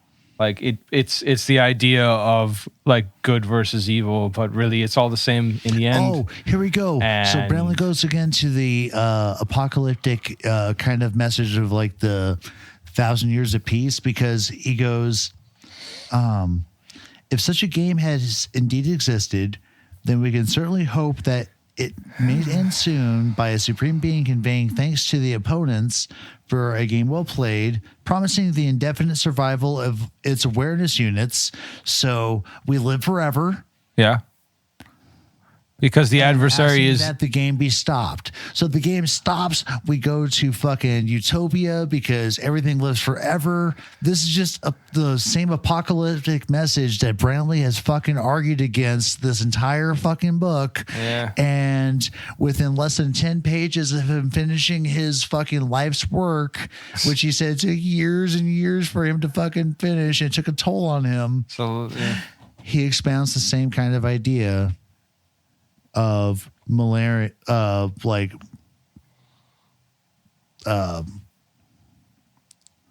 trying to think like millenarian kind of apocalyptic messaging. Millenarian. But is it really apocalyptic Yeah. though? I mean, Because it'd be an end of the game, so the end of all like Right, yeah. struggle, strife, and stuff, and we Onwards are to just the next world. infinite points of awareness still.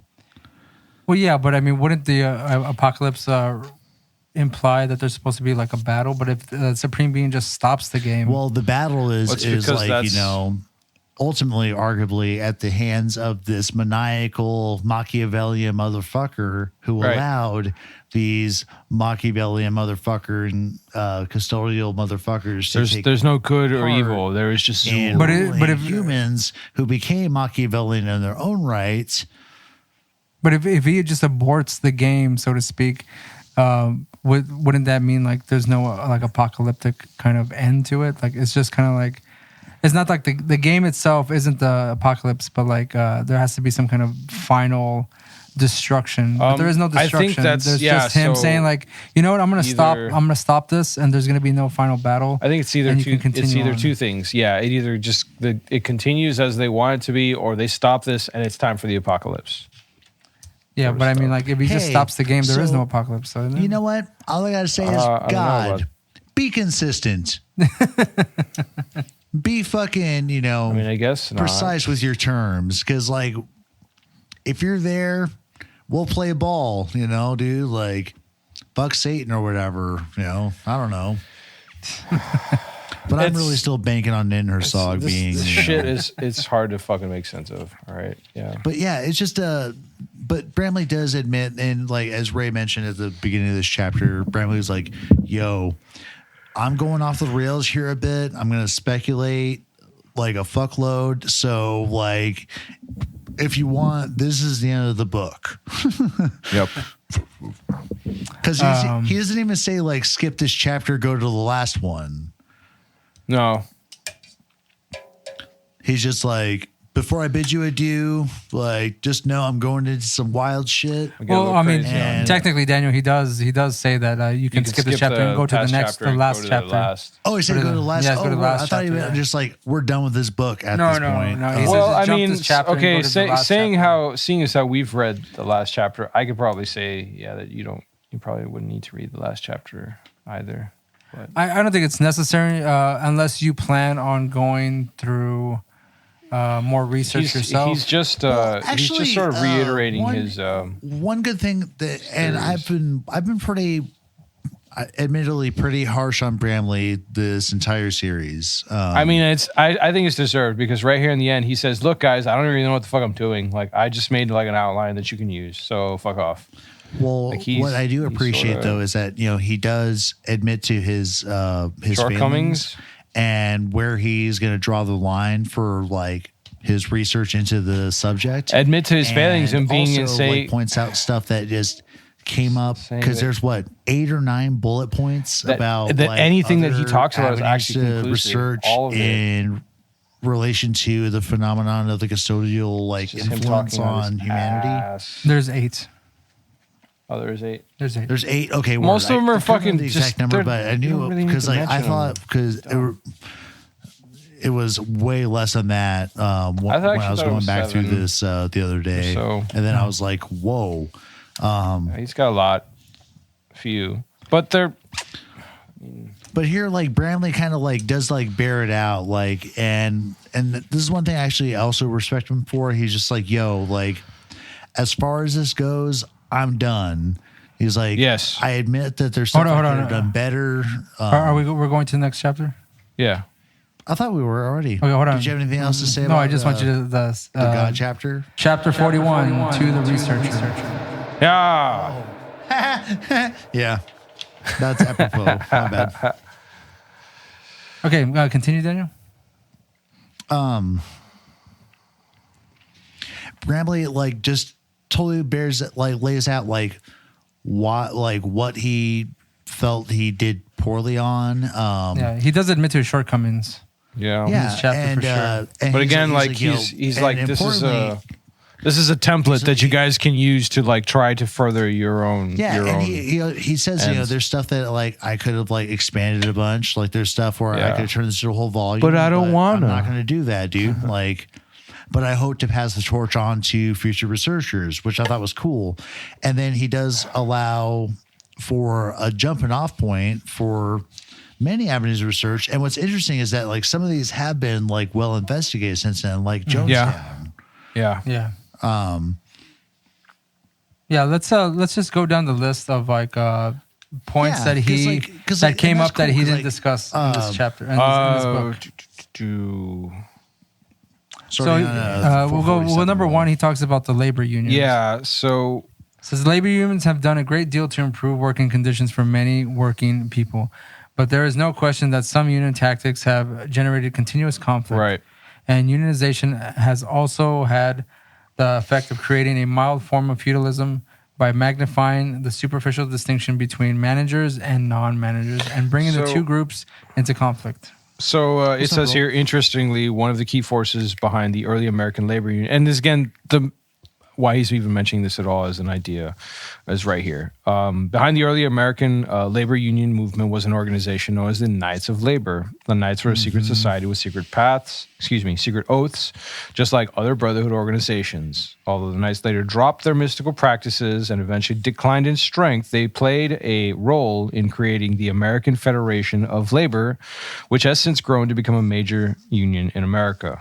And has now combined with the CIO, and they're still a major powerhouse as a labor union. Like, I mean, holy shit, like you want to talk about like special interest groups that have power in America? Holy shit. I think that's as far as he could really go with that particular idea. And it's really explained throughout the rest of this book. It's like there are secret societies, they still exist today, and some of them are cool. Like, because there are quite a few labor unions that actually do what they are supposed to entail. And then there's the opposite side. There's the ones that are corrupted as fuck and like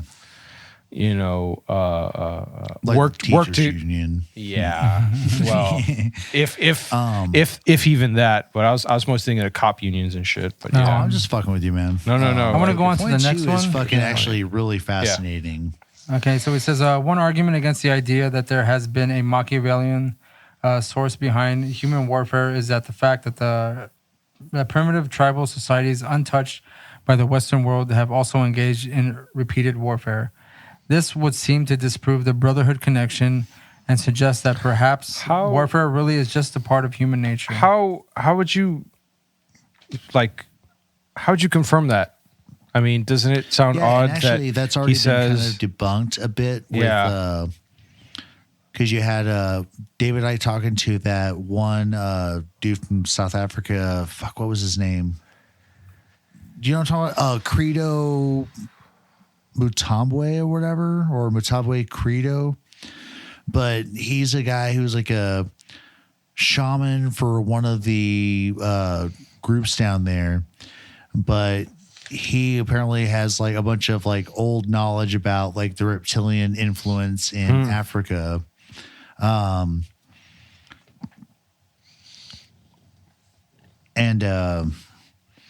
So it's interesting how Bramley brings up African secret societies. Yes. he's trying to draw parallels between them and again Brotherhood influences, which I suppose like he's trying to say that like even on the smallest scale representation of society, you have the Brotherhood motifs prevalent like within their tribes, like within their people, that sort of thing. But it's interesting though, because if you think about it, like say these quote unquote primitive tribes who have their secret societies, if they weren't impacted by Brotherhood networks, why are there some traditions that like line up with the idea of like star people or whatever? The legends of extraterrestrials. Well, yeah. I'm just kind of spitballing here. I think we're, like towards the tail end of the book. He's also associating, research, and we've come a little ways in the weird research since Bramley published this. I can understand like why he was trying to make the comparisons at the organizational level, at the like I guess standard ritual ceremonial level, but like then he talks about. But I guess maybe like the role of like promoting warfare and conflict by these secret societies in like fashion, within a society independent of any like particular like outward influence or whatever that might coerce like them. Old world centric, kind of phenomenon that Bramley's talking about that extends into the New World and other parts of Asia and Africa and so forth. But what he can't go into is like what he mentioned specifically, like where he tries to tie in these secret societies to extraterrestrials. You know what he didn't do as well? He could have like put a whole bunch of bullet points about like stuff happening in the New World. He tries to in reference to what, as far as that? Like, say like, Mayan and Inca practices, which he kind of like loosely kind of alludes to. He spends a little time talking about Maya-landia and other parts of North America. Right. But those could have been like total bullet points. He was like, there's like even just like a little scant, like there's a whole bunch of research that's pending on North American and South American context. If he was talking about like in very broad terms, because that's what it seems to suggest here when he's talking about secret societies like in South Africa, right? He seems to be kind of giving like kind of a nod to the New World in the same respect because at that time still a lot was unknown. He seems to be sort of like blanketing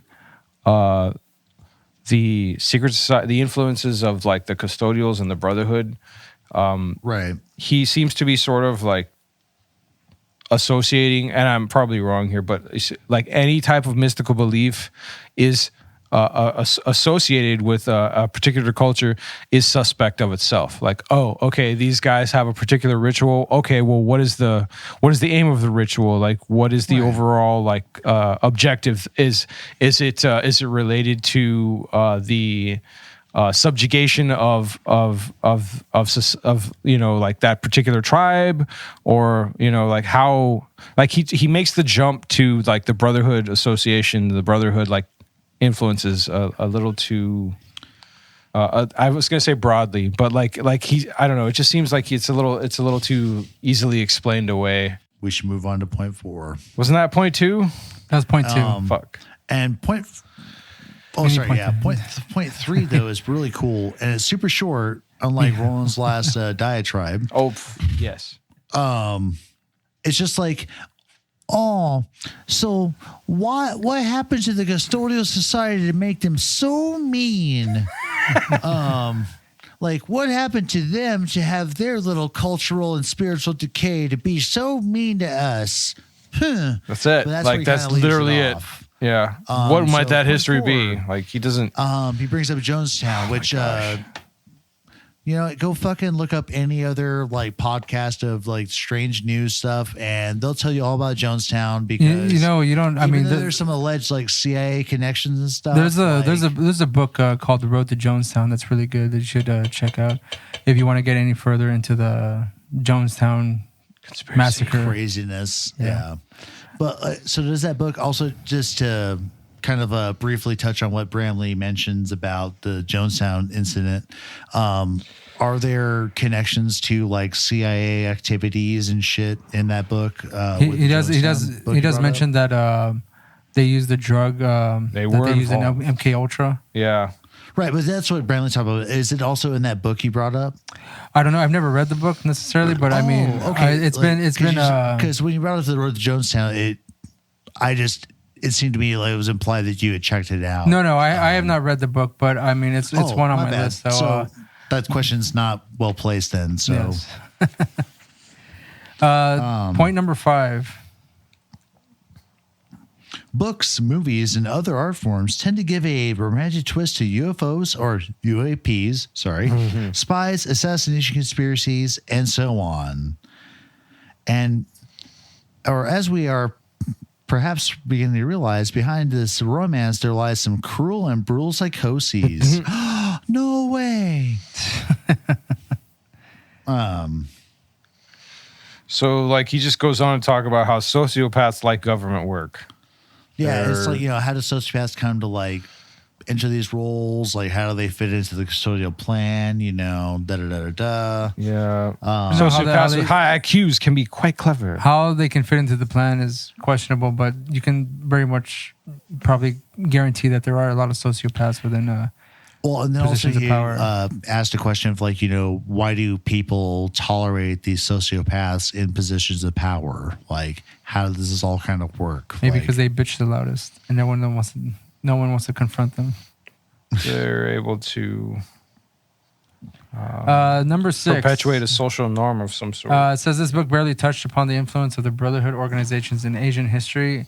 I discussed Hinduism, but there is a great deal more to be found. For example, the Bloody Boxer Rebellion in China in 1900 was instigated by members of the Asian branch of the Brotherhood Network, the Boxers. Again, something you can touch on if you want to go any further with that. Yep. 7. Topic I wanted to research Drugs. deeper was drugs. And drugs are cool. Drugs are fun. Take drugs.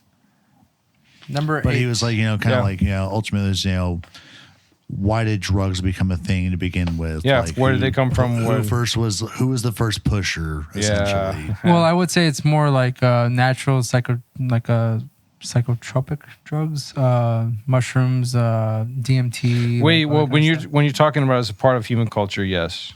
Well, yeah, if you're gonna go up like peyote, like back in the day, like a lot of those were just for mind-altering drugs, Yeah. not necessarily Right. Go hang out with the peyoteros. the shamans, like all those kinds of people. They all took drugs, or if you would call them drugs necessarily. Yeah, but like Bramley's basically, drugs are always there, but was there a time when these were like kind of like really pushed onto human From- society? Like, there from the was, like, perspective of the somebody state. a few random buddies out there that were like, oh man, these mushrooms. CIA was like, really have a hey, good smoke this afternoon. blunt. But And people were like, why? And the CIA was like, because it's great. And they were like, yes. yeah, but was there a custodial like role where like when was the moment when like, drugs The were actually custodians want pushed everybody to get influence human really behavior writ large? stoned. Which I think is a kind of a cool question, considering these aliens might know fucking everything.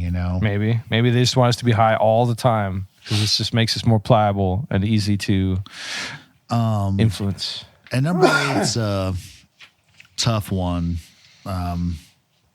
This is grim another like subject. real random ass sort of association. He's talking about child abduction, human trafficking. He does talk about child abduction and human trafficking, but he also talks about little people like snatching. Yeah, like Jacques Vallée, which is fucking cool because I've got that fucking book like from folklore to flying saucers, Like and alien it's a duendes. whole like series of discussions that he wrote in the 60s about like the little people and Right. their wands and how they abduct children and stuff. it's So- it's kind of coincidental that that's the last point he makes because our next topic that we're going to discuss after Our little people. Our little people doing this, yeah.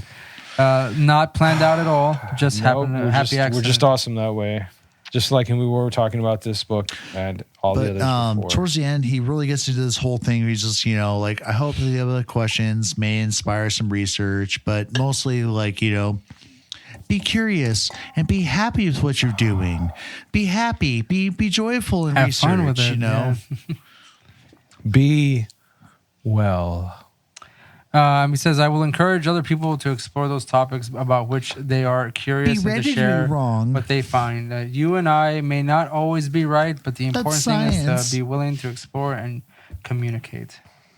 Leaving Yay. with the last words that he says here, learning that one is erred is often a hard pill to swallow, but it is part of the learning process. The man who pretends that he has always been right is either an egoist or a liar. And he does not learn much of anything either. Good luck I would never pretend. and happy sleuthing. So that's the end of the book, guys.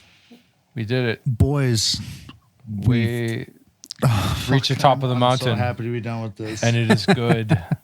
I can now read a bunch of stuff that's back there that I haven't touched yet. Hooray! Me too. Oh. I just took all my shit out. So, fans, I just tossed my fucking copy of Gods of Eden.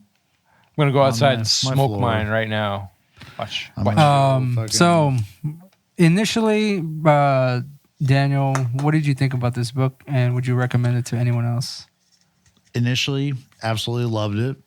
And I still really like it. But I just,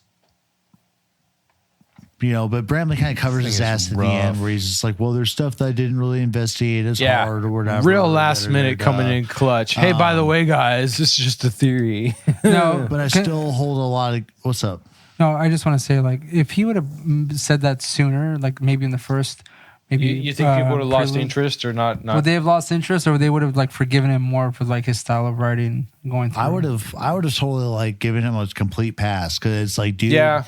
you gave Yeah. me like say it's a library book, just like something Because- sitting on a random shelf at some public library, somebody picks it up, and they're not going to waste their time potentially because within the first few pages, he's like, "Yo, hey, here's some caveats to my research. Like, I don't speak anything but English."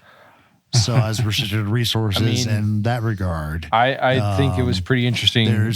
If he took the stance of a skeptic from the get like go. maybe if he had a more extended version of, was it the last chapter, like notes of the researcher or whatever? If that was his intro chapter, I think this book would have like taken a like people or like, and even we could have approached it way more differently. Where it's like this guy's open definitely about, has some like, problems here's with the holes, organization. but now we know that he's very like clear with like, here's what I'm working with, and then you can criticize him from there. This is my 'cause failed He still dissertation. has to have like some poor scholarship where he says, there's multiple volumes on this and that, but then he doesn't like cite shit, or he'll cite block quotes of one thing. I but think not he left something it out else on that would purpose. support an even crazier claim he had. Maybe partly like due to like laziness or whatever, but also partly due to that. I think he mentions it towards the end that like he just had so much information to fucking work with, and he was trying to condense it down as much as possible. Right. So once again, like, he does take some time to kind of like cover his ass, but like maybe he was like forward with that rather than like as an afterthought. Maybe this book would have been like, just go like, okay, cool. I'm not going to expect certain things. It's just based on these kind of lines of evidence. You seem to take a pretty very fairly specific points of like pragmatic the world adoption. But no, I would still definitely recommend this book to anybody to read. It's pretty interesting. It's is super fun. At the very least, you get this is a primer to old world history and to like secret society history sort of thing. That you could definitely use to go off and like Oh yeah, and point to you in a few to that different- effect, few you know, interest- like few interesting Bramley does encourage directions. people to like explore and stuff, and he does at least give you a bibliography that you can just start working from. So Ray, like, so now that you have spent some time with this book, like, how do you feel about it? Like, would you still recommend it to somebody, or do you feel that there's something like better as a primer, and then eventually they can get around to Bramley? Honestly, I feel that I would still recommend this book. That's all that this book is just a primer. So I mean, just kind of like throwing out topics to introduce the layman to. And I mean, when I first read it, Yeah. I hadn't read 12th Planet. I hadn't read Communion. How long I hadn't have you read been- like God's. I don't think I had read Chariots of the Gods either. So I mean, this kind of opened up a door to a lot of those books, and a lot of books that are mentioned in here as well. And also, like, just to reiterate to our listeners, or maybe like people decided to like just hop onto this episode and listen to the end of a book that Meh. they're totally like unaware about. Dumbledore now because dies. It's just the end game. But you did start this book a long time ago and slowly 2007. kind of went through it Yeah, because it was that's- just like, oh, you pick it up, read a chapter, put it down. A few months goes by, Yeah. oh, read a few more. I think it took me like 2 years to read this book. So I would like read it here and Right, there. so just like for Yeah. like context of our readers, like or our listeners rather, just like this was a slow process for you. Like, Yeah, like It's not I didn't finish reading it like- until like 2009 or so, and I mean, I think at that point, that's when I actually read Chariots of the Gods. I read that pretty quickly. I had skimmed through the 12th Planet. Like I didn't go as deep as we did in the previous episode, but that's when I read like a lot. I started like getting into like a lot of other stuff regarding like cases, and I learned more about Travis Walton, all that kind of stuff. But I would recommend this book to pretty much anyone who's just either is interested in the subject or finds yeah. it like entertaining in If any you way. like watching Agent Aliens, this is more of the same. Yeah. Like you get to find out And- where all right, so most of the main one ideas absolute redeeming came from. factor about this fucking book is you can tell people it's a don't good think primer. about the aliens at all. Look at this as a interesting history of like corrupted networks of human behavior, manipulating human affairs. Right, and how far back that goes and how far Because maybe the forward whole alien it, thing was just fucking made up or whatever. Like, Right. the gods were just a ploy for, elites to, or people trying to be elites to exploit, their common person. right. And I do include this book in the trio of books that would get someone enough information regarding like the ancient alien theory itself. So I mean, you would start off with Chariots of the Gods, which kind of introduces that whole idea that aliens came and like assisted human culture and humans back in the day. And you go to 12th Planet, where you go, it's like a prequel. You go back even further to when they actually like created humans and all that kind of stuff. Yep. And then Gods of Eden pretty much just gives you like the general Modern overview day. of a lot of these occurrences in history, just leading up to the present. But that's how I kind of see those three books, and how I kind of still It's been see an this interesting placed progression. into those three, or into that little trio there. But I'll be happy to get away from aliens for a while. I'm like, no bullshit. Like, Yeah. I need a break. No, I need a break. It's been rough, man. Like, Yep, and yep. even though I plan on reading other books about aliens, Oh, it's just absolutely, a different yeah. perspective. It's like looking at fucking like folklore discussions of like, oh, here's some parallels to UFO, phenomenon, Like reports or whatever. I'm interested in. I'm really excited to get into our next topics, which happen to be like duendes, Yeah, and I'm looking forward to brujeria and all that duendes kind of as stuff, well, witchcraft. Like like- those would be fun. Yep. Roland, what about you? What do you think about this book? Would you recommend it? Like, Absolutely. I thought so far, like the books that we've read have been a very interesting progression. Like it's more like not what you expected them to be. No, not at all. But they have sort of followed each other fairly well chronologically, which is really weird to me to think about because we started with the 12th Planet, which goes back, it's like Sumerian times, basically cradle of civilization, and then goes up through the modern religions and how they have been influenced and sort of had the had their ideas manipulated behind the scenes through the years, and then like this has just been a natural progression of that. Like I was telling you earlier, it falls into old world history, into modern day, into modernity, into like modern day United States, into South America, and so it's been a very very cool sort of like history primer, I guess, if anything. I would recommend this again before I would recommend the 12th Planet. Oh, absolutely. So it's just yeah. easier to read, Yeah. even though it's still That's wonky as actually fuck. the order I read it in. Like I read 12 Planet after this book. Oh, okay. I thought it was well. Like I had it the other way around, and like reading this now, I was just like, God damn! Like this is just so much easier to get through. But again, also like he follows a different, or rather, he follows he follows a different timeline than the 12th Planet does. It's just it's easier to follow, but again, like as far as the progression goes, you get a pretty good fucking exposure to like modern history, old With world, just many topics regarding like secret societies and like possible and on that alien note, intervention. Like, and Yeah, not to be absolutely. like shitty to you, Roland, but I know Ray has read way more in the context of weird conspiracy, like aliens, ghosts and stuff. My exposure is mostly to standard history, like in general. Like a lot of the things that he was talking about here with the old world and the new world, I was already familiar with. But you know, it's cool to get a refresher on like Calvinism, fucking Lutheranism, Lutherans, you know, and all the other religions again. But as far as secret societies go, like Ray'd be the specialist here. As far Oh, as right. any of But that. like with any of this kind of like weird stuff, the question that I want to pose to you, Ray, would be, do you feel that Gods of Eden is a very good kind of like gateway drug almost to other things of the weird? Like, cause like thinking like Ike, thinking about like some of these other Nordic alliances in space, and you know, the I would say absolutely, because again, since I've always considered this just like I said, like an introductory book to people. Like so, like if you can get through this, again, it's a fairly easy read. You can get through it pretty quickly. The chapters aren't long at all.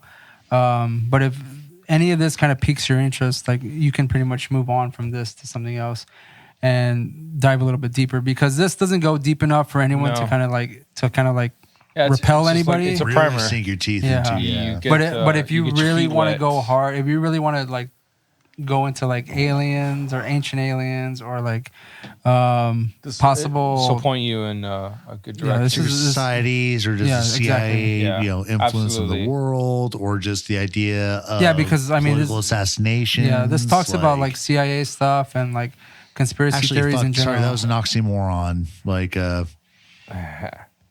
because all assassinations are political. So this doesn't necessarily just go into like Clever aliens goose. necessarily, but it also brushes on conspiracy theories within like governments Right. and stuff like that. Yeah. So like this is this like And also just like the development of like different houses of power. Like, Exactly, because you yeah. get like Right. the interesting idea of like how the House of Orange got involved into various royal families and are still like relevant They're today still around. after, Yeah. you know, hundreds of years. And that's fascinating. yeah.